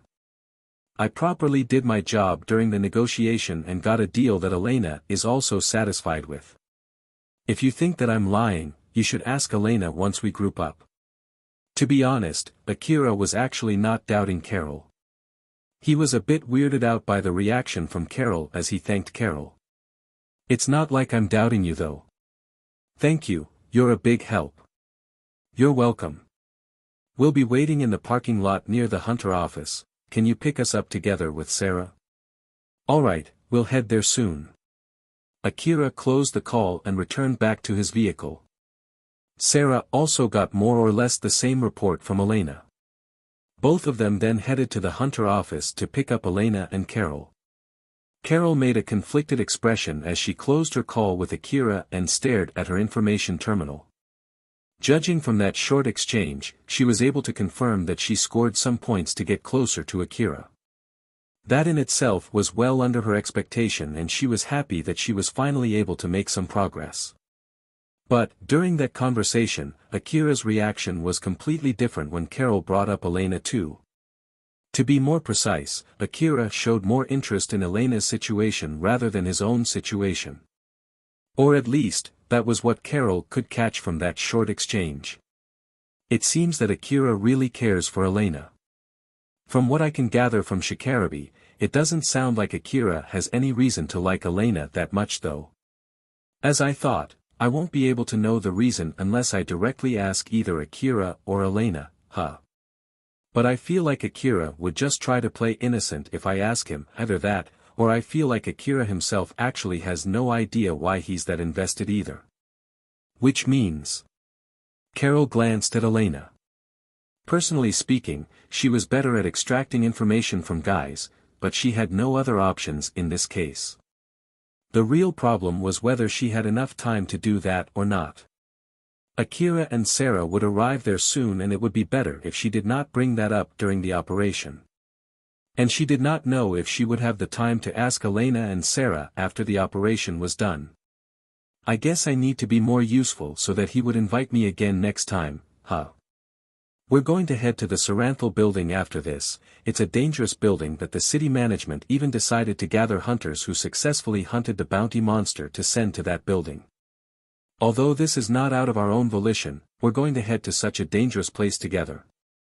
I'm sure that it would at least get us close even if it's only for a bit. As Carol thought so, she remembered that she almost got killed the last time she was in that building. Well, let's focus on returning back alive for now. Being a hunter meant risking one's life for money. But even so, it was not like those hunters expected themselves to get killed.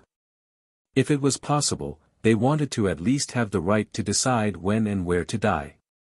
Carol reminded herself of the dangerous place that she was going to head to from now on and pulled herself together. After they grouped up, they then went to the city district of the Mihazono ruin.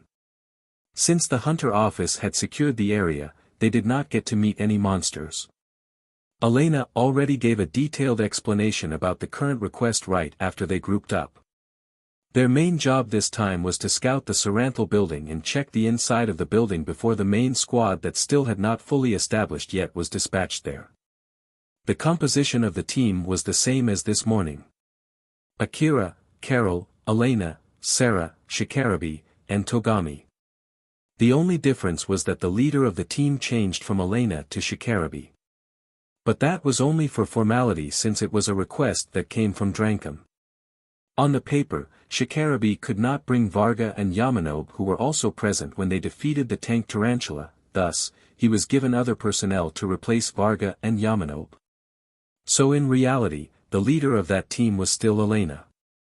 Shikarabe used his connection with Arabe, an officer in Drankum, to convince Drankum's side so that he was allowed to do that. With this, Elena had the highest say on what the team would do inside Saranthal building. But that did not mean they could not just leave Saranthal building without her consent. As in matter of fact, the other hunters could freely explore the building and decide to retreat any time they felt that they were in danger.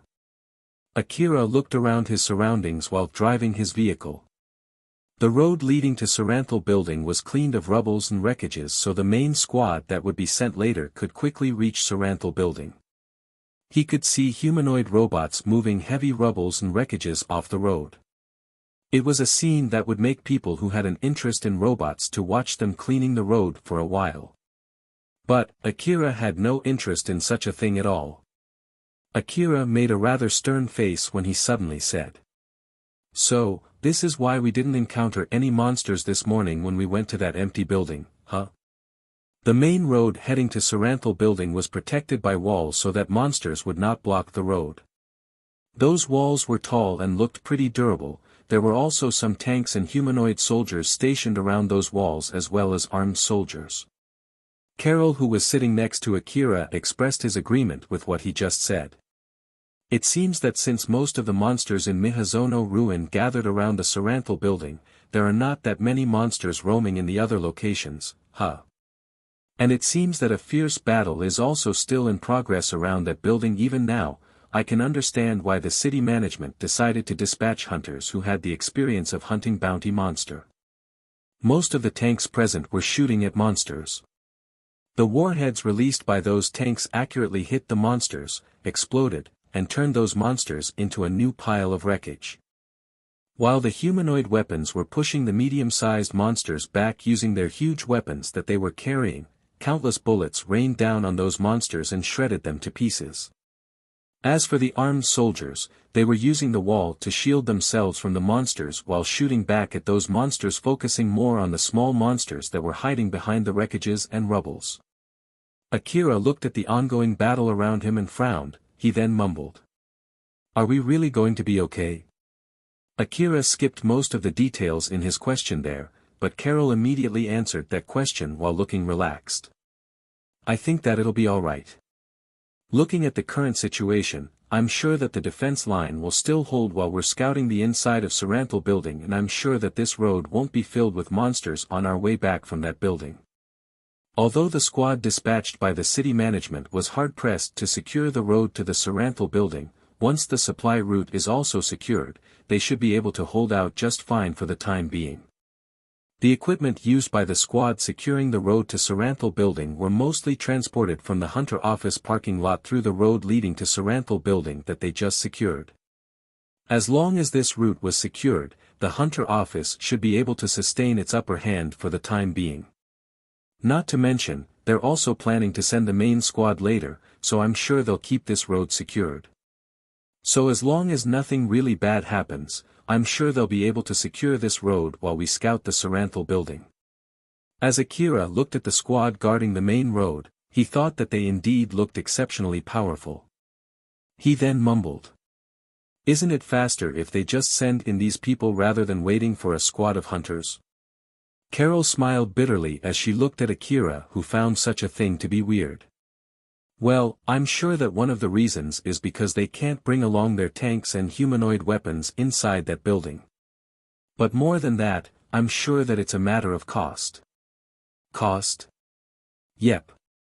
The real problem would be the cost. It's basically cheaper to just hire us, hunters. It's only my guess, but I think that squad is a part of the city defense squad. So I'm sure some of them are from the inner wall.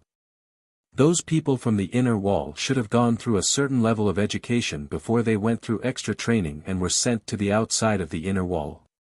Basically, they already spent a lot of money from the day they were born. So if the city management sends them to somewhere as dangerous as Saranthal Building and gets them killed, it would inflict a huge economic loss for the city. Not to mention, if they have families, then the city management needs to pay for the annuity. And if they have insurance, the city should pay for that too. I can't even imagine how much money the city would lose if the city opts to send those people. Seeing how Carol said that while lightly smiling, Akira sighed and said, "So basically that's because it's way cheaper to send us, huh? And the rewards that they have to pay for us, which is a pretty big sum of money from our point of view, is relatively small compared to the amount of money that the city management might lose if they send the city defense squad." Yep, basically that's the gist of it. If I have to add anything, that might be also the reason why they don't pay that much attention to Saranthal Building until now.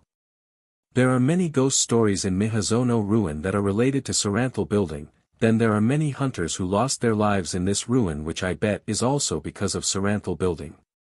This ruin might turn safer if they just destroy that building, but they don't do that since it means that they'll lose all the old world relics inside that building. It's understandable that they have no plans to kill the goose that might give them golden egg, and even if that goose becomes a monster that kills everyone around it, as long as it keeps producing golden eggs, it's highly unlikely that they would kill it. Akira was making a conflicted face as he sighed. Well, it's true that hunters only risk their lives going to wasteland if only they know that it's worth it. Akira understood that reasoning and even agreed with a part of it. If the corporate government decided to destroy that building, there would be opposition coming from the people who were getting profits from that place. But even so, there was also a part of it that Akira could not help but to feel bothered with, and that showed in his face.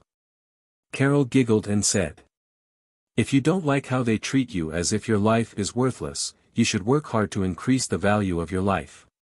To be more precise, what do you think I should do? You can just keep on making more money. This is the Eastern District, and we are hunters. If you are alive, you can make so much money, to the point that the corporate government would not want to lose someone like you, and if you become strong enough to be able to make that much money, the corporate government would be more careful dealing with you, both for the better or for the worse." Akira smiled bitterly. "I still have a long way to go, huh? That's just how it goes, especially for us, hunters. Since we work by risking our life, so risking our lives alone is not enough to make others respect us.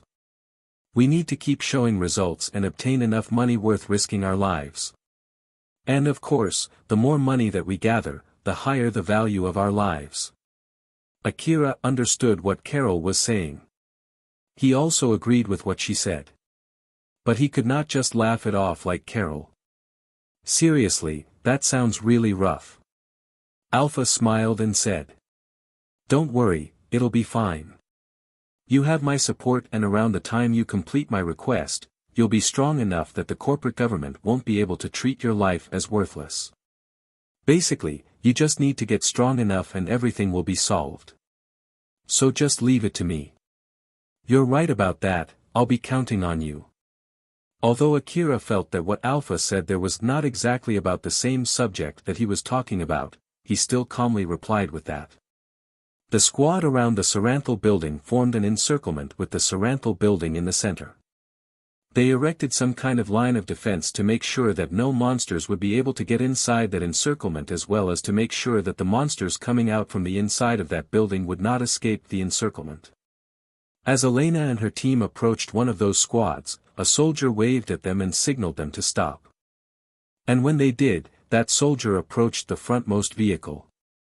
The frontmost vehicle was Shikarabe's. This time Shikarabe did not come with his APC, instead, he was driving another wasteland vehicle just like Akira and Sarah. A huge Dranka mark was painted on the side of Shikarabe's vehicle. Shikarabe then said to that soldier, "We're the reconnaissance team sent to Saranthal Building, let us pass. They already told us about your team. I'm sorry, but can you proceed by legs? This defensive wall takes a lot of time to set up, close, and open. You can park your vehicles over there." After listening to that soldier's explanation, Shikarabi made a stern face. The defensive wall installed in that place was not the same as the defensive wall that his team went through this morning. It was a stronger defensive wall that did not even have an opening for a vehicle to go through. Is this area that dangerous that you guys have no other choice but to use this defensive wall? No idea. But after the Saranthal building is secured, we were told to use that building as the second base in this ruin. So you guys can think of this defensive wall as the defensive wall for that second base. With so many of you guys around, isn't it faster if you guys go ahead and at least secure the first floor of that building? That soldier obviously looked slightly annoyed as he said. Give us a break, will you? Even if it's an order from the people from above, I have no plans to go to a place where the city management even opted to dispatch hunters who successfully killed a bounty monster in the past, you know. That's your job in the first place, isn't it?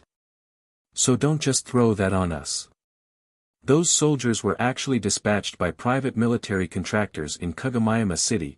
They were not a part of the city's defense squad, and they were not hunters like Akira and Shikarabi, who regularly hunted for relics in the wasteland. They were basically people who specialize only in guarding bases and similar facilities. And those people looked at hunters with fear and awe. Their impression of the hunters was not wrong. But in order to attain such an impression on the hunters, they had to get enough education, which meant that they must have lived their lives in safety up until now and had spent a lot of money for that education. Some people who could not afford such a luxury would turn into hunters, then slowly get used to the dangers that they faced every day and distorted their sense of danger, which in turn would give them an excuse to face even more danger. From another point of view, it was not wrong to say that the hunters were the gathering of those people with a broken sense of danger. Moreover, from those soldiers' point of view, the hunters who went to hunt the bounty monsters out of their own volitions were the craziest among the crazy. So, from their point of view, Akira, Shikarabi, Elena, Sarah, and the rest of the hunters they were basically the craziest among the crazy hunters. And strictly speaking, they were not wrong to think that way. Shikarabi explained the situation to the other hunters. They then decided to walk toward Saranthal building. After they finished their preparation and walked past through a small opening on the encirclement net, one of the soldiers who saw them off said to another soldier. They're bringing 2 boys with them though, but all of them are the hunters who successfully killed a bounty monster, right? I bet they're from Drankum. I'm sure you heard about it too, right? That there's a young boy who is exceptionally skilled in that gang. I heard that boy had successfully hunted a bounty monster. So one of them might be that boy. Ah, now that you mention it, I did hear about that too. I guess that must be the one with that expensive-looking equipment, but then who is the other boy? No idea. It doesn't really matter anyway. That aside, I really want to go back to the city. Why in the world did we get dispatched to this place? I heard that some big shot from the city management is scheduled to visit the Saranthal building for negotiation or something. So we're here basically to make sure that it's safe, and that's why they're doing anything that they can to secure that building and to even make that building a second base if it's possible. Are they seriously thinking of doing something like that in this situation? Yep, they're thinking of doing something like that even in this situation. So in order to make sure that their plan would go smoothly and that big shot won't get killed, they send more soldiers than they normally would, and we're basically a part of that operation. I don't know how great that Mr. Big Shot is, but he's a real pain in the neck. The ruin is more dangerous than usual at the moment. That guy should have postponed his plan or something. If I'm not mistaken, he's the head of the long-term strategic department, Yanagisawa, was it again? Well, judging from our situation, he's basically that great of a guy, so the corporate government can't say no to him. Good grief, I really hope those people in the upper echelons can understand our suffering in the field. They then continued complaining about the guy who was the main reason why they were dispatched there while kept on the watch. After passing through the encirclement net, Elena's team carefully approached the Saranthal building. There were wreckages of dead monsters and corpses of the dead hunters scattered around the area that they had walked through. Once they reached the building's entrance and confirmed that no monsters were spawning out from the entrance, they finally stepped their feet inside of the Saranthal building. The first floor of the Saranthal building was basically a big atrium hall with some receptionist desks.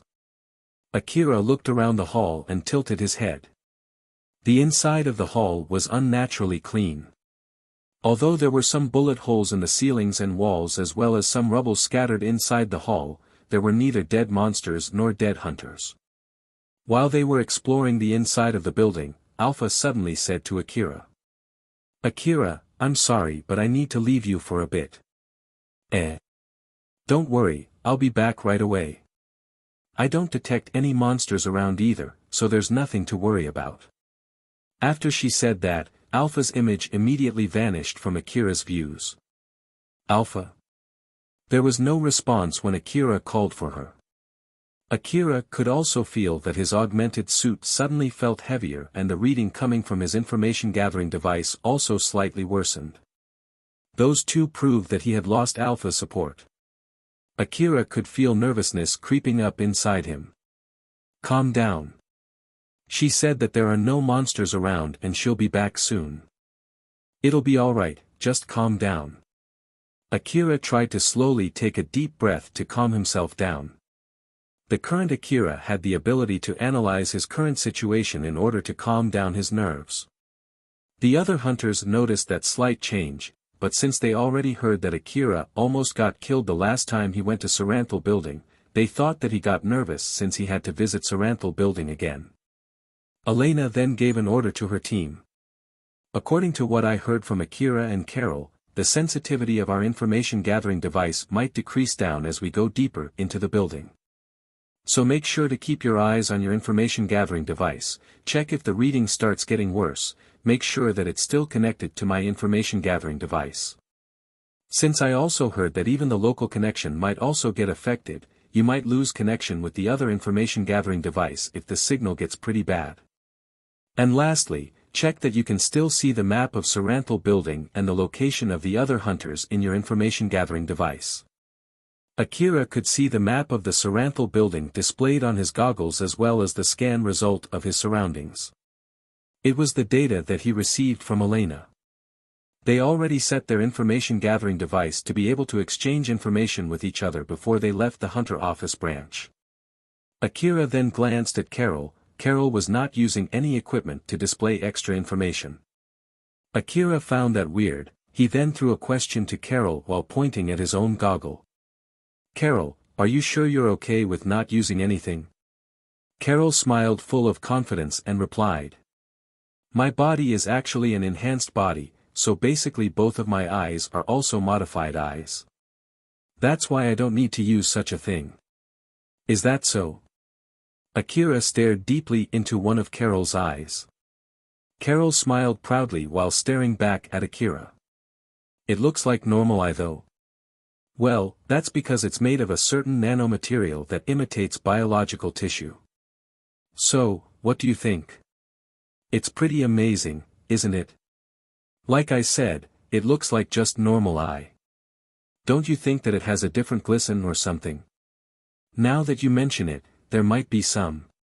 "No, I'm not really sure though." Akira made a long From the other point of view, it looked like Akira and Carol were staring deeply at each other. "Akira, are you done with the checks?" Right, sorry. I'm not done yet." Akira flusteredly answered back. He then remembered that Sarah also had an enhanced body just like Carol. And he noticed that she was also not using goggles, just like Carol. Like with Carol, Akira also asked the same question to Sarah while pointing at his goggles. "Sarah-san, do you also don't need to use goggles? It seems that Carol has both of her eyes modified." About that, huh? Elena and I are actually using this." As Sarah finally understood Akira's question, she then pointed at a hair ornament-like object that she was using. Akira, who saw that, tilted his head in confusion. Sarah then smiled and explained. "This is basically a mini display device. It's projecting stereoscopic hologram images just a few millimeters in front of my eyes. Akira looked even more confused than before. Is it really okay to put that in Sarah-san's hair? It looks really unstable though. Won't it cause the image to move a lot and hard to see? It's fine. The image itself doesn't sway at all, so it's very easy to read the information projected in that image. And when it's blocking my view, I can just simply move it outside my view too. It's really convenient since I can control it with my sight. What kind of technology do they use to make such a thing? No idea. To be honest, I don't know anything at all about the technology. But the manual says that it's based on some kind of old-world technology. So I'm sure the researchers are doing their best to answer that exact same question. I see. Akira's expression changed from confusion to confirmation. To be more precise, he actually gave up pursuing that question any further. The old-world technology, that one sentence had the power to solve such a question in one go. There were also other people who asked the same question as Akira, and that was totally understandable. Even after the exceptionally talented people of the Eastern District were brought up to spend their time studying such a thing, they still did not have enough knowledge to fully understand the mechanism behind it. That was what it meant to be an old-world technology. The moment Akira heard the word hologram, it reminded him about the holographic girl that he saw the last time he came there. He once again scanned the whole hall, but he still did not spot that hologram. She's not here. Sarah tilted her head and asked Akira. What's wrong? It's just that I remembered something when you mentioned the word hologram. Carol immediately realized what Akira was talking about and scanned the area too. You're right, she's not here. Elena finally realized that Akira was looking for the AI that managed that building. From the information that she gathered, a certain hologram would welcome anyone who entered that building. But she did not see anything like that at the moment. Saranthal, the I'm managing this building, huh? I was actually thinking that we might be able to gather some information from her about the current situation of the ruin. But it seems that we can't do that, huh? Akira, don't just stand there looking for that are you done with your checks yet? Just a little bit more. Akira flusteredly returned his gaze back to this information terminal. Since Alpha was no longer around, he had no other choice but to do the adjustment manually. After testing a few settings, he understood well that it only worsened the reading, so he gave up and returned the setting back. Shikarabi was still adjusting his information-gathering device when he suddenly asked Elena a question. By the way, how did you get this map of the interior of Saranthal building? This isn't the data from Drankum, right? Did you get it yourself before coming here? Carol immediately interjected and answered Shikarabi's question. That map is actually from me. Shikarabi looked a bit surprised. Are you sure you're okay with that? If it's originally from you, it means that it's from one of that information protected with a named license, so that you can't share it freely, right? Don't tell me that you're planning to take everyone's share of reward for yourself using this. Carol replied with an expression saying that she was offended by that remark. Oh my, that's so rude of you to say that although I gave that data for free for the sake of everyone's safety. Don't you think so too, Akira? Akira was surprised when Carol suddenly roped him into that conversation. Well, it's true that it's great to have this map. Thanks. Shikarabi was still looking at Carol with a distrusting gaze as he said. My bad, I didn't grow up in an environment where I can just trust free things given out of pure kindness. Moreover, I know just how precious the map of Saranthal building is, and it's not something that you can call cheap. Since when did you turn into a kind person? Akira also grew up in such an environment. So when Shikarabi pointed that out, he started to get suspicious too. Carol noticed that slight change, so she immediately tried to explain her reasons to Shikarabi. Geez, that's so rude of you. I'll do at least that much to help someone who helped me to get out from a deadly situation in the past as well as his trusted friends too, you know. Well, if I really need to say something to convince you, it's basically a map from when the ruin was still in a normal state. Not to mention, the old world ruin often changes so suddenly in such a short time span. And even if the interior of the Saranthal building has not changed that much, it would not be strange that the interior of the building is changed after all the battles between the hunters and the monsters that happened inside this building, you know. That's why the price of that map from before the state in the ruin changed should have significantly lowered by now. Moreover, once the main squad that will come after us secures this building, I'm sure that they'll release the latest version of the map. And when that happens, the value of this map will be lowered even more. That's why I decided to just share it for free. Do you understand it now? Carol was not speaking to Shikarabi in order to convince him, even Shikarabi knew that much. While on the other hand, Shikarabi also understood from there that no matter what she was scheming, Carol would not cause any trouble during that request. Shikarabi basically had no interest as long as it would not cause any trouble for him. Thus, he signaled to Carol that he had no plans to pursue that question any further. I see, I get it now, sorry for suspecting you. It's fine as long as you get it now. Shikarabi and Carol then smiled at each other as if they were talking through telepathy with each other and ended their conversation there. The reason why Carol shared the map data was not only to make sure of her own safety, it was also for selling a favor to Elena and Sarah as well as to win Akira's trust. Thus, she could not afford to have Shikarabi messing up her scheme. That was why she said that to Shikarabi. Carol then glanced at Akira, and as she planned, Akira did not seem to be suspicious of her any longer. Elena then said to everyone, especially to Shikarabi. If you guys are done with the preparation, should we go now? And also, hold yourself from causing any unnecessary fight. Sorry about that. I'm ready here, let's go. Elena then looked at the other hunters. Akira lightly nodded and signaled that he was ready too. Akira renewed his resolve and tensed up his whole body. With Alpha still not around, he had no other choice but to rely on his own skill to follow Elena and the other veteran hunters. He reminded himself to do his best as not to slow down the other hunters. I'm back, were you missing me? Akira's resolve was immediately wasted.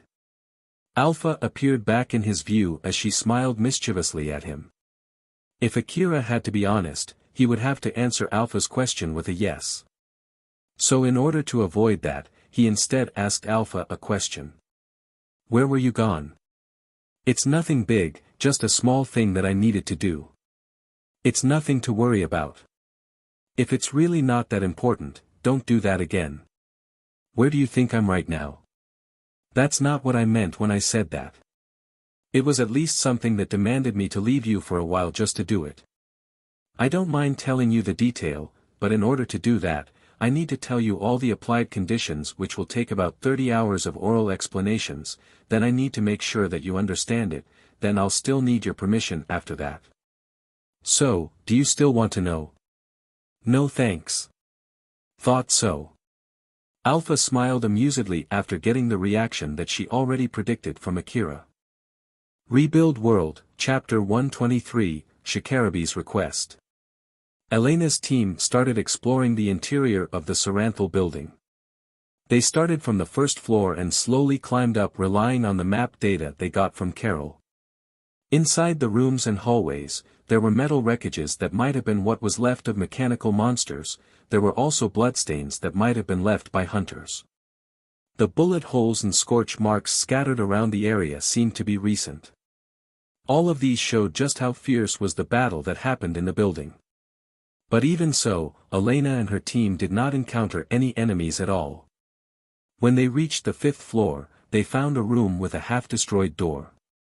There were scorch marks from bullets around that door and there were traces of monsters trying to get into that door, chasing for the hunters who must have run inside that room.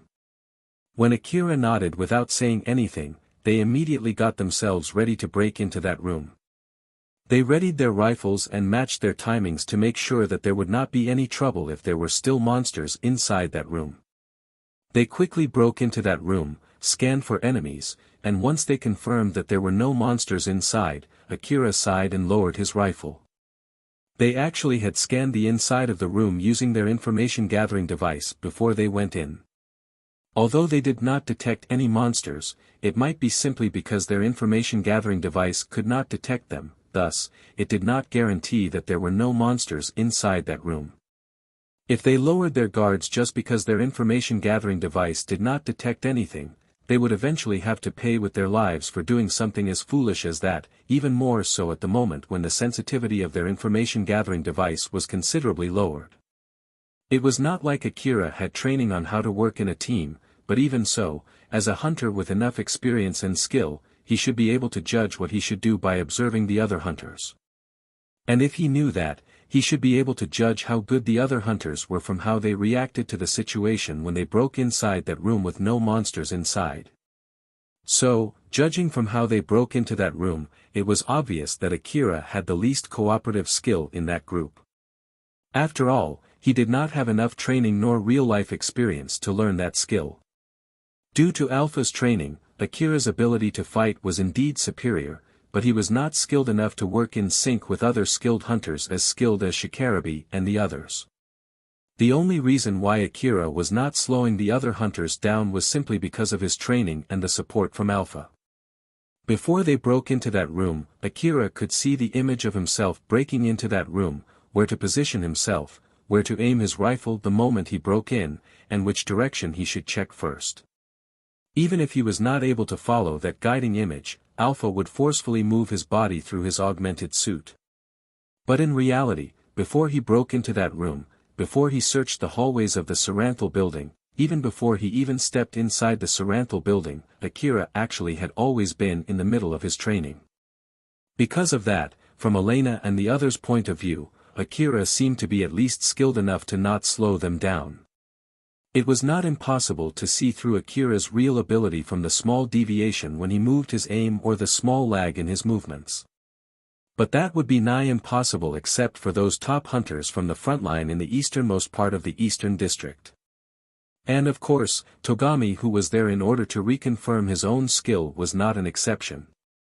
After all, Togami, Shikarabe, Elena, Sarah, and Carol were better hunters than him. They indeed had higher hunter ranks than him, and Togami, who had his confidence shattered last time, confirmed that they were indeed above him when he saw how they moved during the search. Akira's hunter rank was lower than Togami. But from his experience working with Akira during the bounty hunt and from observing his movements up until now, Togami also thought that Akira was definitely someone above him. Togami looked at the other 5 hunters with a conflicted expression.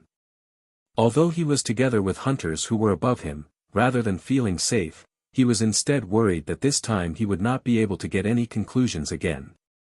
Elena checked the inside of that room, she then frowned and mumbled. "This is going pretty well. Really well." Akira then asked Elena. "What's wrong?" "Well, it's nothing big. But, Akira, since we entered this building, did you see any dead hunter or monster? I'm not talking about the small traces, I'm talking about whole wreckage or body." Akira did not remember seeing one.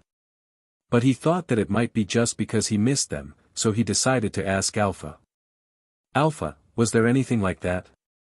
"Nope. No, I didn't see them at all."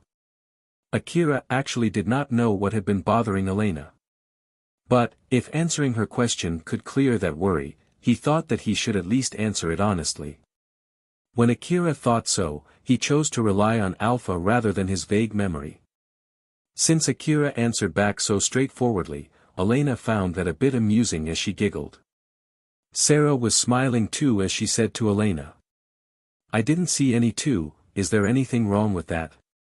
Since the outside of the building is riddled with monsters and dead hunters, I just thought that it's rather disturbing that we don't find anything like that inside the building. We did not even encounter any monsters either." But according to Akira and Carol, each floor of this building should have been filled with monsters. There were also a lot of hunters who got killed after arriving here, including the hunters who received that SOS rescue request from Drankum. But even so, we didn't see any corpses from those hunters nor any dead monsters. It's not like I have no guess at all, but it's not a good idea to just accept that guess without confirming it first. Shikarabi then asked Elena a question. In that case, let's hear your guesses. Let's start with why do you think we didn't find any monsters? Basically, I think that after the monsters killed all the hunters inside this building, they went outside and fought the squad surrounding this building, then they got killed by those squads instead. And since the encirclement also prevents the monsters from the outside to get into the building, so the current Saranthal building is left with no monsters inside. This time it was Sarah who asked Elena a question. Then why didn't we find any dead hunters? The current Saranthal building is actually still active, thus the cleaning drones must have dumped them outside the building. Some of the dead monsters and hunters outside the building might have come originally from here. Akira then said. I see, then why don't we find any of those cleaning drones? And if they did clean the building, why did they leave some leftover wreckages and bloodstains? They might have a fixed time to do the cleaning and they're on standby right now. Or it might be because they're actively avoiding us since they don't have much fighting power. That also means that they somehow can ascertain our positions too. As for the leftover wreckages and bloodstains, it's either because the cleaning drones haven't cleaned them or it's just because they need more time to clean all the small things since they prioritized cleaning the bigger ones first. Elena answered the other hunters' questions one by one. Akira and Togami were actually just simply asking questions that came up in their minds as they unconsciously lowered their guards. Their expressions were slightly relaxed. On the contrary, after Elena answered questions from Sarah, Shikarabi, and Carol, the three of them did not lower their guard at all. Shikarabi then asked another question. I see. That does make sense. If that's the case, we should be able to continue the search without much trouble, but what's your bad take of this situation? Elena's expression turned slightly stern. They're in the middle of doing their best to kill us. The reason why we didn't meet any enemies is because the AI manager of this building has taken control of those monsters and that AI is telling them to hold back for now to reserve their strength as they're planning to attack us when they're sure they can trap us and we have no chance to survive their attack. While the reason why we don't see any dead hunters is because they're trying to lower our guard. After all, if we spot some dead hunters, it'll definitely get us to be more careful, which in turn might cause us to hesitate from going deeper. Moreover, if the cleaning drones made the building speckless, we might find that strange and instead makes us more vigilant too. That's why they left the building not fully cleaned. Of course, leaving the building half cleaned like this is indeed strange, but it at least won't make us retreat right away. Instead, it might even lure us in to investigate the reason behind that strangeness. I guess that's the gist of it if I'm being pessimistic here. After listening to Elena's answer, all the feeling of relief inside Akira's heart was blown away. Carol somehow managed to smile and said, well, that does make sense too. So then, leader, what are we going to do from here? I know that you might don't want to do it, but I hope you can bring something to bring us relief after telling us something that scary. There are 2 people here who faced death in this building yesterday, you know. Carol glanced at Akira, although she was smiling like usual, there was a slight trace of seductiveness in her smile. Elena looked at Carol without saying anything for a few seconds as if she was trying to read something out of her. You're right, let's look at the map first. Elena renewed the map that the others were looking at. Small points appeared on that map, those points traced their location starting from when they were on the first floor. These are the information coming from the mini information gathering devices that I installed. These devices can communicate with each other and the end result is actively sent to me.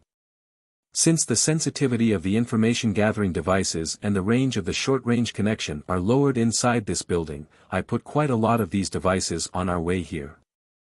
Lines came out from each point and connected them to the other points near to them, showing that they were actively connected to each other. While at the same time, it also showed that their communication and scan range was significantly lowered. To be honest, I want to install them all over the interior of this building, but I didn't bring enough supply since we didn't plan to come here in the first place and I didn't have the time to resupply either. That's why I only installed enough so that we can quickly secure our escape route. More points appeared on the map that the other hunters were looking at, as if it was trying to cover the whole building with those points. It then showed the number of extra devices that they would need if they wanted to do that in red. After that, those extra points vanished. If these devices pick up anything that threatens our escape route, we will retreat. If not, we will continue to search the building until I run out of these small information-gathering devices. Of course, we'll also adapt to the situation and retreat if it gets too dangerous. The human-like images that indicated everyone's position in that map then moved up the building while leaving dots on their way up. After that, those images immediately returned back to the first floor when one of the dots turned red. Even if the monsters really gathered somewhere upstairs, these information-gathering devices will quickly detect them if they go down to the lower floors and try to ambush us. And with how wide the hallways are in this building, we should be able to limit the number of monsters trying to pass through them, and I believe that we should have enough firepower to force a way out from this building.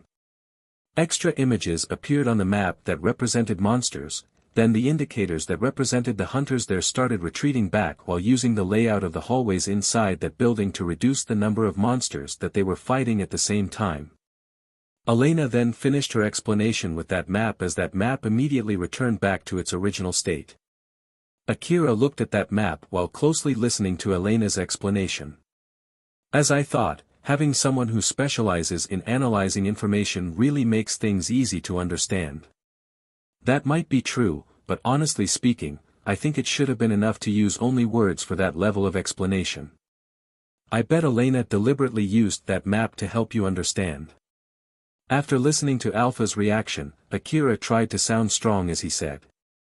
It's not like I wouldn't understand if she didn't do that, though I just meant that it really makes such an explanation easy to understand. Is that so?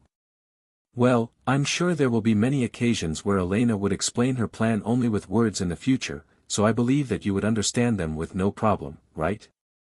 I'm sorry, I hope that you would help me when that happens. Of course.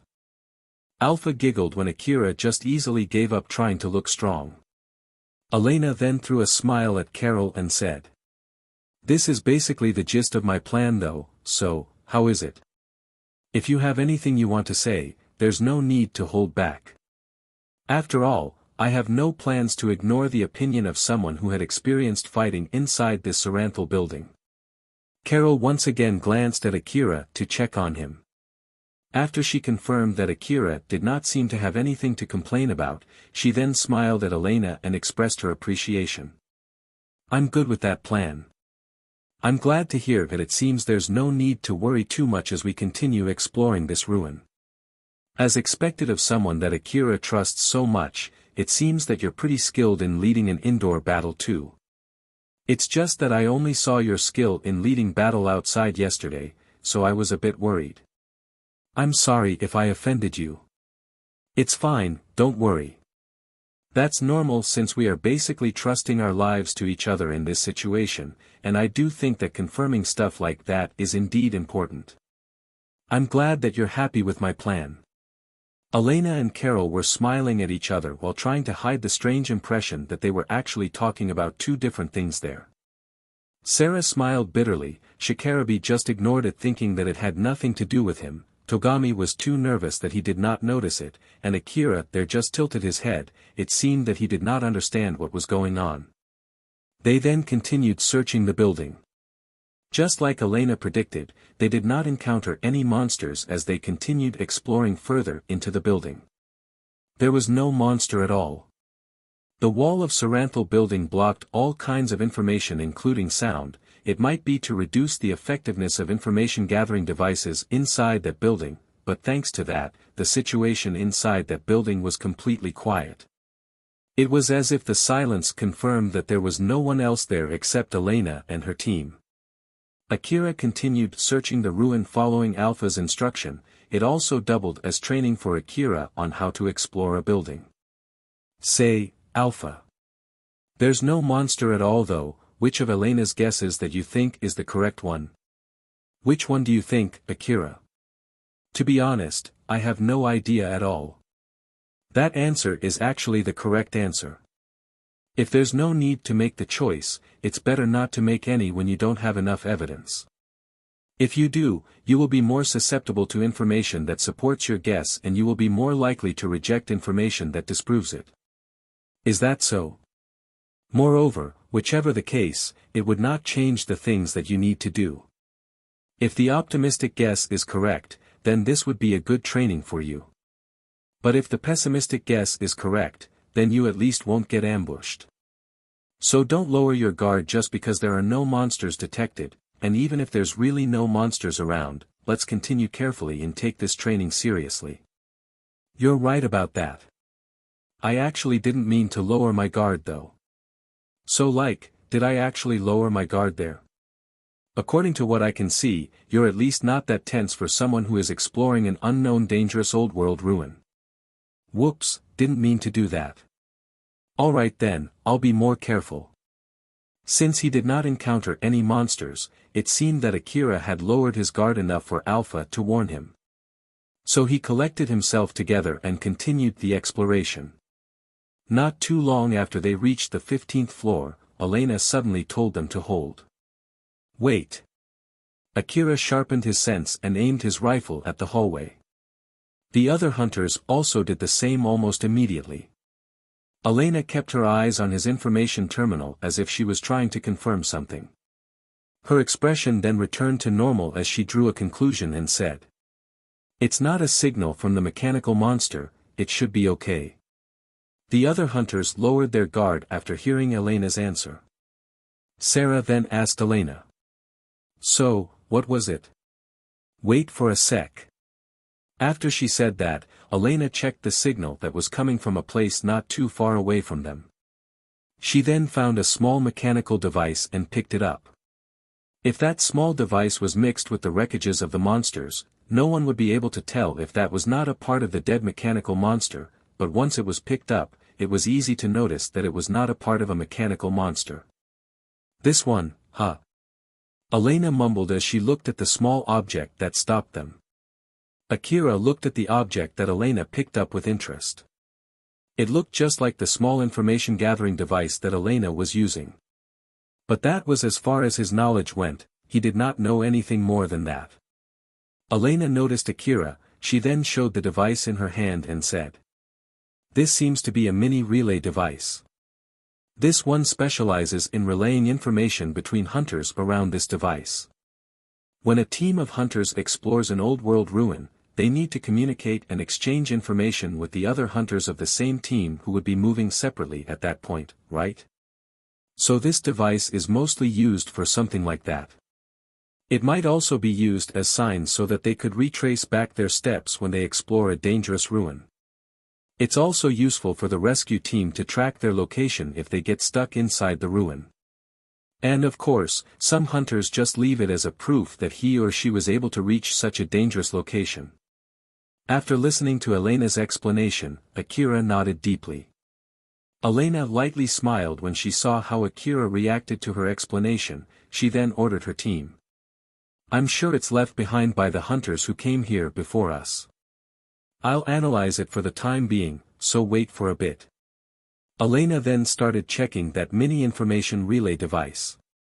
When she connected her information terminal to that device, the information from analyzing that device was immediately displayed through the same stereoscopic hologram display device that she and Sarah were using. Elena then continued analyzing the information that was displayed to her. Since she was the only one who could see that display, from the other point of view, it seemed as if she was only standing there while staring at the mini information relay device without doing or saying anything. Looking at that, Akira asked Alpha. "Alpha, it seems to me like Elena-san is only standing there without doing anything though, but she's actually analyzing that device, right?" "Yep, that's why you should not interrupt her. You don't even need to tell me that. By the way, it's not that different to when you talk to me, you know. Thanks to the fact that a lot of other hunters are also using similar devices, people don't get suspicious of you when you do that though. And even if you suddenly turn your head to look at me, I'm sure that the other hunters will only think that you're trying to see a similar type of display like the one that Sarah and Elena are using. Is that so? No one else could see Alpha other than Akira. Because of that, if he tried to talk normally to Alpha, it would look as if he was a suspicious person talking to air.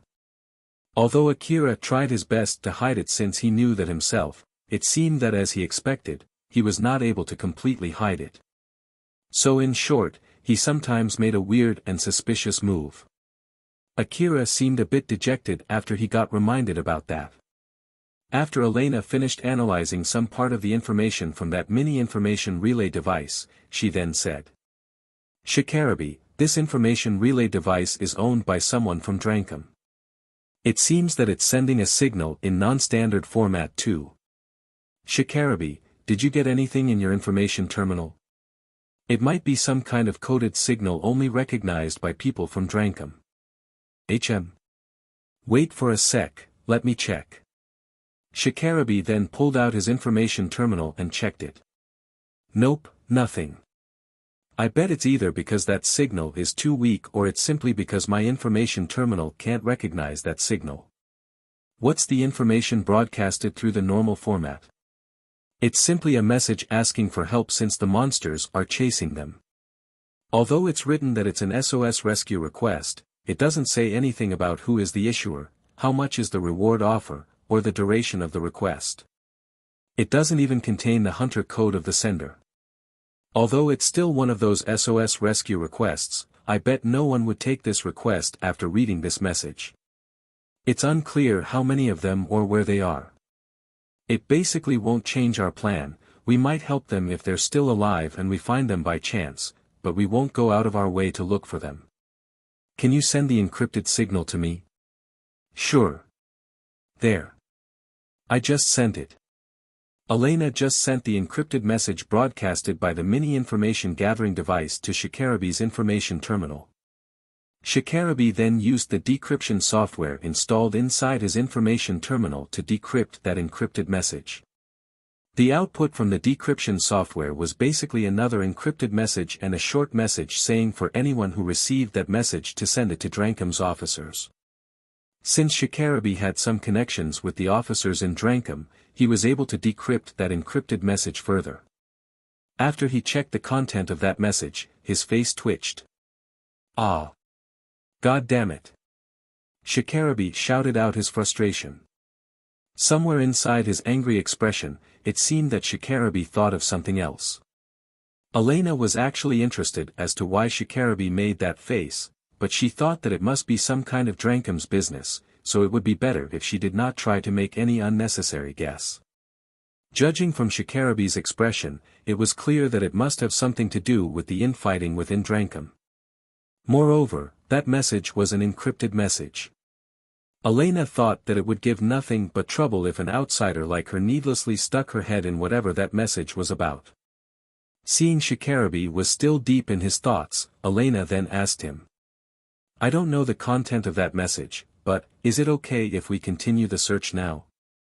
Shikarabi glanced at Elena, he then shifted his gaze to the floor and thought for a bit before looking straight into Elena's eyes again. In that case, I have a suggestion, no, a request.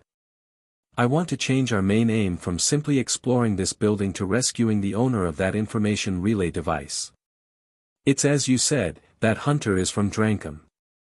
I still have my reputation to hold among hunters in Drankum, so I just can't ignore this message. Elena then asked Shikarabi a question, trying to probe what might be behind Shikarabi's sudden request. I know it's rather cruel to say this, but that hunter might be already dead, you know. If you want to retrieve their corpse, I'm sure the main squad that will come here later will retrieve all the corpses in this building after securing it, so you can save that for later. There's also a chance that they have escaped the building on their own.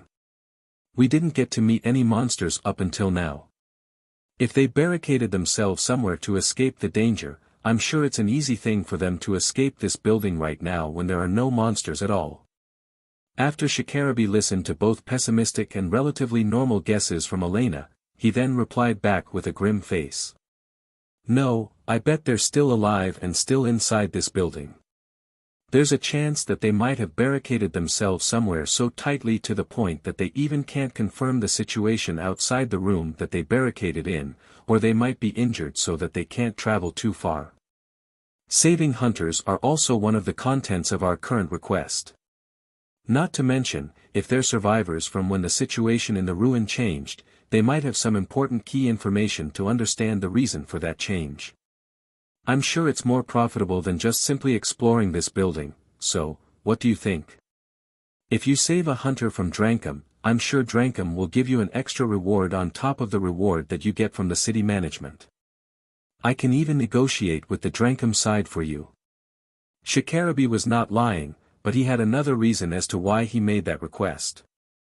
Elena knew that very well as she asked Shikarabi a question. I'll at least ask you this, what if I say no? Then I won't ask again, I have no plans to convince you to take it. You act as the leader, and I work under you, that was the deal. As a mere hunter, I have no plans to break that agreement.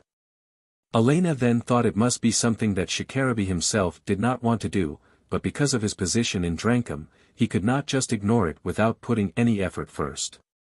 And right now, he was trying to make an excuse out of Elena that he could not rescue the sender of that SOS message.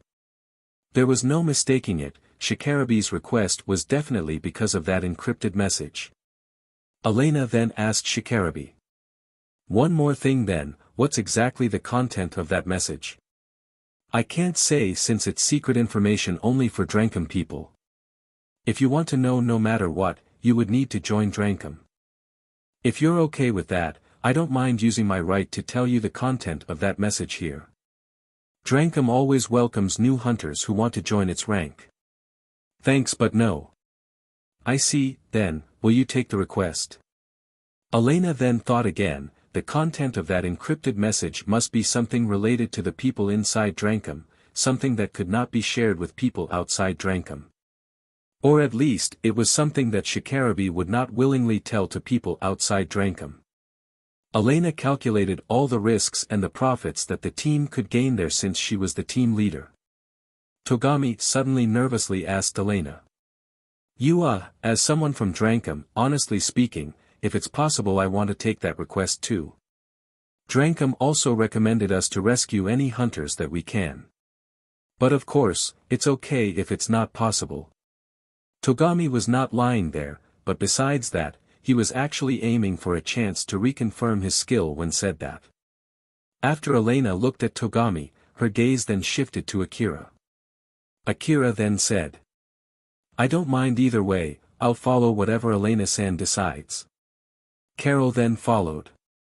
I don't mind too, after all, Akira also said that. Next was Sarah. Well, we came to this ruin in the first place because of that SOS rescue request after all, isn't it fine taking in that request thinking that it's just an extension from our original plan coming here? Not to mention, we can get an extra reward from it too. Sarah sent a meaningful gaze toward Shikarabi when she said that. Shikarabi immediately responded.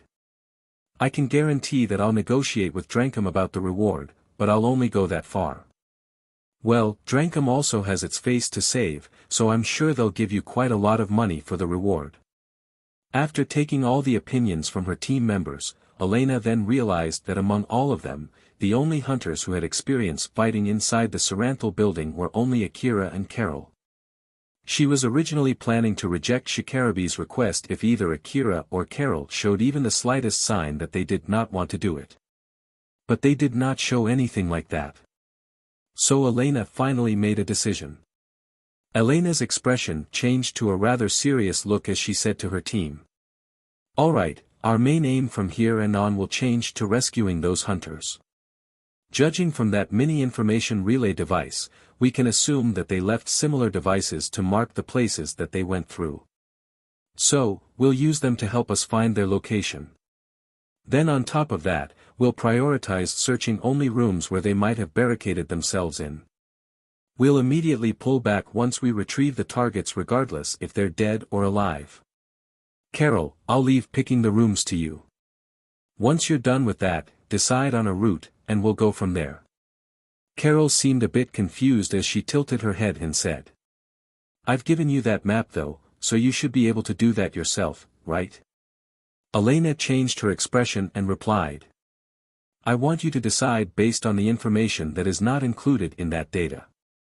I know that you did not give all the information that you have when you gave me that map, right? Or at least, that data map didn't include anything that explains how you escaped from this building yesterday with Akira. Carol's smile immediately vanished.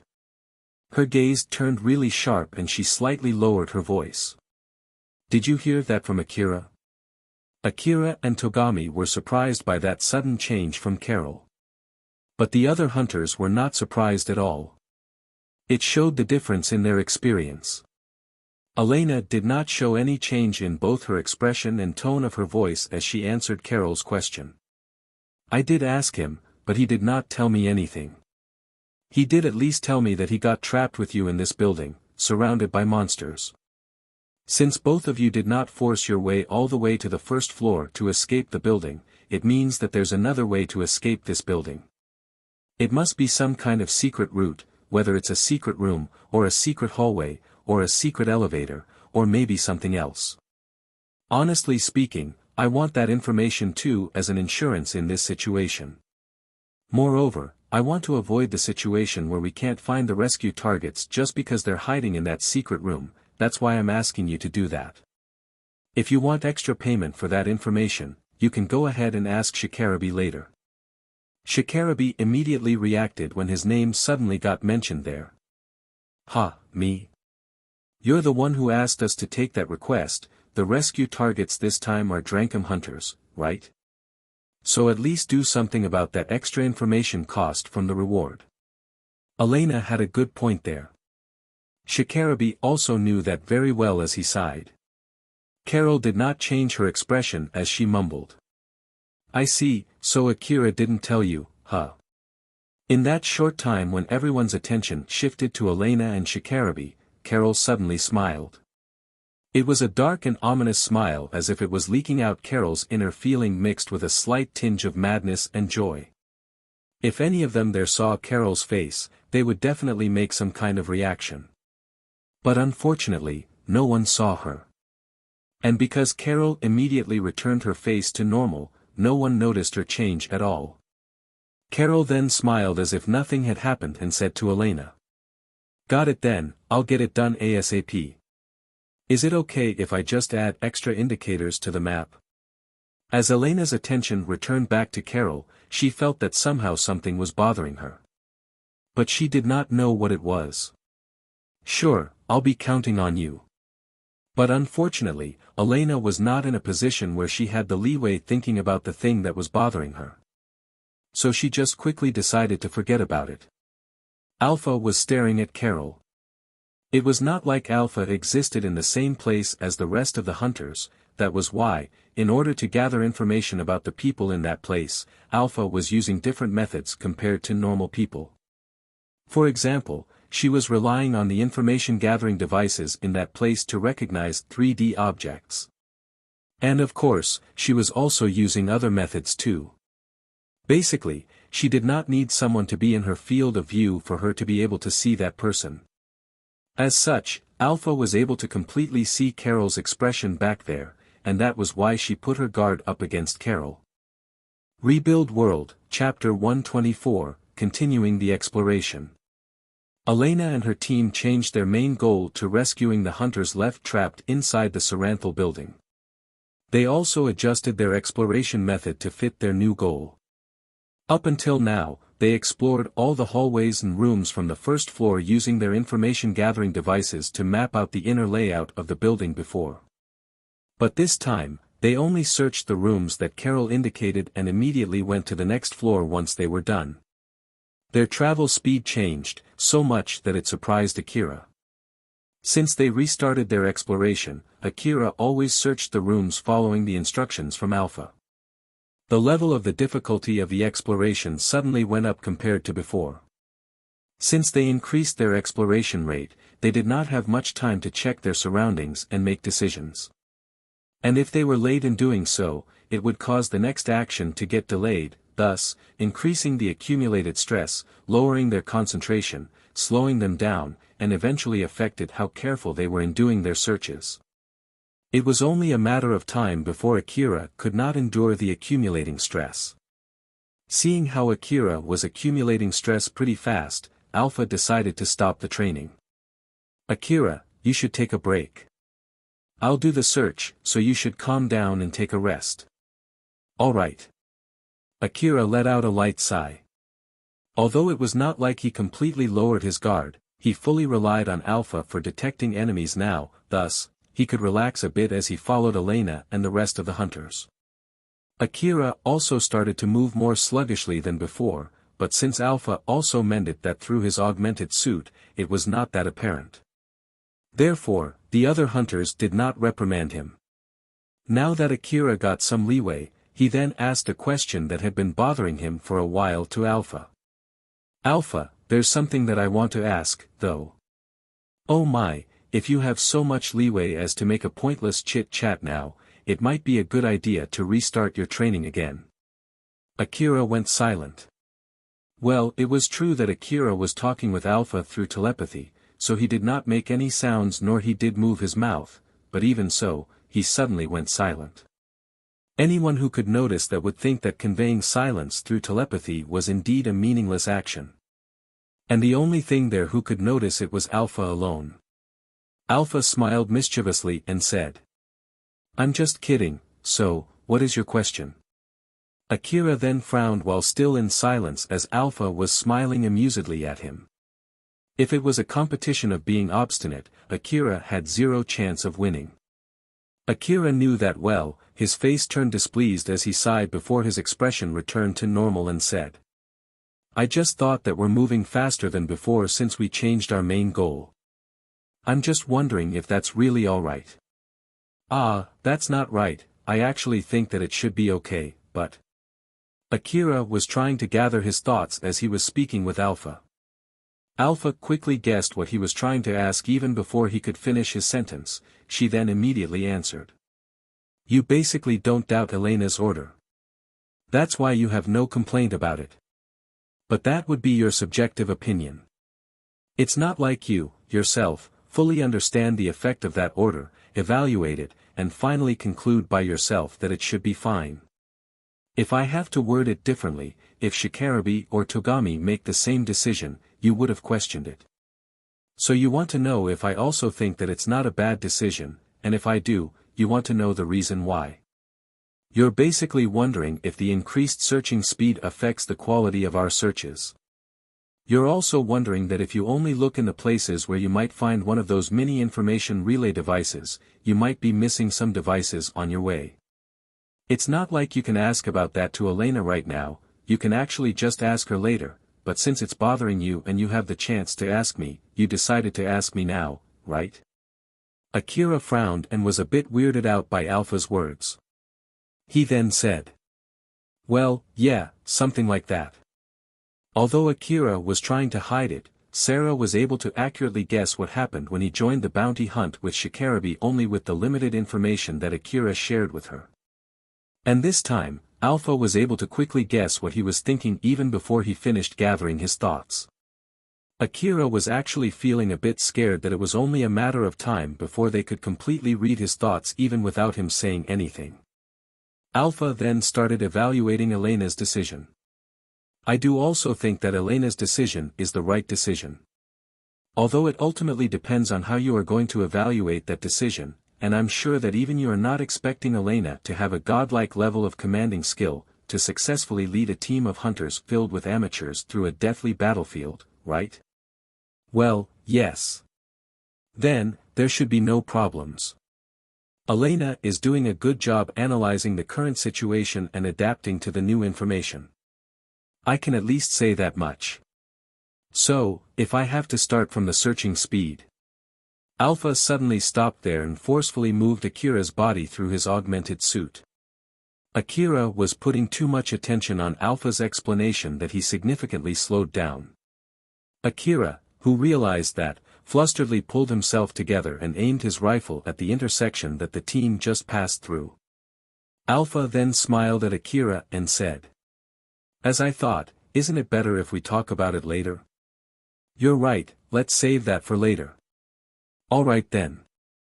But if talking with you slows you down that much, then I won't be able to talk to you when you're exploring an old world ruin, huh?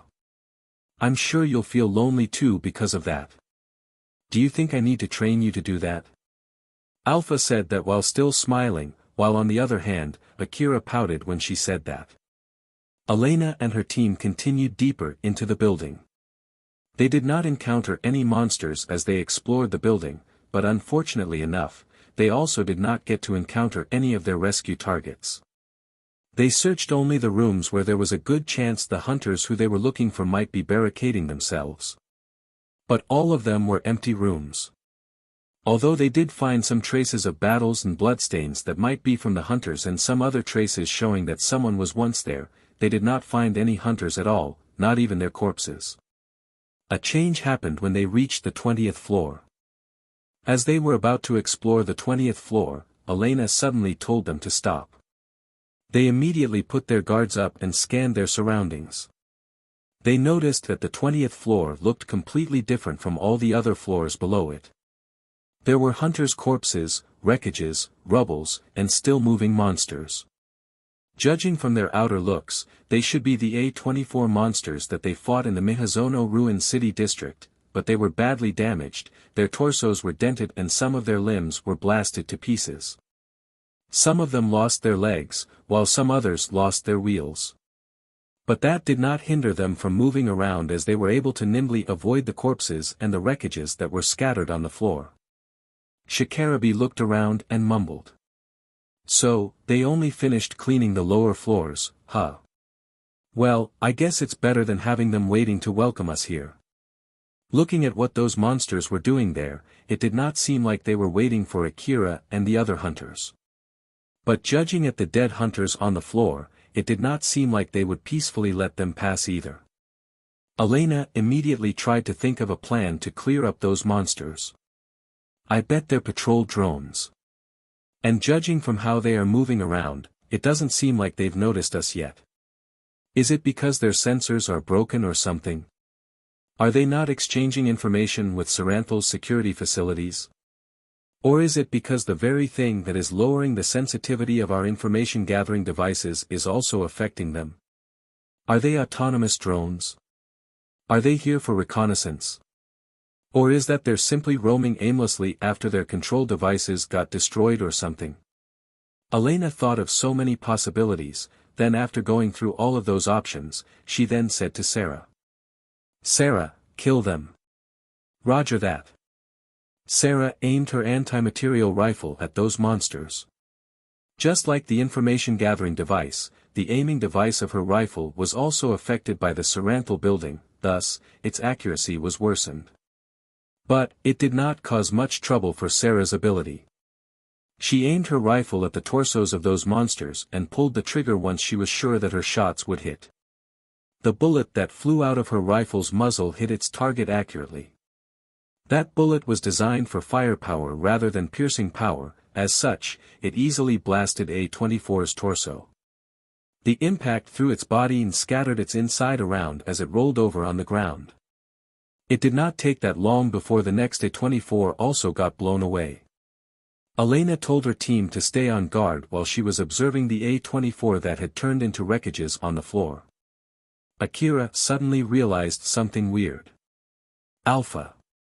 It's about the monsters that Sarah-san just killed. From the outside, they look like mechanical monsters, it's not like they're actually biological monsters, right? Alpha found that question rather strange, but even so, she decided to recheck the dead monsters that were scattered on the ground. They were made of metals and some kind of nanomaterials.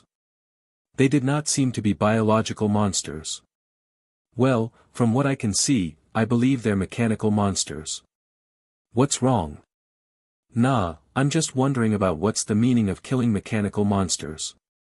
Judging from what Sarah-san did back there, does that mean to break them and render them unable to move?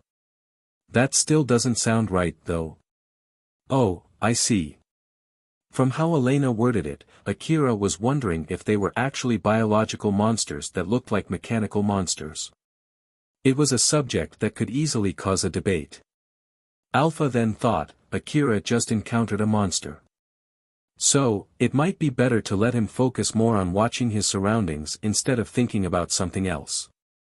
So she was wondering if she should scold Akira instead. But it was not clear yet whether it was really unnecessary or not. Being critical and extra cautious made people more careful, and sometimes, it might even be the trump card to escape a hopeless situation. An ability to think outside the box and come up with an unthinkable solution was an invaluable skill.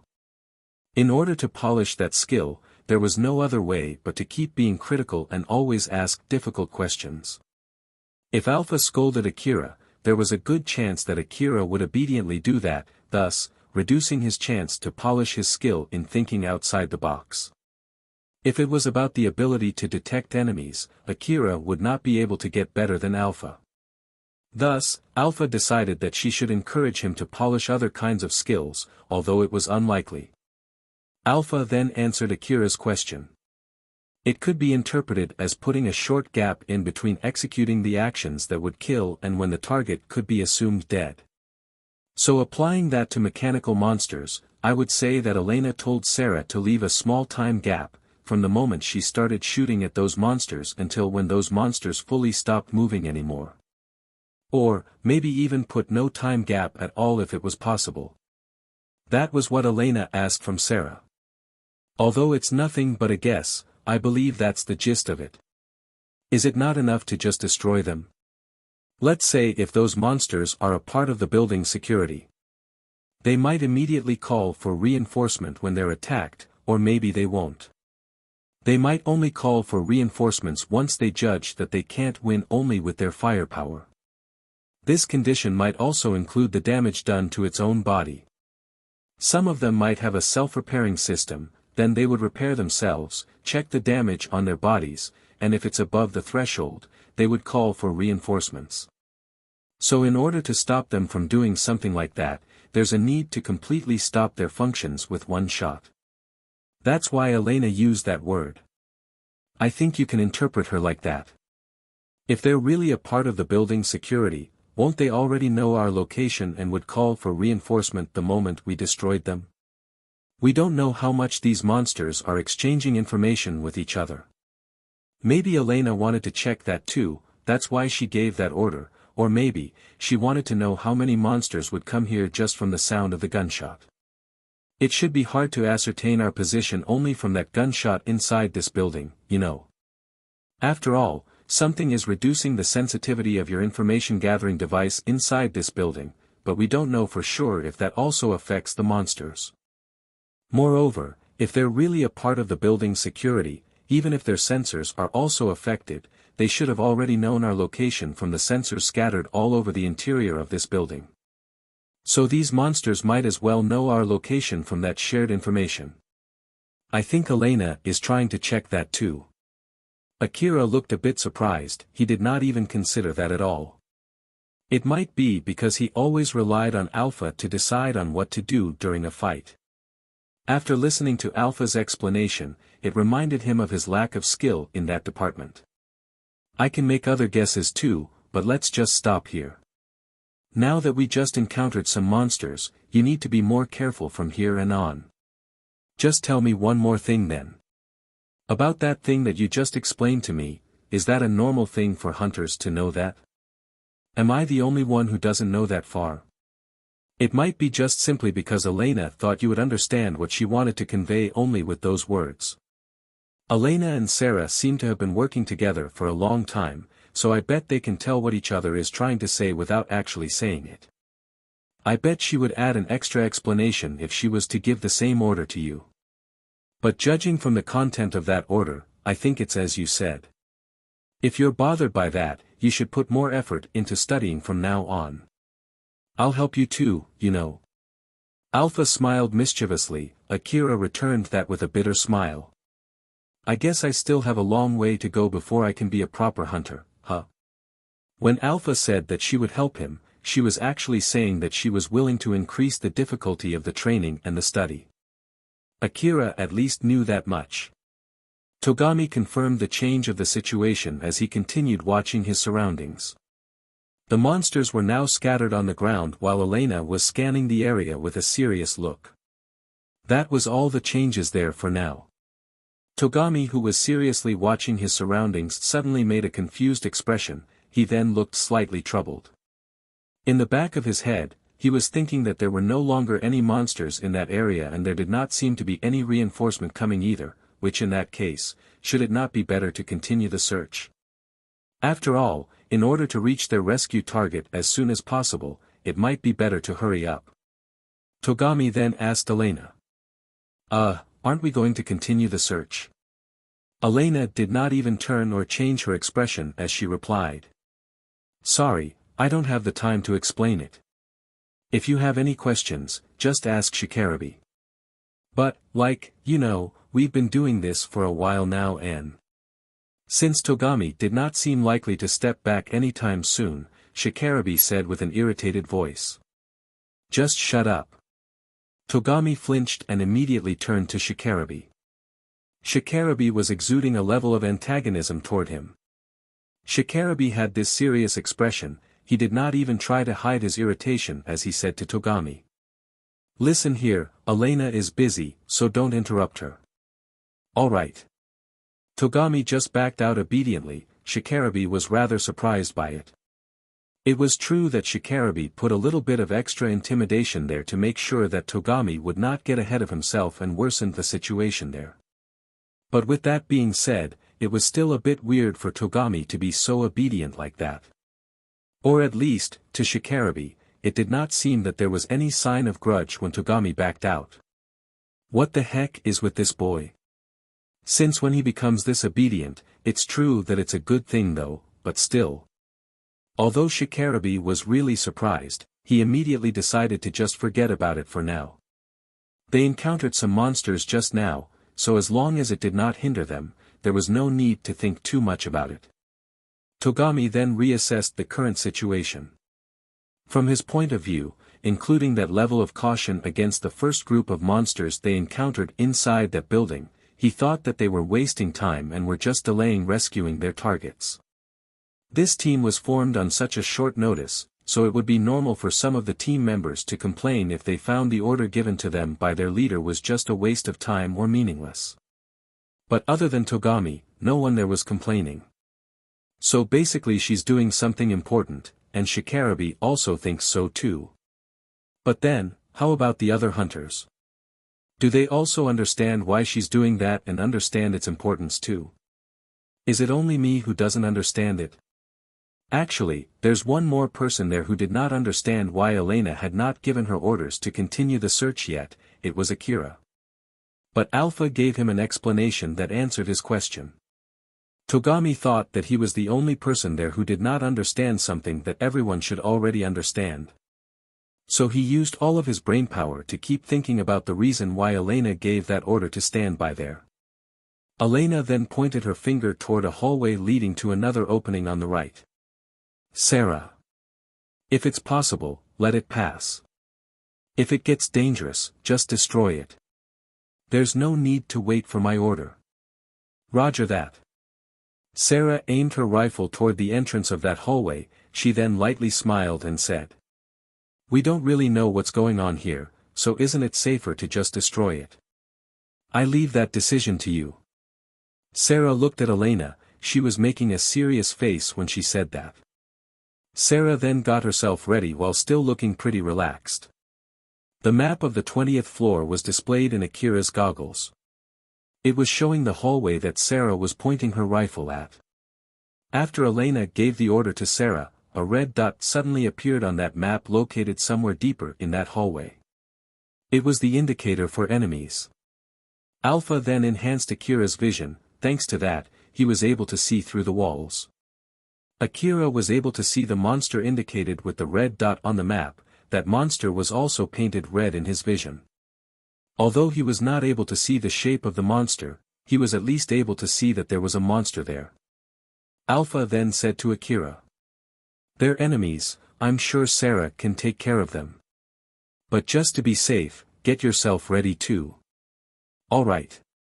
But still, The display looks rather blurry. Is it because of that thing that affects the information gathering devices? Yep, that's correct. Don't drop your guard just because you see the same information as from the map. Akira aimed his CWH anti-material rifle toward the hallway. He was aiming at the monster way deep inside the hallway and behind the walls.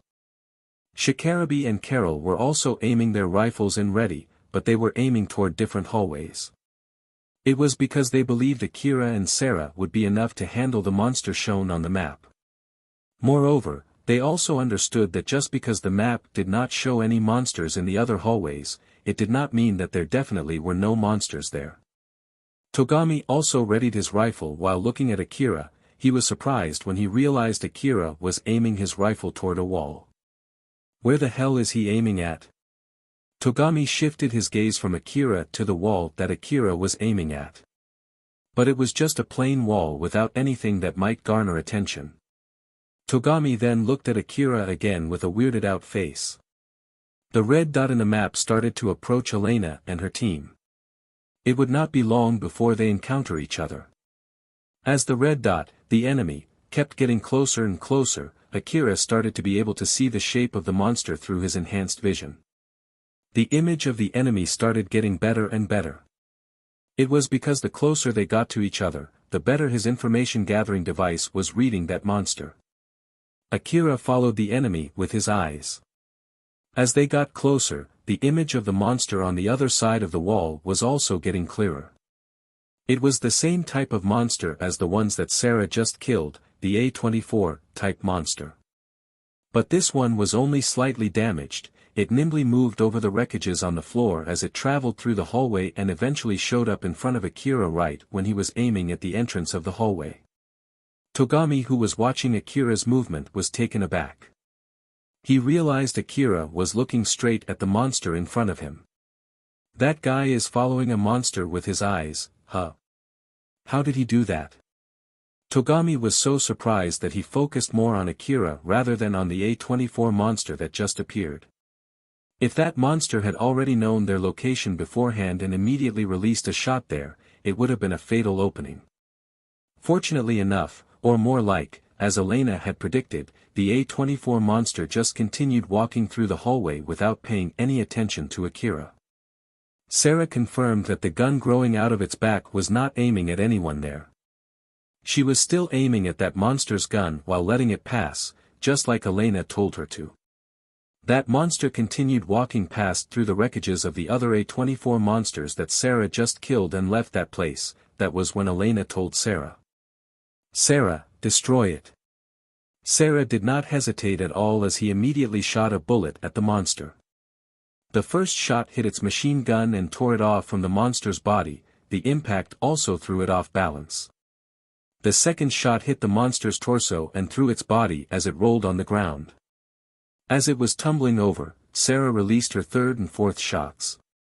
The third shot hit its legs, pierced through its armor and went through its torso, while the fourth shot pierced its body and slammed its body to the wall behind it. That monster was rendered harmless in just a few seconds. It then tumbled over to the ground, twitched as if it was squeezing the very last drop of life that it had, and finally completely stopped moving. Sarah confirmed that she killed it as she lowered her rifle. Elena looked at the monster that Sarah just defeated and hummed. Akira looked at that monster that still mostly retained its original shape and asked Alpha. That was a little bit different compared to when Sarah-san took out the first group. That's because the order from Elena was different too. If my guess is correct, after she disarmed that monster with the first shot, she released the rest of the shots with the goal of checking how durable it is. I see. Monsters of the same type or species usually have the same structures. Since Sarah just showed you how much damage you can cause by shooting at which part, you should properly use it as a reference the next time you shoot at them, okay? Alpha was smiling as usual when she said that. But in contrast to her, Akira was making a stern face. It was true that Sarah just showed how effective it would be if he shot at a particular part of the monster. But even so, he had no idea where he should aim his shot at.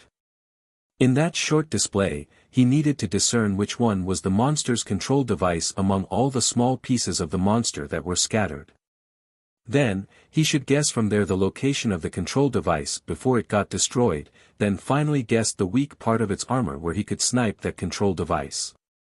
But of course, Akira could not do that. So, should I first prioritize destroying the monster's gun just like what Sarah-san did? That's a good idea, which in that case then, you just need to be able to accurately aim at the monster's gun while it's still moving and without my support. So, what's the right answer? The right answer would be that your aim depends on how good you are at shooting. With your current skill, I think it's better if you aim at its torso to break its balance and lower its accuracy. You need to at least be able to hit it to do that though. You're right about that, the first step would be to hit my shots. He might still need a lot of time before he could shoot as accurately as Sarah, Akira then sighed. Togami suddenly asked Akira a question.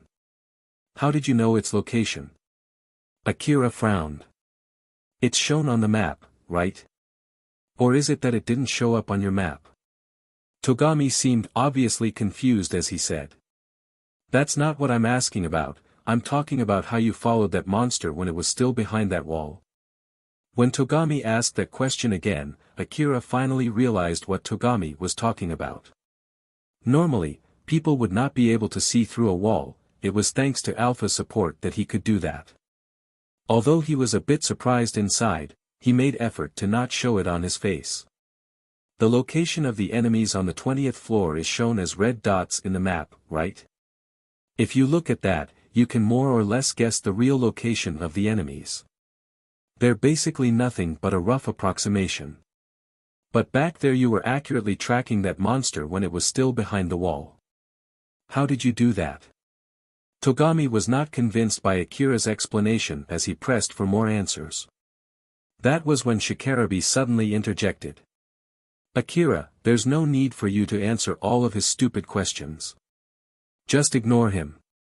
I bet this guy thinks that everything that he can't do or understand are all strange things. There's no need to listen to him. Although it was unclear why Shikarabe said that, it was not a bad suggestion for Akira. So Akira just nodded and said. Got it. Togami looked at Shikarabe with a bit of hostility, but when he saw Shikarabe's face that was mixed with a bit of mockery, he immediately looked down and hung his head low. And then he returned to monitoring his surroundings. Shikarabe looked at Togami with a slightly surprised look. It was true that Shikarabe interjected to stop Togami from picking a fight with Akira, but he also expected Togami to pick a fight with him when he did that. But just like last time, Togami just meekly obeyed his order. He really has toned down, huh? Honestly though, what happened to this boy?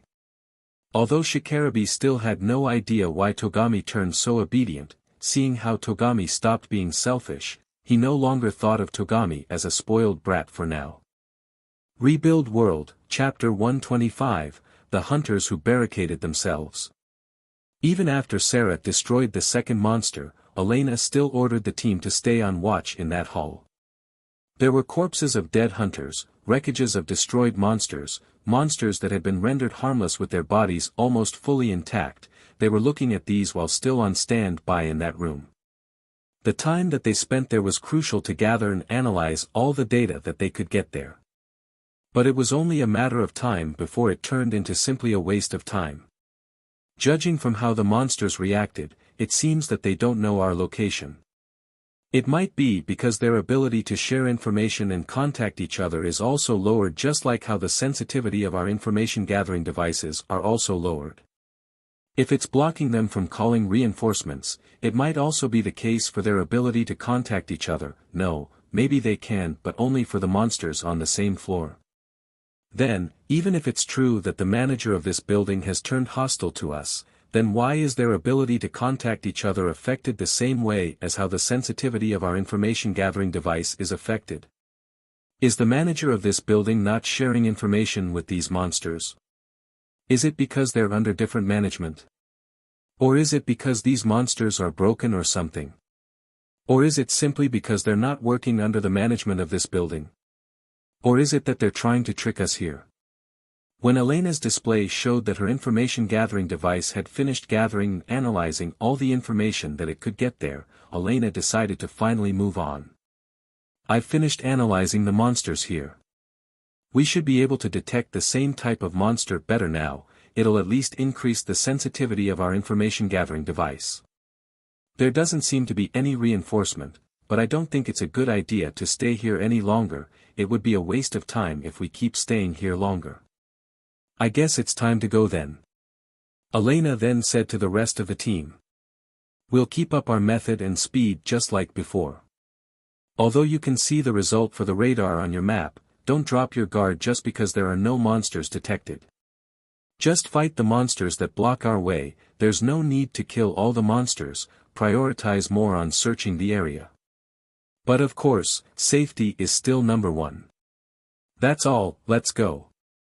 They immediately started moving again, and as Elena ordered, they kept the same speed and method, although the situation on the 20th floor was completely different compared to the 19th floor. There were puddles of blood mixed with wreckages of monsters on the floor as they continued their search on that floor. There were traces of destroyed barricades and the hunters who must have frantically fought those monsters.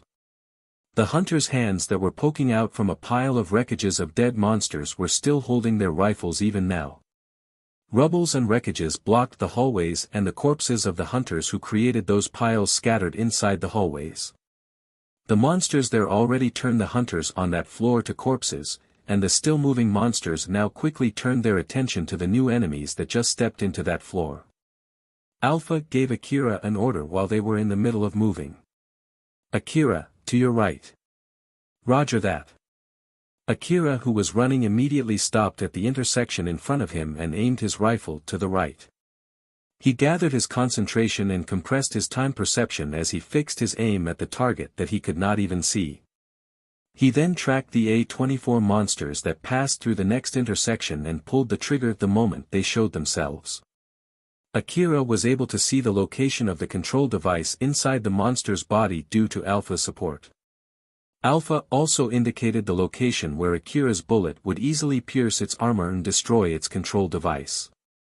As Akira tried to align his aim, a trajectory prediction line extended from his CWH anti-material rifle's muzzle. The bullet that flew out from the CWH anti-material rifle hit the weak point of the monster. It destroyed the monster's outer armor and pierced through its innards. It went straight for the monster's control device and destroyed it in one shot. The monster that had lost its brain immediately stopped functioning and just crashed into the ground with the momentum that it had when it flew out from the intersection due to inertia. "All right." Akira nodded and immediately started running again. When he had a chance, he quickly turned to Alpha and asked her a question while still running. "How was that?" Alpha smiled and warned him. "If I didn't fix your aim, it would have missed the monster about 1 meter to the left. You need to try to keep calm while fixing your aim as fast as possible."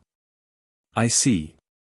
Akira felt slightly depressed. He felt pretty good with himself after that shot, but it turned out that it was all thanks to Alpha's support. But Akira quickly pulled himself together. He knew that he had no time to lament. He then commented about the other factor that increased the difficulty of sniping monsters there.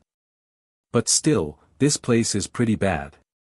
It would have been much easier if they cleaned this place just like what they did on the lower floors." Because of the fierce battle that happened beforehand there, the leftover of that battle blocked the way and made it more difficult for Akira to move around. Wreckages of dead monsters scattered on the ground. They were leaking out oils which then mixed together with the blood from the dead hunters. These were preventing Akira from moving too fast. They did not have a stable footing and the floor was slippery from the oil and the blood. Sniping alone was already hard enough, but the environment there increased the difficulty even more. Alpha then answered Akira's question. "The cleaning drones might have been destroyed by the other mechanical monsters." "Wait, they're not friends. We don't know for sure if those monsters are working under the command of the manager of this building. They might be a completely separate swarm that somehow entered the Saranthal building. Of course, this is nothing but a guess though." Akira made a troubled look, but he immediately returned his face to normal. This has really turned into something super complicated. It might have something to do with the current abnormality in Mihazono ruin, but well, I guess it has nothing to do with me, huh? Well, it's true that I might be able to get 10 billion orum if I know the reason behind it, but it's not the time to be thinking about that right now. Alpha smiled at Akira and said. That's true. You came here in order to help Elena and Sarah out of your own volition after all. So you need to concentrate more on that. But if you've had enough of it, you can tell me anytime. I'll immediately readjust your course of action for moving separately from the team. Akira sulked for a bit, but Alpha just ignored it and kept smiling at him. It was true that he actually just ignored Alpha's opinion and dragged her for his own selfishness to help out Elena and Sarah. That was why he thought that it was understandable for Alpha to poke at him like that, so he just ignored it and decided to move on. Shikarabe aimed his rifle at the monster that was located behind a pile of wreckage and pulled the trigger. The piercing bullet that he was using was able to pierce through the pile of wreckage and hit the monster behind it. He was able to destroy the monster's vital component in one shot and killed that monster. Shikarabe was able to ascertain the enemy's location from the data that he was receiving from Elena. It's amazing how accurate this information that she's sending to me is when the sensitivity of my own information gathering device is this bad. It's great that I can take it easy. I can see now why Arabe is always trying so hard to get Elena and Sarah to join the gang, though it always ended up with a failure. Shikarabe was honestly impressed by Elena's ability and smiled bitterly remembering how his friend worked so hard for it although it ended up with failures. While Carol had a large gun with her that could blast the monsters in one shot. It was also thanks to Elena that she was able to quickly detect the monsters that hid in difficult-to-spot places. Elena's ability to process information is really nothing to scoff at. Sarah is also moving accordingly to keep Elena protected. It's understandable that Akira looks up to them. I guess it won't be easy to impress Akira with my hunter skill, huh? Well, let's just do my best. Carol was also impressed with Elena and Sarah's skill. So using that as a reference, it seemed that it would not be easy to try to show off her hunter skill to Akira. Togami was desperately trying to catch up with the moving speed of the rest of the team. He did not complain at all as he used all he got to use that chance to show his skills to other hunters. His powerful equipment supported him to push his way through difficult situations. But that was not enough for him to match the current speed. He was barely able to follow the rest of the team. Togami checked at the other hunters while fighting the monsters. Just like Akira who was able to track a monster that was invisible to him, Shikarabe and the other hunters could also predict accurately where and when the enemy would appear or shoot accurately through wreckages or rubbles. Togami was also receiving the same information from Elena just like the rest of the hunters, but even so, he could not use it to perform as well as the other hunters. His expression turned stern. So it's normal for them to be able to do that, huh? While on the other hand, I can't do that at all. At least for now though, I'll definitely learn how to do that too as soon as possible. In the past, excessive praises pushed him to grow, but this time, frustration and the feeling of patheticness pushed him to grow. Togami recognized his own skill and his pathetic performance here. He was scolding himself as if to tell him to fight back while pushing himself to the limit. Elena kept scanning the surroundings while going deeper and deeper into the building. And of course, he was also keeping his eyes for any signals from their rescue targets while scanning her surroundings. At the same time, she was also marking the route that the team would take on the map. Sarah was fighting the monsters they encountered while making sure that Elena, the leader of the team, was properly protected. Sarah's display was showing the information that Elena had analyzed and sent to her. Thanks to that information, Sarah was able to effectively remove the monsters that were blocking their way forward and any monsters that approached the team. Elena and Sarah basically worked together as a team of two when they did hunter jobs. Depending on the request that they took, they sometimes had to work under a different team, or sometimes, as the leader of the team, but that was not enough to break their habit of working as a team of two. It was simply because they understood and trusted each other, they knew that it was the best option and they trusted that fact. Sarah then contacted Elena through the transceiver. Elena, who is this rescue target that we're trying to rescue this time? Or more like, is there really any survivors in this situation? This is only my guess, but I think it's very likely that they're still alive. Or at least, it seems that Shikarabi thinks so. If Shikarabi's aim this time is to retrieve the borrowed equipment or the corpses, I'm sure he would have chosen another option. That's why he asked us to do this even though he doesn't want to. That answer did not fully convince Sarah. She looked around at the wreckages of dead monsters that were scattered on the ground and said, the people who fought these monsters might be the hunters who accepted that SOS rescue request, right? So basically, they must be the hunters who were in this ruin yesterday.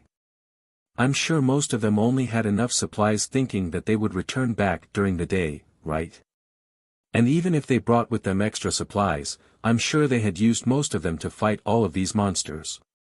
And if they are strong enough to handle all of these monsters in that situation, I bet they've already escaped the building by themselves though. Judging from the average strength of the hunters in the Mihazono ruin, the state of the hunters who accepted that SOS rescue request, and the leftover of the battles in that place, Sarah's experience as a hunter was telling her that there was zero chance their rescue targets were still alive. Elena actually had the same thought as Sarah. But even so, she believed there was a good chance that their rescue targets were still alive, and that reason might lie in the secret information that Shikarabi would not tell her. I actually agree with you. But even so, Shikarabi still believes that they are still alive. They might have some team members who specialize in close-quarter combat, or they might bring with themselves way more supplies than most hunters would, or they might be way stronger than most of the hunters in this ruin, or they made sure to barricade themselves somewhere to make sure that they would be able to return alive. So judging from that, they might still be alive even now. Don't you think that's plausible too? Well, that does make sense. A lot of hunters went to this building after Drankum issued that SOS rescue request after all. So it won't be strange if some of them are actually that skilled. Sarah was convinced by that answer, but even so, Elena who answered Sarah's question felt that something was still bothering her. It was the reason why Shikarabi made that expression back then. Judging from there was no mistaking it that it must be something troublesome, something that forced Shikarabi to adjust his action assuming that their rescue targets were still alive. There was no telling how much that something might affect the other hunters later. Elena then carefully asked Shikarabi. Shikarabi, I didn't ask you this since I thought it must be information that you can't share, but at least I'll ask you this now. Can you at least tell us the name of our rescue targets? Shikarabi's expression turned clouded. It's not secret information. But, in case if that person is already dead or if we fail to rescue that person, it's way better if you don't know that person. Not telling you here is actually an act of kindness. But if you want to know no matter what, I don't mind telling you. I won't ask any further then. And also, if that's really the case, if we have to negotiate with them afterwards, I'll have to ask you to lead the negotiation for us, yes? Roger that. It might include inside information about Drankum, so it might be better if I'm the one to do that anyway. Elena understood a few things after listening to Shikarabi's answer. One thing for sure, it was not someone that Shikarabi did not know. He knew about this person that they were trying to rescue. And it was someone that might bring trouble later to the point that Shikarabi made that annoyed look the moment he decrypted the message from that person. Elena thought that it was better to just get this request done with and move on. Which meant that they had to find their rescue targets and escort them back to safety as soon as possible, asterisk, asterisk, asterisk. Reina, Shiori, and Kane were barricading themselves inside a room on the 30th floor. The entrance to that room was heavily barricaded. They used wreckages from the dead monsters, portable barriers, and furniture found inside the room to barricade the entrance. They abandoned their chance to get out from that building and prioritized more on making sure that no monsters could get inside the room. Shiori was taking care of her weapons while using the wreckage of monsters as her chair and table. The cut surface of that wreckage was clean, Shiori cut that wreckage with a single swing of the blade dangling on her hip. Her blade was housed in a black sheath, both the sheath and the blade were made using old-world technology. The blade was so sharp that it cut through the monster like a hot knife cutting through butter. The sheath itself was equipped with a feature that automatically repaired the nicks and any other damages on the blade. Among all the equipment that Shiori had, it was her most prized equipment. Kane was also using the wreckage of a dead monster as a chair. She was sitting next to Shiori. There was a huge dent on the body of the destroyed monsters. It was created when Kane punched those monsters. Thanks to her powerful augmented suit and trained body, she was able to make a huge dent on the monsters' armors that could easily ricochet bullets and crush the innards of those monsters. The monsters that Shiori and Kane were sitting on were the monsters that they defeated when they secured that room. Of course, it was not comfortable sitting on them, but thanks to their augmented suit, they had no problem sitting on those wreckages for a long time. Although there were other soft things in that place, they gave them all to Reina. Kane smiled at Shiori and said, "Well, what can I say, I'm glad that we made sure we're ready for anything, right? Thanks to that, we're able to survive this far. We still have quite a lot of ammunition and food. We should still be able to stay here for some time, yep. Shiori stopped her hands and glanced coldly at Kane, who was still smiling widely at her. That aside, it's pretty amazing how everything that young boy Akira said is true. Our information terminal quickly lost any connections and we can't use it to contact anyone. Then, the sensitivity of our information gathering device also significantly worsened. Then to top it off, we got surrounded by swarms of monsters. The facilities inside this building are still working well though. It might be just because we didn't check it, but I wonder what actually caused it." Shiori was looking at Kane with a colder gaze than usual, but Kane just ignored it as she kept smiling at Shiori. But again, if Ain-san didn't ask Akira to escort Milady, we wouldn't know about that and we might be dead by now. Our destiny might have changed for the better the moment Ain-san did that. After all, it's because Akira told us all of that we decided to buy the map of the Saranthal building. Thanks to that, we were able to quickly find this room that looked strong enough and easy to defend. Although it was a bit more expensive than usual, I'm glad we bought that map. Shiori looked even colder toward Kane. She then sighed and looked mildly annoyed as she said, "So then, how many more times do you need to say that before you stop talking about it?" Kane had been talking about that multiple times until now. That was the reason why Shiori's gaze turned colder and colder towards Kane. But then Kane casually replied, "If you don't like talking about that, how about you come up with something else to talk about? I don't mind listening to your story about Milady here, you know. After all, I have nothing else to do right now." Shiori obviously looked irritated as she said, "No thanks. After all, every time I do that, you always try to refute it and we always end up debating each other. I was just pointing out that Ain-san is too overprotective and spoiling Milady too much, you know.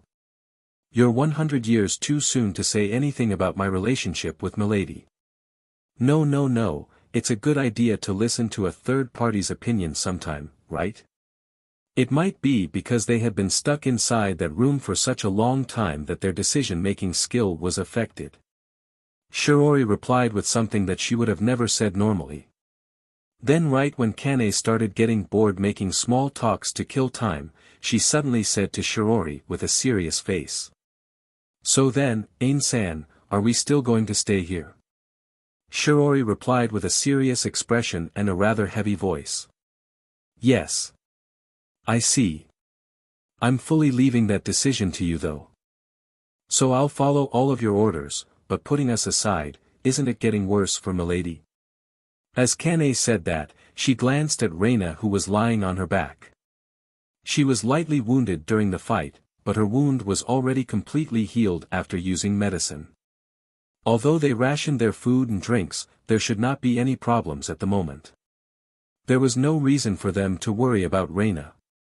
Kane was actually talking about Reina's mental well-being. It had been 3 days since they barricaded themselves inside that room. This was not the first time where Reina had to stay inside an old-world ruin for multiple days. But they had done that under a safe situation. They had enough people to keep watch on turns, then to top it off, they had a safe route they could take any time they were in danger. It was not a situation where she was only barely able to reach a safe place in the middle of a fierce battle against a swarm of monsters which was filled with gunshots and screams from the other hunters. Moreover, they could not make any contact with the people outside, and their information-gathering devices were barely able to pick up anything. Judging from the sound of the monsters trying to get inside, that room was still surrounded by monsters. So, basically, they were surrounded by killing machines that did not get tired nor hesitated in killing them. If that situation continued, there was no surprise that they would feel mental exhaustion. Although Reina was still somehow holding out at the moment, it was only a matter of time before she hit her limit. Forget fighting, she might even lose her willpower to move her body. If the situation developed to that point, Shiori and Kane would have to fight through the swarm of monsters while protecting an extra burden in order to escape from that building. If Reina's situation worsened, it would risk the lives of everyone in that room. And if they stayed inside that building, Reina's situation would only grow worse. Shiori knew she had to make a decision to try to escape that building before Reina lost her willpower. Shiori herself knew that very well. That was why she was making a serious and somehow pained expression as she said to Kane. I know. But it's not the right time yet. There was still hope that a rescue team would reach them. Although she did not know the extent of losses here, with that many hunters dead in this building including the hunters from Drankum, it was very likely that Drankum would decide to do something about it since it had its reputation to uphold. There was a good chance that another rescue team would be dispatched even after knowing the possibility that it might cause them more loss. While at the same time, the monsters outside might leave that place if they wait long enough. If those monsters flooded the Saranthal building because all of those hunters entered that building, then now with most of those hunters dead, those monsters might eventually leave the building. And if it was just a temporary abnormality, those monsters would eventually leave if they wait long enough. But in the end, those were just possibilities. It might even be just her wishful thinking, but even so, as long as those possibilities were not zero, Shiori had to consider them as she needed to decide whether to stay inside that room or try to force their way out. If she made a wrong decision, Reina might get killed. She might end up killing Reina with her bad decision. That thought weighed heavily on her mind and dulled her decision-making skill. Kane more or less knew that Shiori was also having a hard time there, she then thought. Ain-san is way too overprotective of Milady. Honestly speaking, nothing good can come up from mixing up personal feelings in your job though. I wonder if we're really going to be okay. If Shiori's decision was affected by her personal feelings, then Kane would have to make her own decision. Which meant that it was up to her when to try to escape that building while Reina was still able to move. In the worst-case scenario, she might even need to kill Shiori to do that. But if she was lucky, they would be able to get out alive just fine. But she had no idea how much luck she would need to be able to do that. Shiori herself also should have known that very well. That was why she might make her decision before it reached that situation. Kane did trust in Shiori's skill, but just to be safe, she then decided to remind Shiori. I know that it's my job to protect Milady even if it kills me, but it's not like I'm going to just easily throw my life away, you know. I know. Shiori's voice sounded somewhat heartless, but it at least showed that she understood what Kane wanted to convey. Reina opened her eyes. Although, in reality, it was not like she was sleeping, she was actually only in a half-asleep state all this time as she had given up forcing herself to sleep. She tried to pull herself up and she could clearly feel that her body was growing weak. She understood that she was being a useless burden.